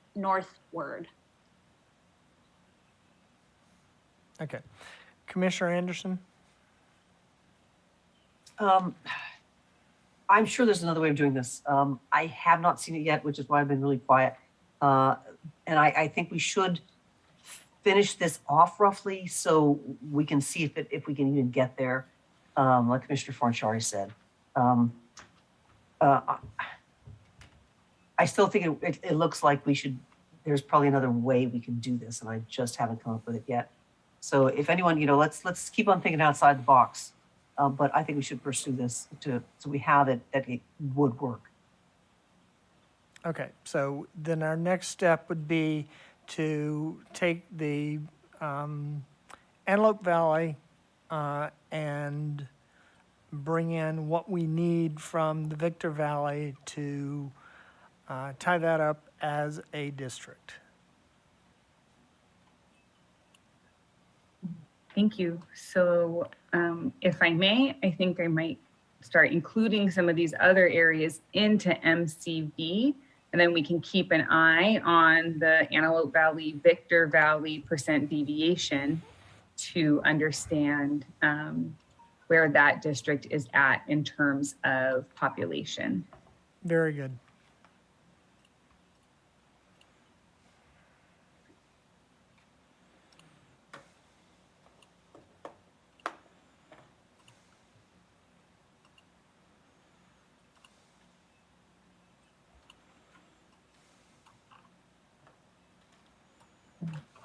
And are there specific areas that the commission would like to, or I guess specific cities the commission would like to try to include with the Antelope Valley, or any preferences there?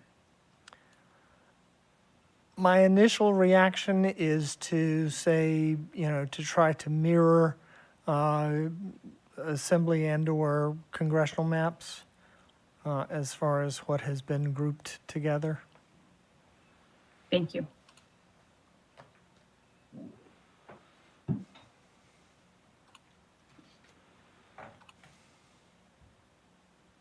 Oh, so I'm taking too much.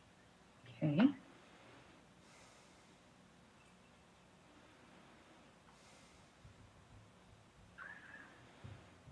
So I'm gonna just try to keep everything contiguous here, clean up some of these lines really quickly.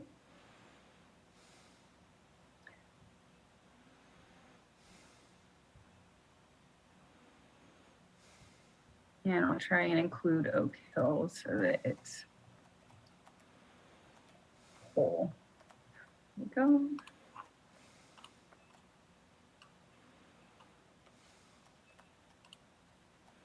Okay, so I'll zoom out. This would be including this portion of 210. It's including whole and intact Pinion Hills, Adelanto, Victorville, with the Antelope Valley. Can we check, Jamie, if Victorville is indeed whole? Yes, I just made it whole. Okay, very good.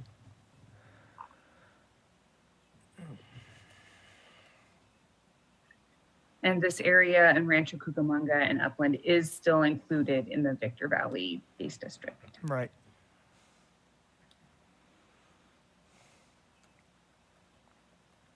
Okay. And so all of this would become part of MCV. Right.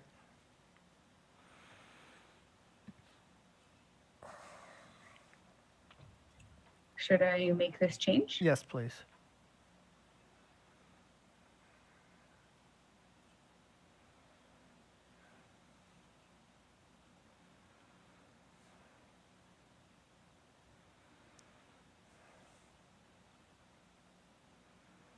One moment while it's updating. Is that a part of, okay, I was just trying to see if that was a part of Apple Valley. No, that's Spring Valley Lake, okay.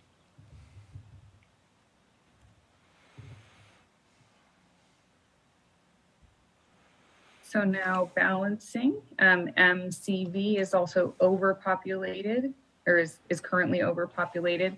SBRC is significantly underpopulated. And then SD 60 by 605 is still overpopulated. Right. I'm not yet seeing a way to balance this.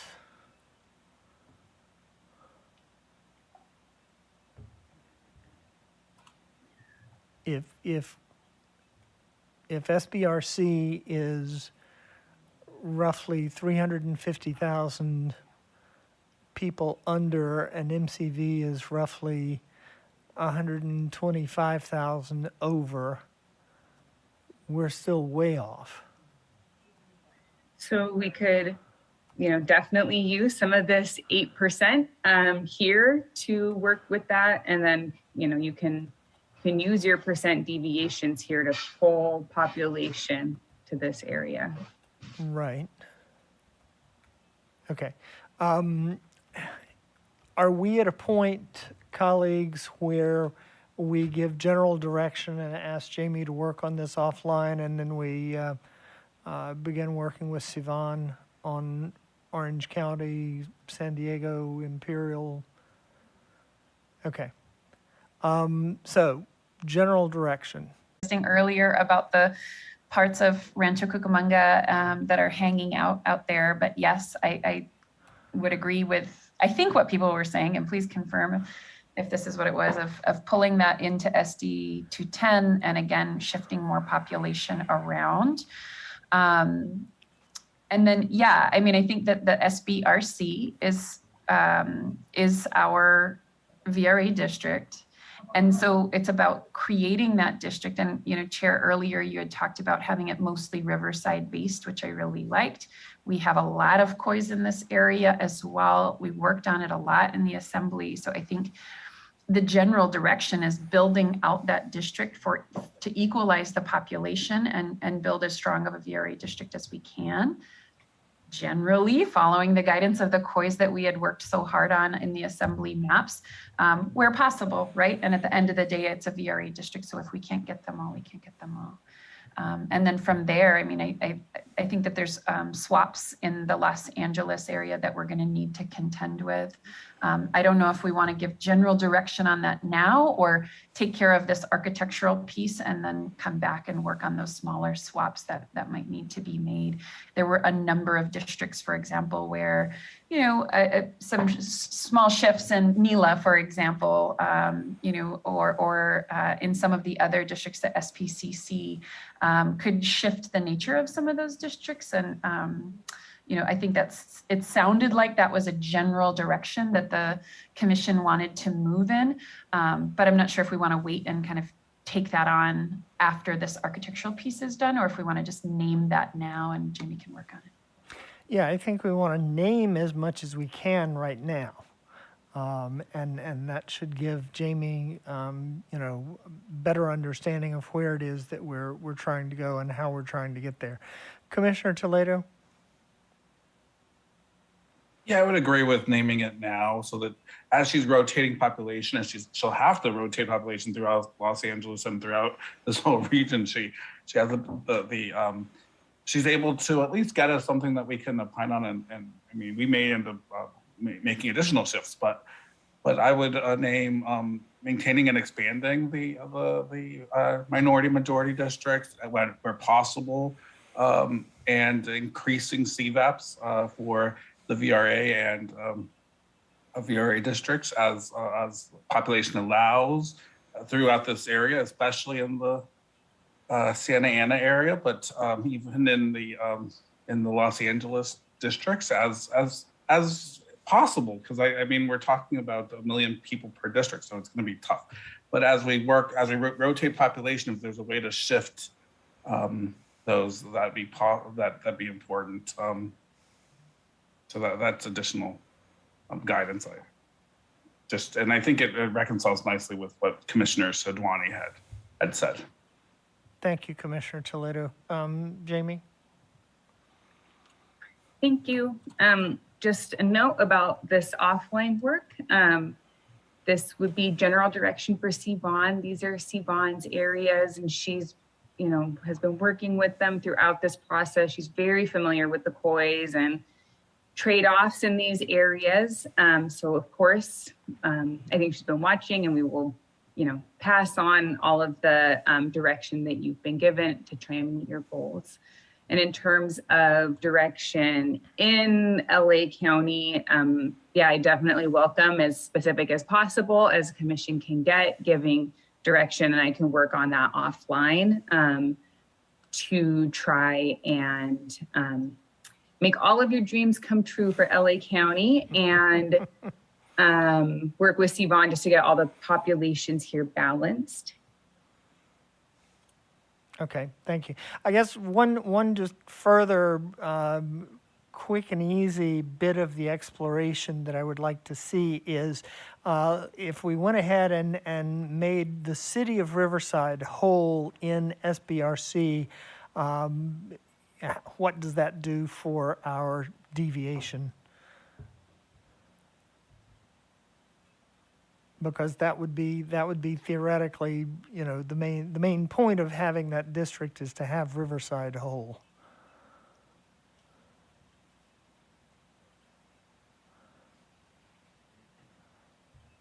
And that's certainly something that can pass on to Sivan and ask her to explore.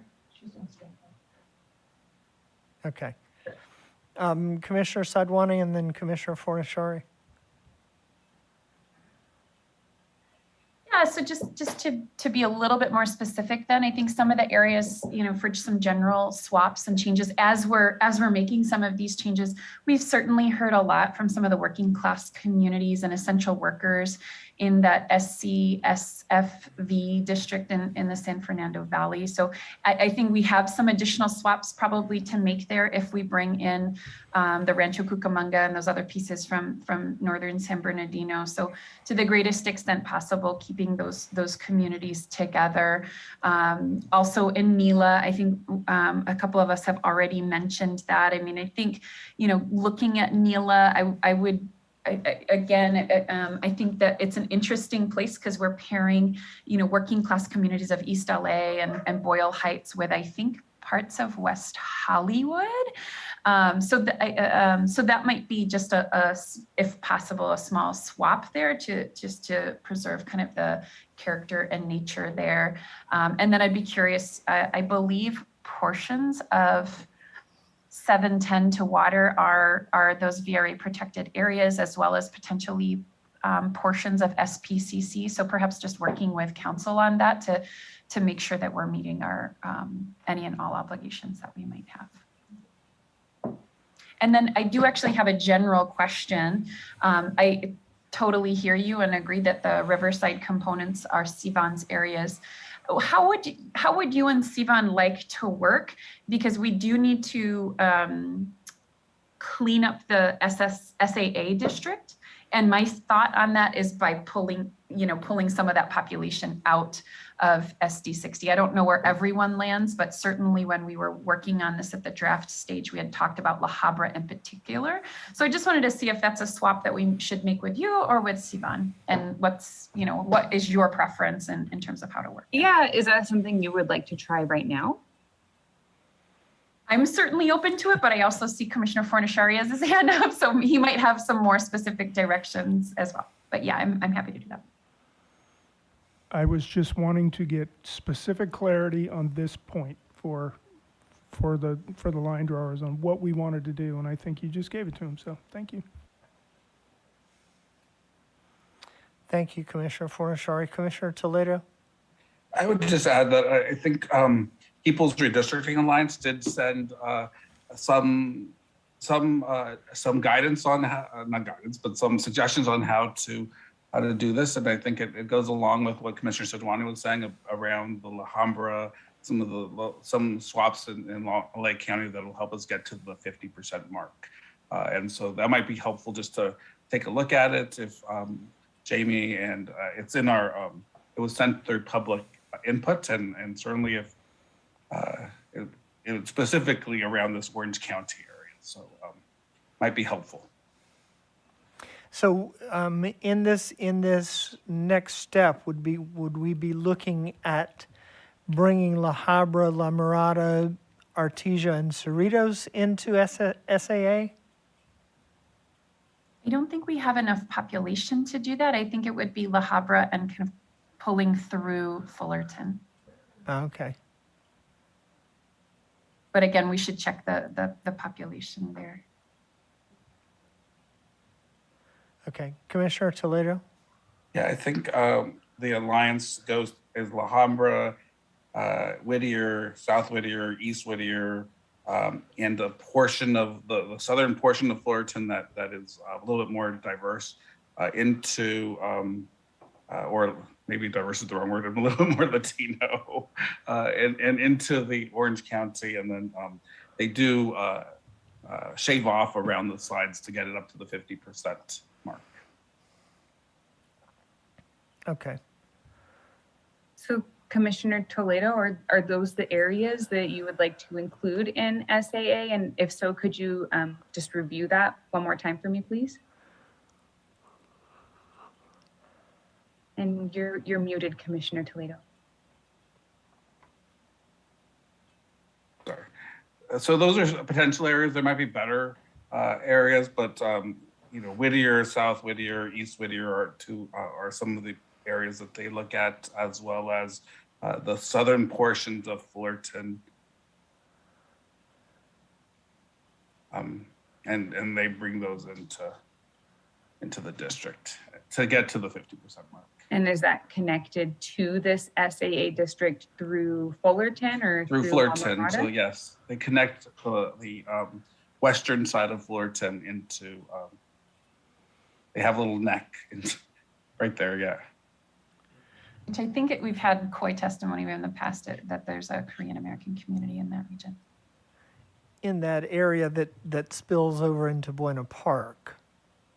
So then the question becomes, well, I guess we have them whole in there if we have that portion of Fullerton with Buena Park. Okay.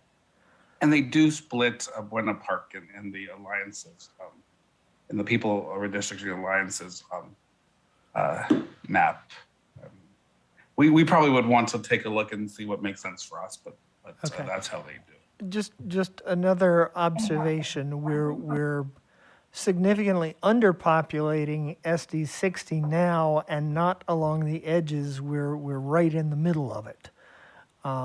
So I just wanted to get thoughts on whether that is the best place to do this, or whether there are other options. Do we want to see the heat map? Commissioner Fornashari. Yeah, I'd be interested in letting Jamie explore this. I mean, my recollection, yeah, I mean, it's not very hot right around there, right? And so that's the challenge, going from this part of Anaheim into LA.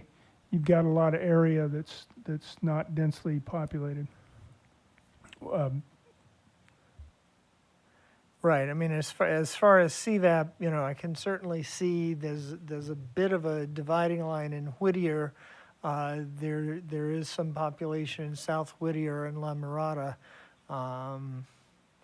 The western part of Fullerton would be to keep the Korean community united, but isn't going to contribute to our CVAP. Commissioner Sadwani.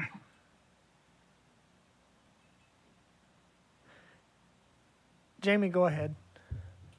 I was just going to note that this is something that we can definitely take a look at offline, and just some suggestions as I'm looking at it now is, you know, maybe not having a direct like district to district based swap, but maybe also working with some of these other areas surrounding to, you know, remove population here, add population there, and yeah, we'll of course collaborate with your VRA council on this. Right, and we've heard some public input about significant Latino population east of Euclid in Garden Grove. So I don't know whether that's an area to be explored in this exercise. Commissioner Sadwani? Yeah, sorry, my internet froze again. Yes, I agree. I think there's exploration to be done here. I was also looking, it might also mean taking out Cypress.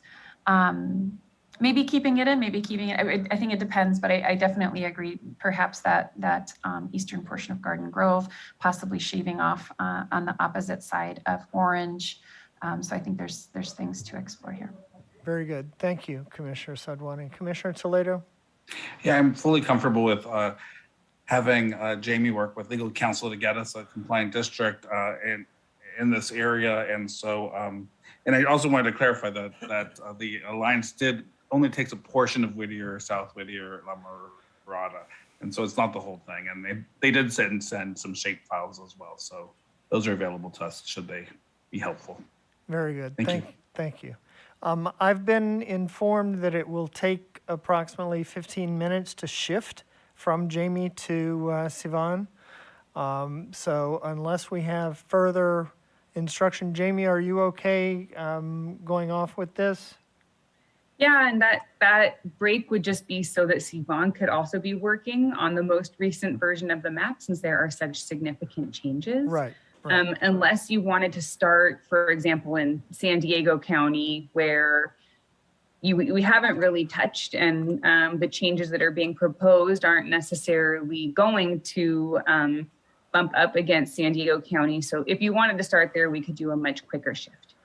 I actually don't at this point. Commissioner Sinai has had to go take care of an emergency matter here in town, so I would be reluctant to proceed at this point. Pardon me? Oh, she's arriving. Okay. So yeah, we could go for a shorter changeover and work on San Diego Imperial and the Sika district in general. Thank you. All right, Sivan will be sharing her screen shortly. Hi, everyone. Just one moment while I get set up here.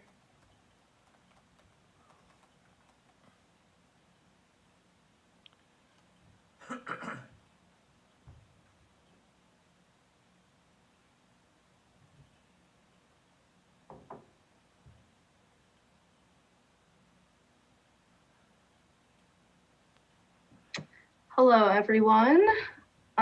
We are looking at Senate in Southern California. So would you like to begin by looking at SECA? If we could stand by for about 2 more minutes, we can proceed. If you could, Sivan, as Jamie had done earlier, if you could just remind us what we have currently as far as draft Senate districts for San Diego County, and then remind us what we have in the Sika district. Yeah, absolutely. So as far as San Diego County goes, obviously a large portion of East County. So this is what we would be looking at. Let me turn the assembly lines on. So SECA includes the large portion of that eastern San Diego Assembly District, as well as the sort of South Bay Chula Vista District. So it combines those with obviously other VRA areas in Imperial County, as well as the Coachella Valley and Riverside. Then just north of that is this district, which goes from Coronado on the coast, includes part of the central city of San Diego, and then wraps around to include the cities of La Presa, Spring Valley, Jamul. Also brings in Lemon Grove, La Mesa, all of El Cajon, keeps all of these cities whole. And then to the north, we have this district, which goes again from the city of San Diego and then stretches all the way north to the county border to include Rainbow, Fallbrook, Bonsall, as well as all of Escondido and all of Poway. And then finally, we have our coastal San Diego South Coastal Orange County District, SOC NSD. And that goes as far south, again, picking up areas on the coast of the city of San Diego, going as far inland as San Marcos and Vista, and then going up to Dana Point in Orange County. Very good. Thank you, Sivan. Commissioner Sinai, I understand that you would like to have a bit of discussion on this. Well, ideally, it would be great to have a VRA district just in San Diego, but I don't think it can be completely done. But I would like to see if we can explore keeping, the South Bay and City Heights, as much of that second district that we created, assembly district that we created that went east to El Cajon, see if we can put how much of it, could continue to keep the Latino CVAP high, and then move, and then see if we can connect, because this was an area where we just kind of quickly did it. If we can connect more along the border with Imperial Valley, leaving some of the East County communities not in the VRA district.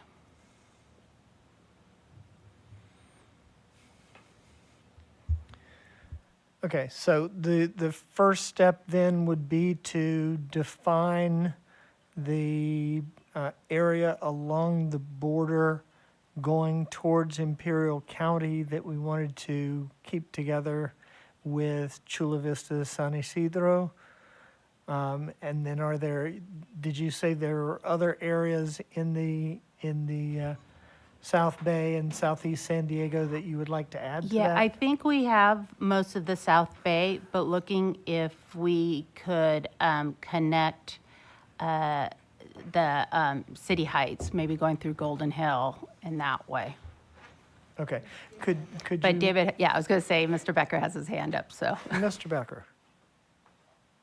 Yeah, thank you. I just want to highlight the fact that as in all the maps, the area of Chula Vista, San Isidro, South San Diego is part of VRA concerns, and it is included in that area only meets the Jingles 1 precondition if included with Imperial County.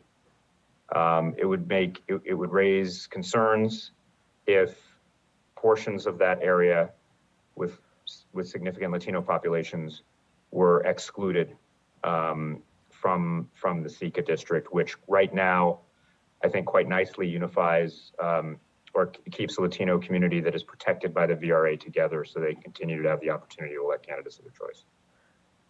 Could you clarify that? If what were excluded from SECA? If there were Latino, currently Chula Vista, San Isidro, kind of that South San Diego area, thank you.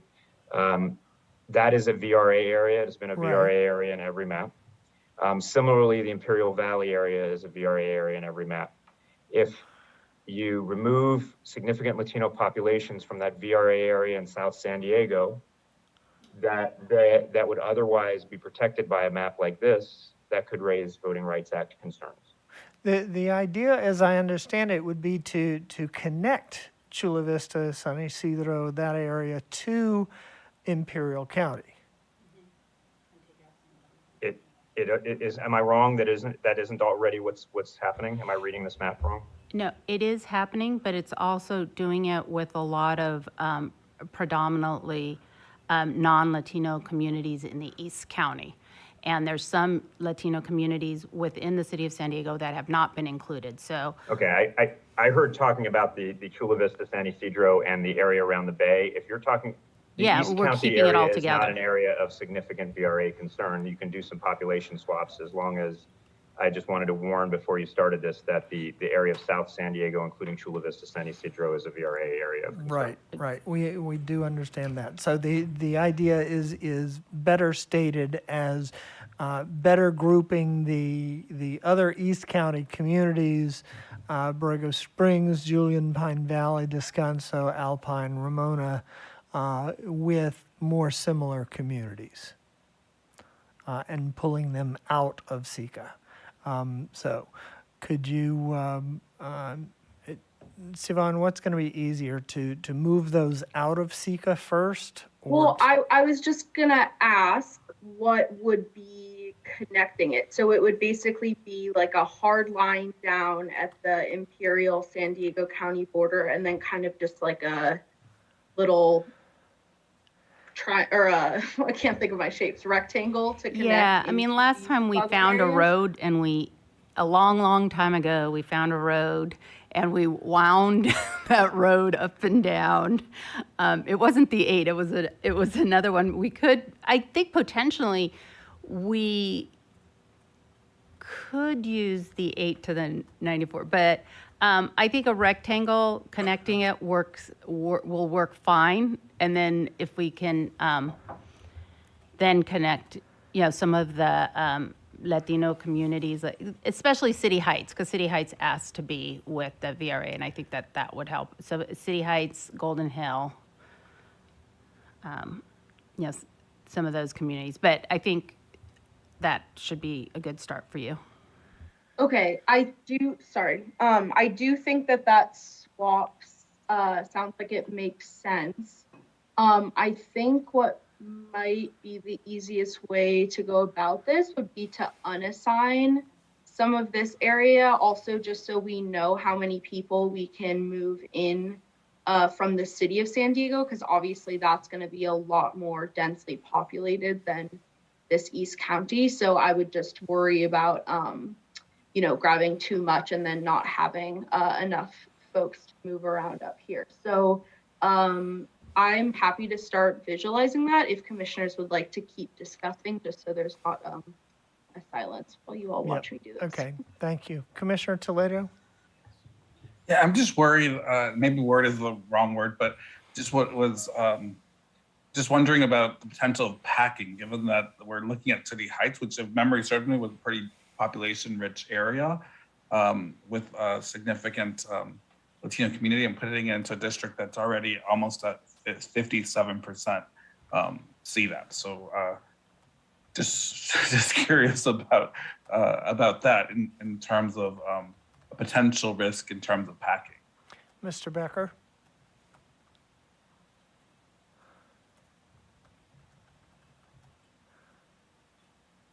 So I think it would depend on the makeup of the district that you're removing the Latino population from. I mean, these are districts that are not covered by the VRA. These are districts where the percent of Latino CVAP is not particularly high.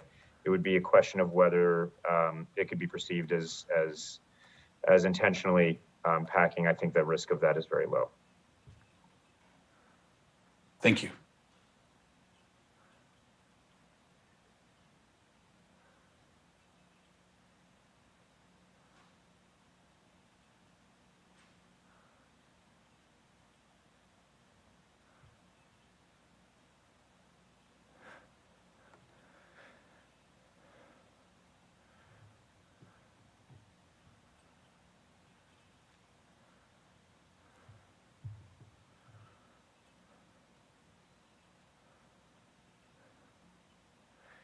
Okay, for a start, that's fine. So it looks like, oops. Let me just adjust this view. So the unassigned area has about 80,000 people in it, which would also be 9-ish% of a district, so not very much. And then obviously I think this isn't obviously a very good indicator of what the final Latino CVAP will be, but currently removing this population would put SECA at 61.6%. Okay. Commissioner Sinai, the next step then would be to bring what into SECA?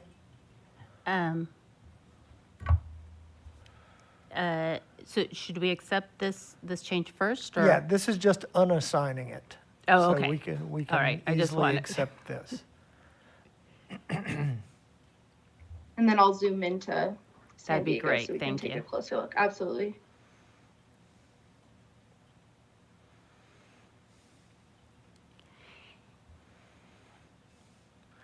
And my thought was similar to what we did in the Assembly. I believe it was the Assembly District that we connected City Heights to South Bay.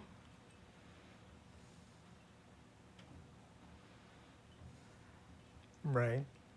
And so I think it's including that piece, probably up,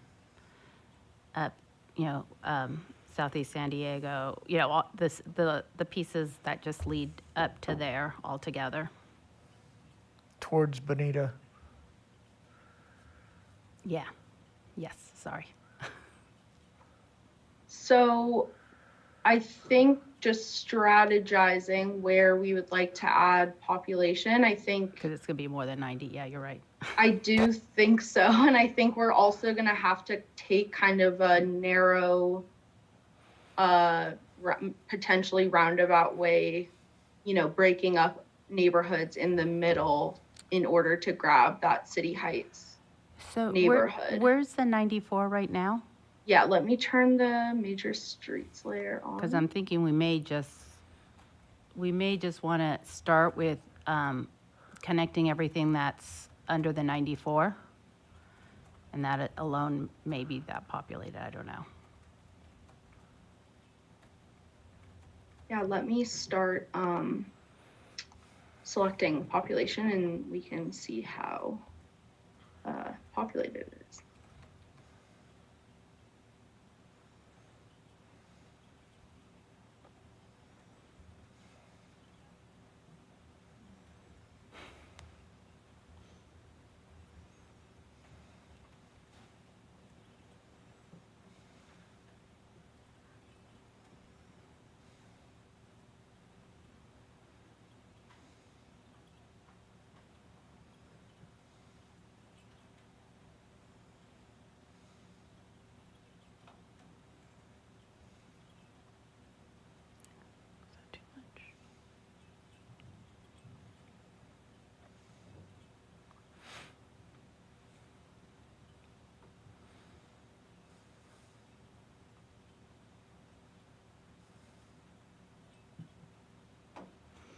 I also wanted to check with my colleagues what thoughts they had, because I know Commissioner Sadwani, you had talked about the SECA district, so I just wanted to see what thoughts you were having on it.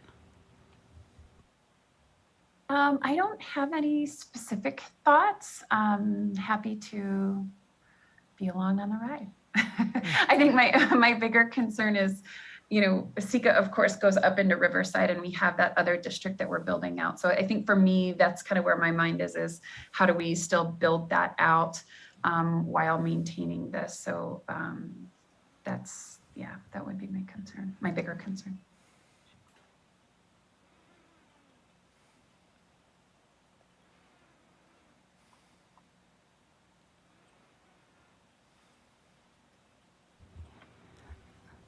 So, sorry, I just trying to remember what the number we're looking for. I believe it was 79.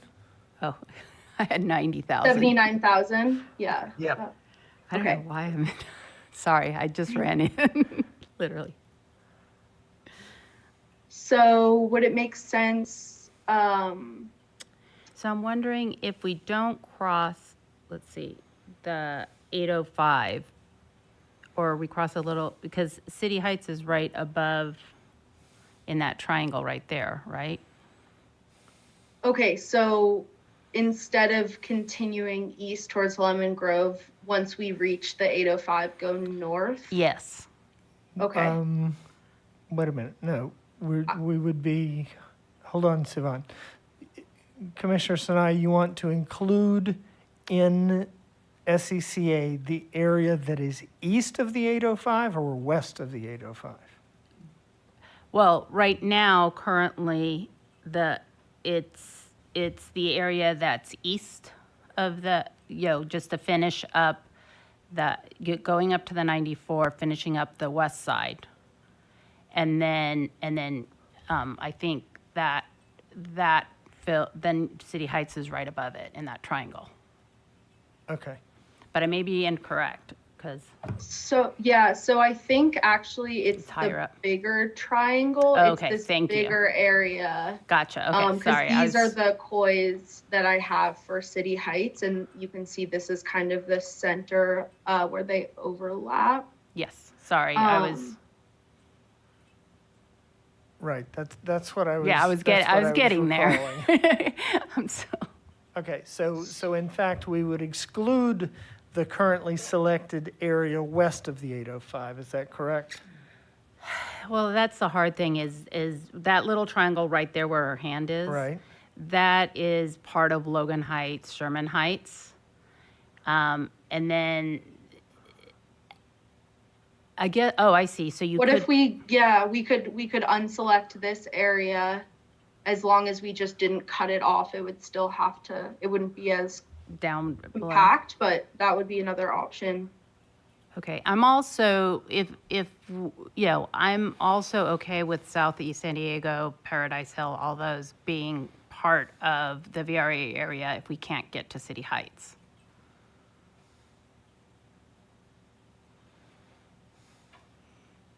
Those are all traditionally, lower income communities. You're going over population. Thanks, yeah, seeing that. Yeah, it's very densely populated, so. Right, but if there are thoughts as to where we might reduce population, are there any areas where we could shed population from this? I mean, I think that's a question for Mr. Becker, probably. Well, yeah. Or are you talking about this selection or the district as a whole? district as a whole. Oh, okay. Commissioner Fornashari's raising his hand. Commissioner Fornashari. I'm just wondering if we don't go east of the 805 here and go between the 5 and the 15 up through that little triangle. And then that way. We just need to be careful because there's an LGBT koi right there that doesn't want to be split, even though it's a VRA district, and I understand that. The other option I was thinking, I don't know, this would be where Mr. Becker could be helpful, is Bonita part of the VRA protected area or not? You zoom out and show me where Bonita is. Oh, I see it there. So my maps aren't that granular right now. I can try to, but honestly, can you show the Latino CVAP heat map, please? Oh, the heat map? Yes, one moment, please. Thank you.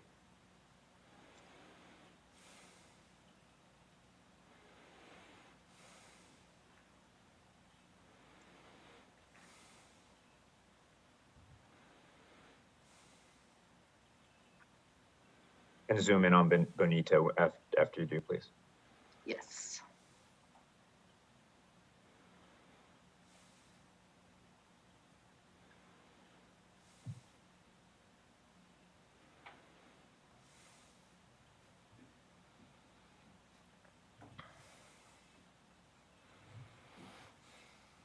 Let me just turn these kois off as well.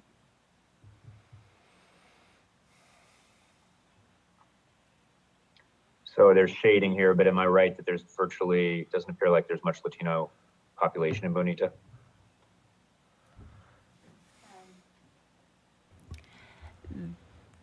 There is, but it doesn't look, as high as other areas. Yeah, unless that shading is covering it up. Yeah, that's what I'm trying to figure out. Yeah, maybe But you can Chula change Vista the- looks like it doesn't have a lot Maybe you either, can and it remove the does. city shading and we can take a look. Yes, one moment, please. Thanks. Confused. But keep the boundaries on if you can. Yes, sorry, just trying to find where that No problem. line is.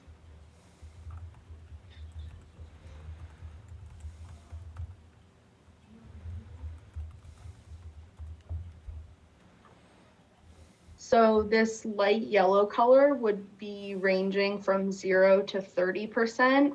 Okay. The next darkest range would be 30 to 40%. Right, now can you zoom out just a little bit more, please? Maybe 2 Yes. clicks. Maybe a little bit more. And let's go a little farther out. More, further? No, that's, I don't need Mexico.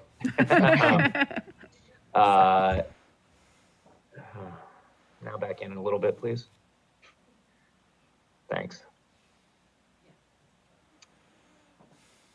This is going to be a close call. I think it's likely an area you want to be careful about. To be honest, this entire area has. Is there a way to change the gradation from 0 to 30 to maybe get a little more granularity there? Yeah, actually, what would you like I'd love to see 20 to 20, the higher end of that differentiated, maybe 20 to 30. Okay.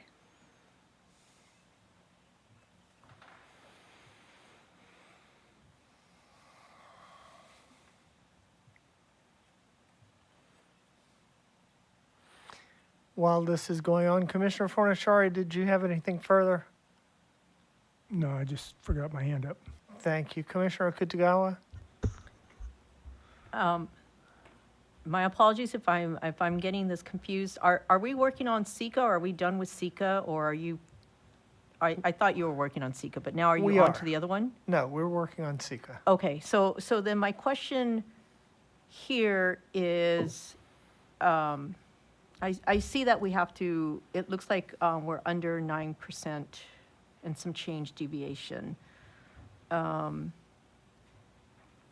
There are a number of similar COIs that we put into we grouped into a district here. Are we doing the right things by this significant portion of COIs in this, kind of central San Diego area by, in a sense, splitting them up? Yeah, we're trying not to split them up. The other thing. Yvonne, that's enough. Sorry to interrupt. I'm sorry. I just didn't want her to. Okay. The other thing that we're trying to do is to remove these dissimilar communities that we have currently unassigned, and that's why SECA is underpopulated by that almost 9.5%. That's population that was in there, but very dissimilar communities that have asked to be grouped with other quote unquote East County or North County communities. So we're trying to move them to where they are going to be happier, move in City Heights and perhaps part of Southeast San Diego that is more similar to the population in SECA, and not disturb any more communities of interest than we have to in the city itself. Yeah, that's what I understand, or that's what I figure is going on. I guess I'll just cite it as more of a concern is that, you have, will there be enough room for all of the communities that are very similar immigrant, especially immigrant from different communities in this particular area? I remember that's the conversation we had, and refugees and others. And so are we going to leave out a small portion of that grouping because of this grouping? And so I'm not saying that we one way or the other is that, but I think I'm just kind of floating it as a concern. As a concern. Thank you. Yeah, sure. And we're finding that, I mean, it's not a surprise that those areas are very heavily populated. And so, these moves are very tricky when we're looking at such densely populated areas. If I can interrupt, Sivan, can you do me one more favor? Can you highlight just Bonita and show me the population in CVAPs, both numbers? Yeah, Just there? absolutely. Thank you. Yep, one moment, please. And then Commissioner Sinai, I think one of the other questions that's gonna be raised is whether the part just north of Bonita is also included, because that might it might be impossible to go down and get there because it appears like there may be significant Latino populations that could be covered there. So I'm gonna go there next. I just wanted to highlight that. So there are 12,944 people, and let me just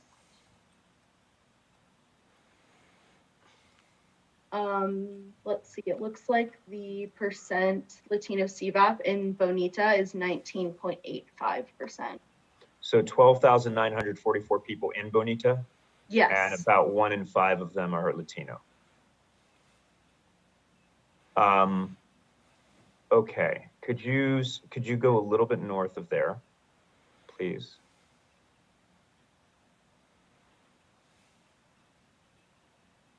And can Farther north? zoom out just a little bit, because I think Commissioner Sinai, I don't want to assume what you were trying to do, but there was a portion, you had highlighted some portion in the southern part of Core Cajon, and you were inquiring as to whether you could connect down into Bonita to shift some further population. Is that right? Well, and I think the question that Linda brought up, Commissioner Kutagawa brought up is one that we've gone, and I appreciate you, bringing it up, and that's why I was trying to figure out how exactly to, City Heights is a very diverse community. It is majority Latino immigrants, and so that's why, I was, my thinking, but it is a collective thinking is connect when there is an opportunity in a VRA district to connect similar communities. I think, like I said, I think packing is not a huge concern here. I want to be careful, Right. because there are other criteria here that need to be considered including compactness and contiguity and COIs and other boundaries. I think you'd want to be a little bit careful of if you were taking the Bonita population and trying to take some population north of the current district boundary and place it in Sika.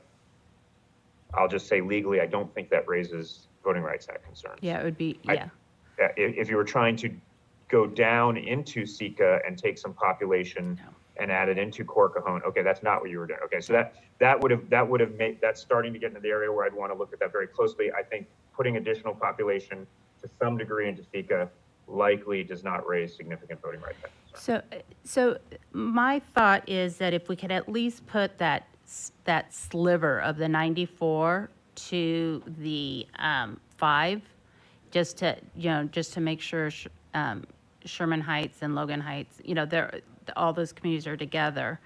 And then I really do want to hear from my colleagues on what is our thinking on really connecting another vulnerable community to this, at the risk of maybe breaking up some refugee and Asian and other community COIs. We would still have the Lemon Grove, those would not be included. Lemon Grove, La Presa, Spring Valley, La Mesa, and El Cajon. But the other piece is asking, do we have enough population to, if we add that little sliver, we still need some population because we took some out. Can we get that from Riverside? Because Imperial Valley is already all in. So then we would have to get it from Riverside. So that's kind of how I was looking at it, is to be able to do all the pieces that the community was asking.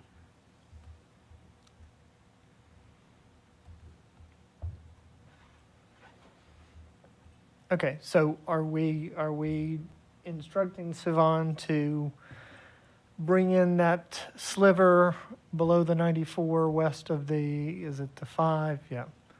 Yeah, ideally that is at the bare minimum what I'd like to bring in from San Diego. To the right of that, Sivan. Correct, right? Mm-hmm. This is the 15. Sorry. I just wanted to clarify because the 5 is here. Yeah, so I just want to make sure I sorry. got that right. Okay. Sorry. No, it's okay. It's okay. So I'll start to add that right now.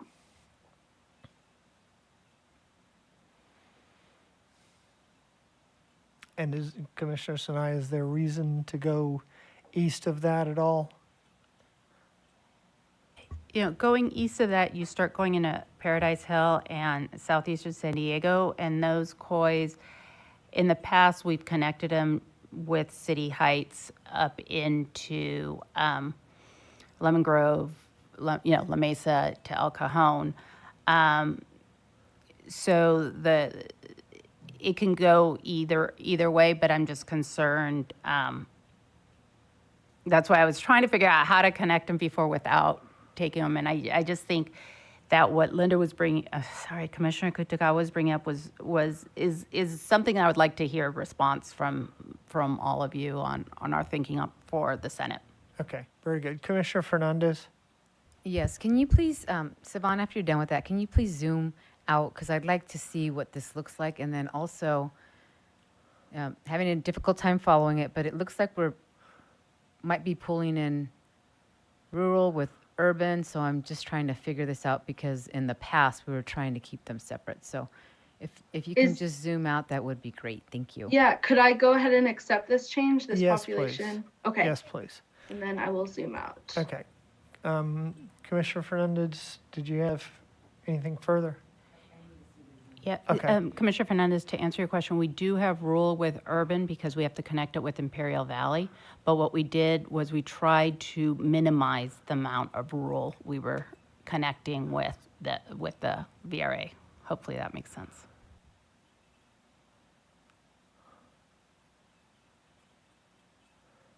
And unfortunately, there isn't a way to do a whole San Diego VRA district.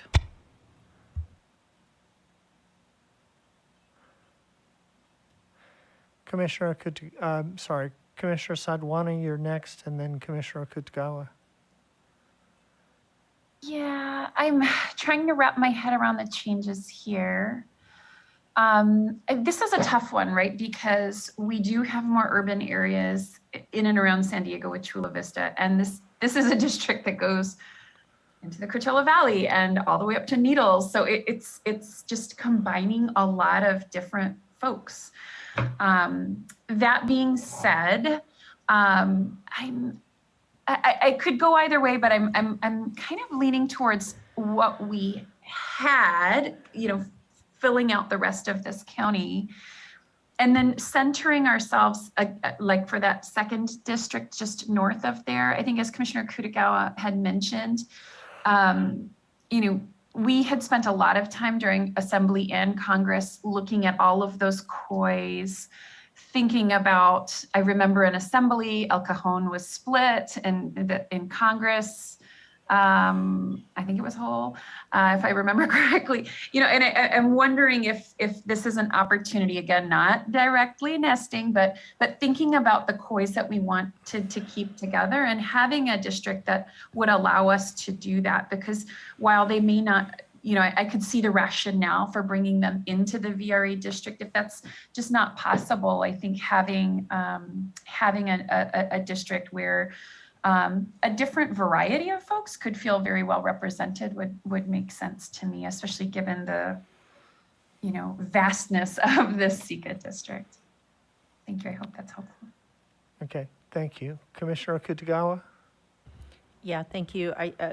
That's similar to what I was going to say. I think we've had lots of conversations about rural versus urban, and my recollection from hearing and reading the COI testimony, especially from the, it looks like, Siobhan, if you move it, I guess it would be to my left, which is, I think maybe you're right, I'm not sure, but, more towards the San Bernardino, Riverside borders with San Diego, because the SECA district, I think, includes, it includes the Imperial Valley in it too. And I recall hearing from them that very specifically that they consider themselves to be a much more rural community. And so That they who consider? those in the Imperial Valley here, that's what I heard, and that's what I've read, is that they consider themselves to be more rural. So I think, I know these are going to be huge districts, but I would just echo what both Commissioner Sadwani and Commissioner Fernandez have asked. If this is what it's going to be, this is what it's going to be, but I'd like for us to see if we could do a little bit better, perhaps. Okay. Thank you. If I could, and then I'll call on Commissioner Forashari, what we had with SECA included not only Chula Vista and San Isidro down there at the southern end of San Diego, which are pretty dense urban populations, but we had all of East County, San Diego. And the feedback that we got was that that area of East County really wanted to be with, say, North County, Valley Center, Rainbow, Fallbrook, those sorts of communities, rather than part of SECA. And so that's what we're trying to address. And I will say also that there is ample historical precedent for having a strip along the south of San Diego County connected to Imperial County. I mean, that's something that we've seen over the years. And unfortunately, the only way to create a VRA district, our VRA requirements are that area in San Diego and then the Imperial Valley. And so it would be great if we could create two separate VRA districts and maybe nestle the Imperial Valley with another Riverside, but the two assembly districts that we created, but it won't work. And that's why, as strange as this district is, and it is how it's been in the past because of 1 million people and our VRA requirement in 2 different points, this is kind of what comes out. Right. Commissioner Fornashari. The sausage. Yeah, so, I mean, I kind of support this sort of compromise where we're at, where we only added a little bit of additional San Diego City to be equivalent to what we had in the assembly. We've moved out much of the East County, and now we've got a bit of overage, and we could take that opportunity to move more of La Quinta out of the SECA. We have a negative in SECA, And or see where that population, if we need that population to balance out the moves we're going to be making from the north. I believe La Quinta is whole and is not in the SECA district. Oh, okay. I thought Right. that little part that's Santa Rosa was part of La Quinta. My mistake, sorry.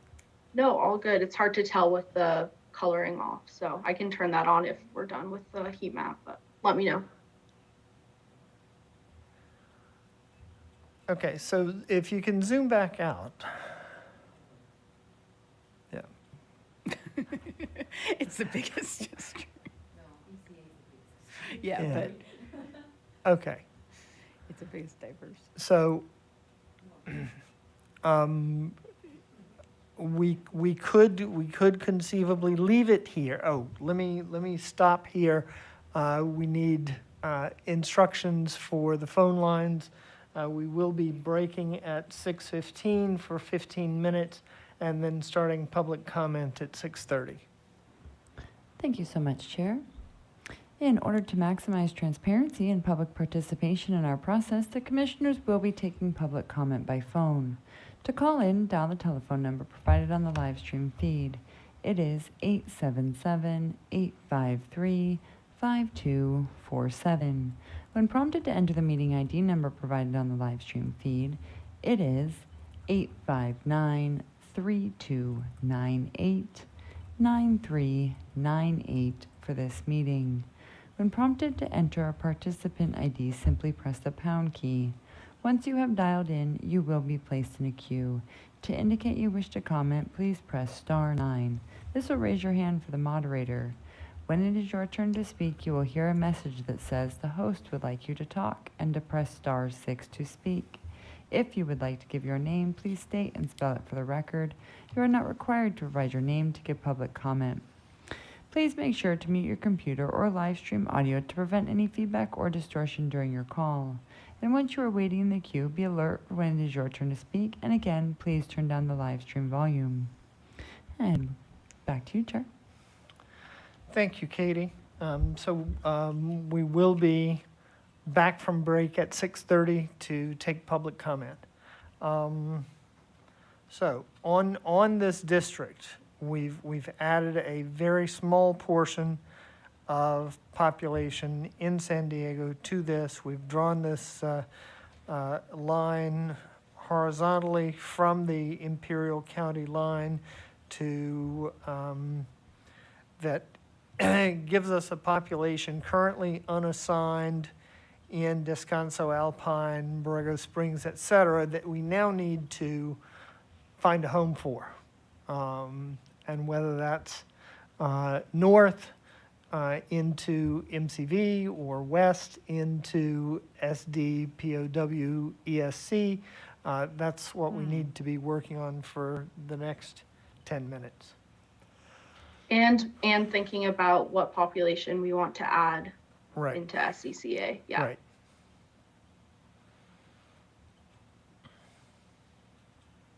So could we zoom in a bit on San Diego County and Commissioner Fernandez?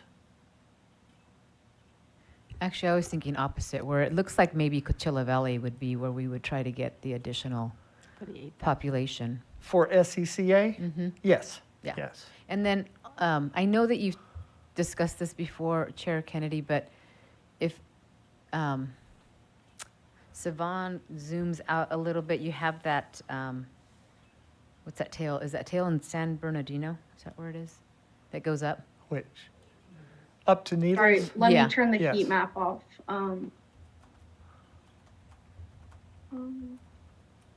Sorry, Commissioner Fernandez, which this part? Towards Needles. Oh, yes. And is that because Needles has nowhere else kind of to go? Is that why we go all the way up there? I can't No, remember. the idea of going up there was that has the Colorado River, which is an incredibly important water source for all of Southern California, in a single district.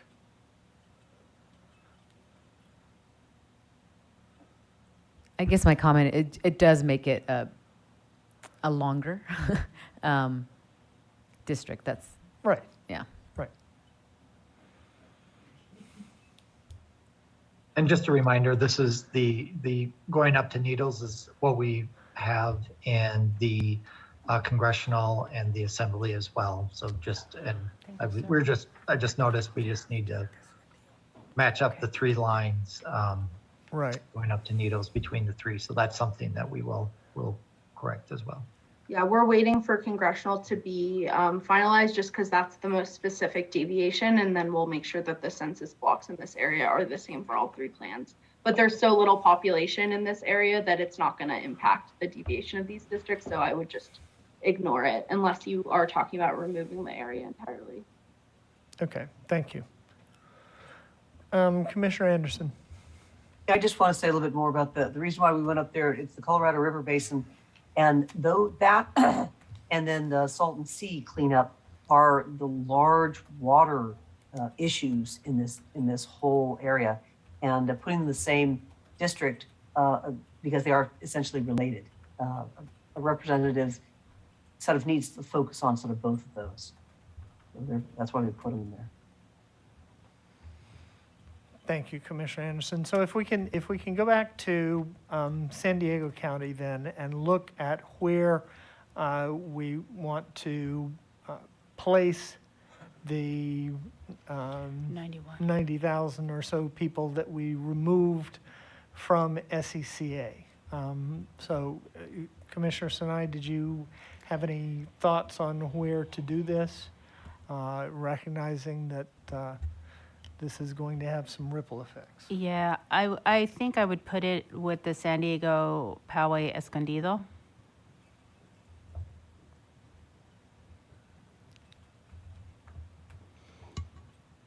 And yes, it will have some ripple effects. So putting all of it with that district? Yes, because I think we'll pull out some of the communities that are in that district. Okay. Okay, any further discussion on this? Any objection? But I'm open to other ideas if someone else, because did you have a thought on going up to Riverside, putting it in Riverside? You know, at one point you had mentioned that sometimes Anza and Borrego are grouped. Yeah, I thought about that right after I said that. I did see that and go, I do like keeping that whole desert together. And so I would agree with you if we wanted to do that. And so what part of this would go to Anza? I think we would need to look at what the Anza-Borrego kind of, what the desert landscape is, where the park, Okay, so we need the terrain layer, and Sivan, the MCV label is right on top of Anza.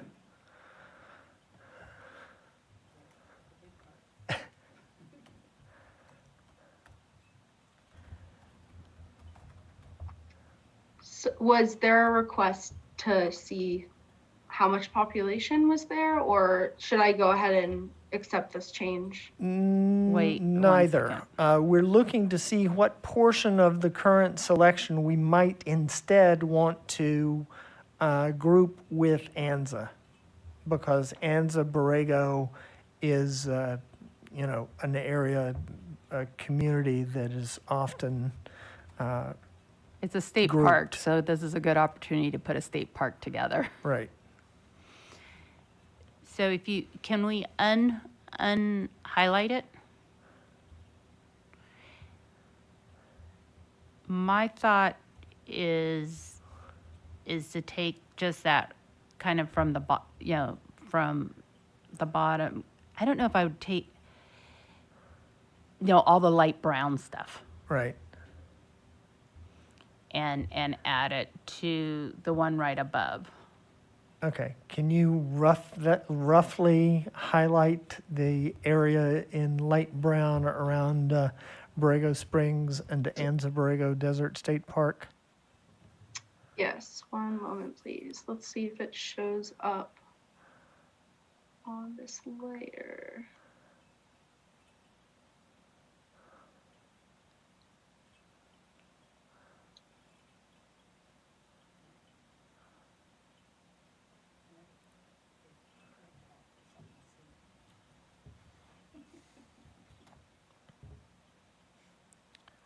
More or less this area. More or less.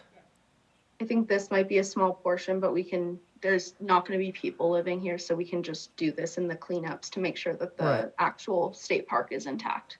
Right. Okay, Commissioner Anderson?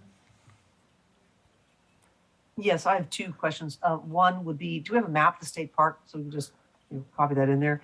And then the second question would be the 8% that we left, I believe it's minus 8% over in the Sika. Was there a reason why we did not complete that from the population that we added out of San Diego? Well, we just took it from San Diego. No, not this area. The area we left in Sika, it's a negative Right, 8%. right. Right, so was there a reason why we didn't get it within the proper deviation by adding a little bit more of the population in San Diego? Well, the bulk of that came from this area that we're working on right now. So you're saying, should we reduce this area that we're working on right now? I mean, the discussion earlier, as Commissioner Fernandez brought up, is we're going to be needing to look in the Coachella Valley to replace that population. Okay, never mind. Commissioner Anderson, we looked in San Diego, but it was breaking up too many kois, and so we thought we would look in Coachella Valley. If that doesn't work, then we would go back to San Diego. But there's a lot of kois that we had put together in San Diego before that would be split. Okay. Okay, Commissioner Fernandez? Yeah, I see where Commissioner Anderson was going with that, and that kind of makes sense to move that extra, 3 or 4% to get it into the right percentage. Because if you do this other move, then you're going to have population crossing over 2 counties or something like that. Anyway, I usually prefer to try to stay within the county and minimize those county breaks, but everyone's different.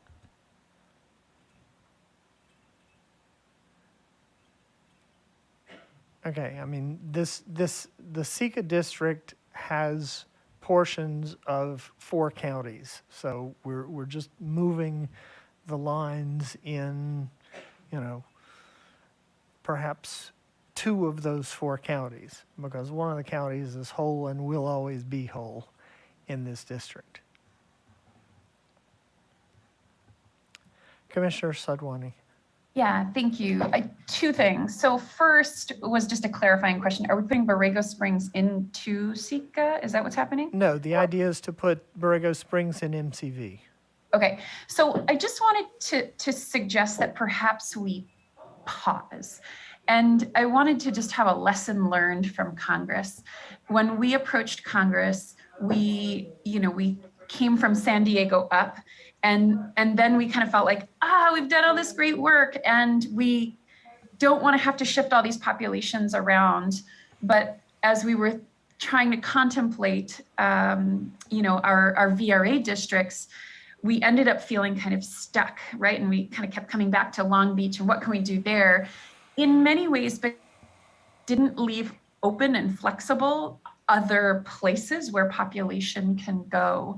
And so I just want to be cautious of that before we kind of get wedded to the idea of keeping the COI of Borrego Springs with ANZA, which I'm not opposed to by any means, but we have a lot of VRA obligations that aren't sorted out yet northern in the map, including in Riverside, as well as population that needs to come down from the map. And so I just want to be a little cautious here that we don't trap ourselves in and wind up in a similar problem. I know that we've talked about in general that we're going to try to localize those changes to the VRA districts. But at the end of the day, I would prefer if we can, even if we do this change now, just remember that we can always go back and change it as opposed to getting locked in, because I think that would be my only concern, because I feel like that happened to us in Congress and I wouldn't want it to happen again. Right. No, we could certainly undo it. I'm looking at it also as if we get MCV closer to 0, then that gives us more flexibility on the other side of MCV if we want to, expand that deviation. Okay. Any further comment? Okay. Sivan, go ahead and do this, please. And we are into break time, so we will break and come back at 6:30 to begin taking public comment. Before we go to break, would you Yes. be able to just let me know, should I leave this area for now, or because I already have a lot of requests in the Inland Empire as well from what you worked on today with Jamie. I just want to make sure we're leaving things in a place where commissioners feel comfortable for the evening. I would be comfortable leaving this unassigned for now, understanding that if we need to pull it up through MCV, we could. If we need to pull it up through Orange County, we could. Other thoughts on that? Commissioner Sinai. I mean, I think we can do that, or we can assign it to SD, Poway Escondido, and then we have, as we need to pull it up for other areas, if we don't want to be worried that we have an extra district, unassigned stuff.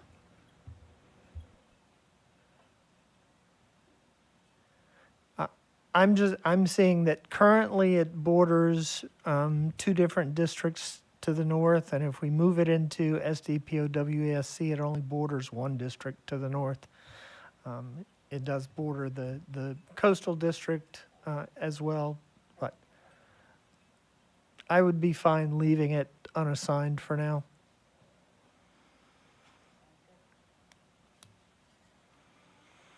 Okay, thank you, everyone. 6:30.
Thank you, everyone, for bearing with us through our mandatory break for our staff.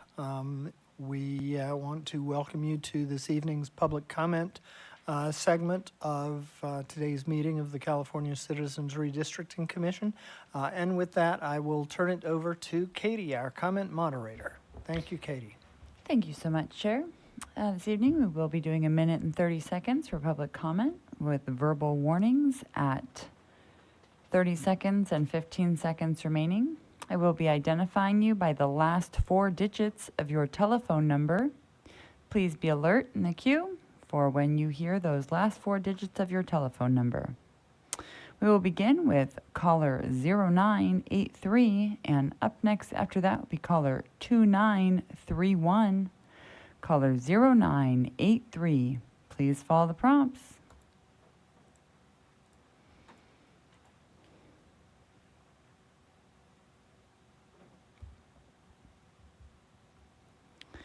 And one more time, caller with the last 4 digits, 0983. If you'll please follow the prompts to unmute by pressing *6.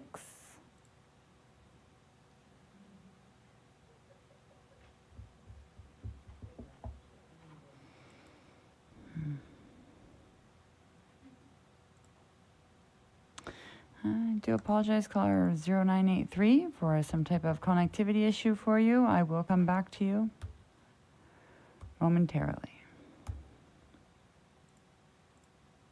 Right now we have caller 2931, and up next after that will be caller 4521. Caller 2931, please follow the prompts to unmute.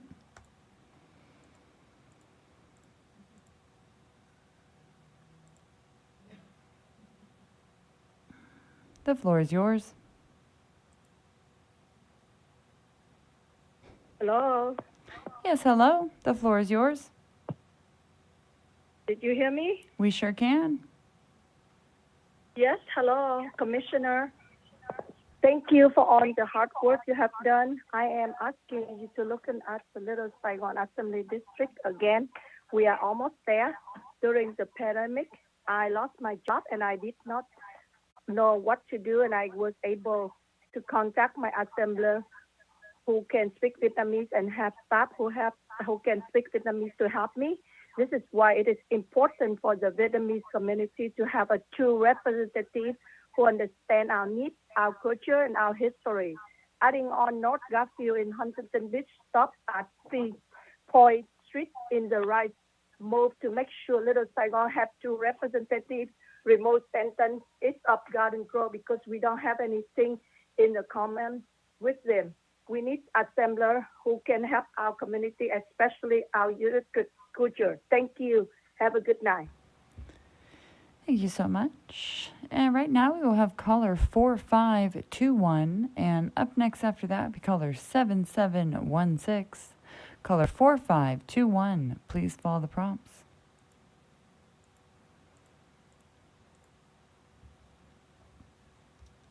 The floor is yours. Hi, this is Deborah with the City of Rancho Cucamonga, and we would like to strongly encourage you to please keep Rancho Cucamonga whole and do not split the City of Rancho Cucamonga into multiple districts.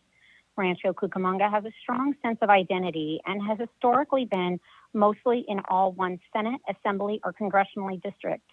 The proposed map unnecessarily split our community into 2 Assembly districts, 2 Senate districts, and even 3 congressional districts, which separate our neighborhoods and diminishing our community power and our opportunity for strong representation.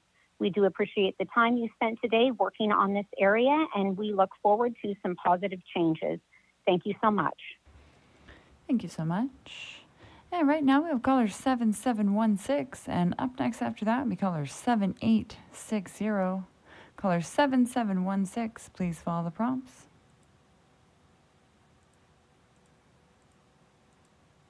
The floor is yours.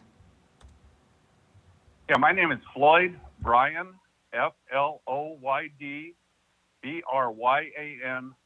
I'm the president of the International Longshore and Warehouse Union's Southern California District Council, and this is addressing San Pedro. We feel it would be beneficial to match AD65 line with SSB 35 and CD 44 line along the west boundary of Western Avenue to make San Pedro whole. San Pedro is part of Los Angeles, and all of our services and schools are with Los Angeles. Moving half of San Pedro into Assembly District with Palos Verdes would be a disservice to both. San Pedro tends towards a blue-collar area, while Palos Verdes tends towards a white-collar population.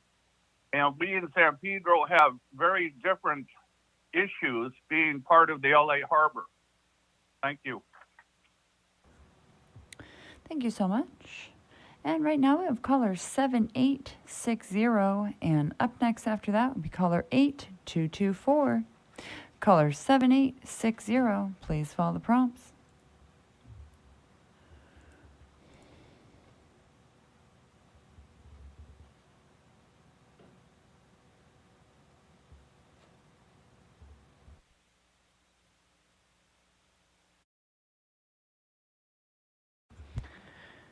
Caller 7860, please follow the prompts to unmute by pressing *6.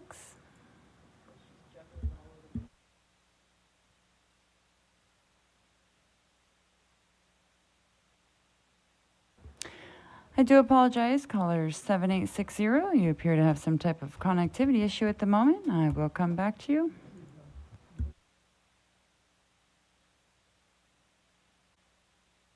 And right now we have caller 8224. Please follow the prompts.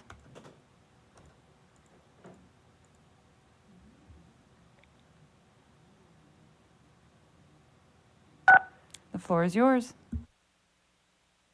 Hello, do you hear me? Yes, Hello? we do.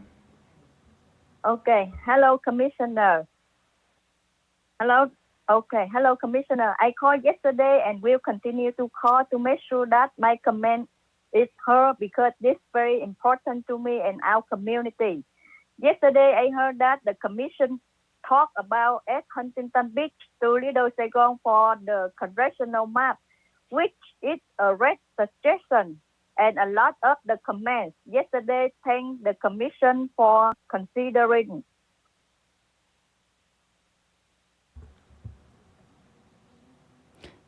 Thank you so much. And right now we have caller 9517, and up next after that will be caller 2044. Caller 9517, please follow the prompts to unmute.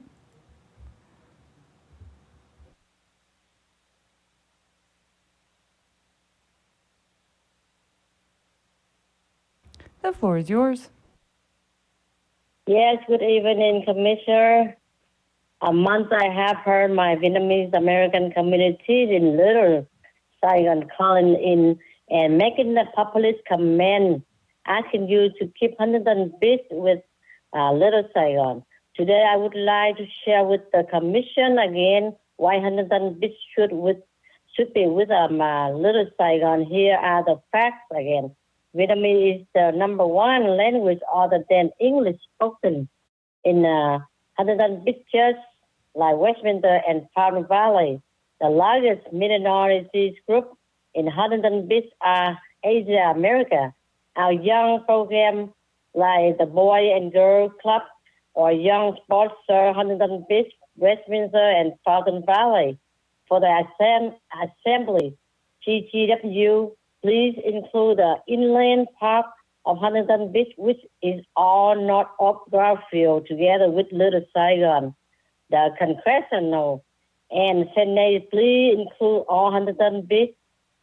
By doing this, the Commission will allow the Little Saigon to continue to grow and have a voice, and more important, everyone that can understand us to represent us at different government level. Thank you very much. Have a nice day. Thank you so much. And right now we have caller 2044, and up next after that is caller 3700. Caller 2044, please follow the prompts.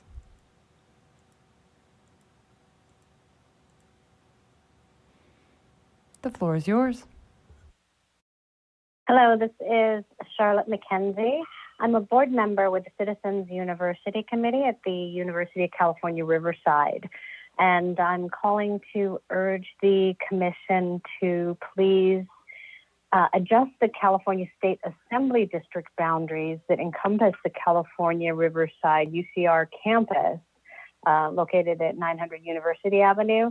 And the current map, we're associated with Southwest Riverside, which splits the campus from the greater Riverside area and the city of Riverside. The city and UCR actively partner on various initiatives, including significant innovation and economic development, a UCR Arts Block, which is in downtown Riverside in a different district. And we would like to encourage you to consider readjusting that boundary so that the campus can remain contiguous with the city of Riverside for continuity of representation and also to maintain its longstanding partnership with the city of Riverside on housing infrastructure, economic and workforce development. It's imperative that you see Riverside be added to the AD 58 JRC map so that we can continue to be in the same district and get safe representation. Thank you. Thank you so much. And right now we have caller 3700, and up next after that will be caller 5777. Caller 3700, please follow the prompts.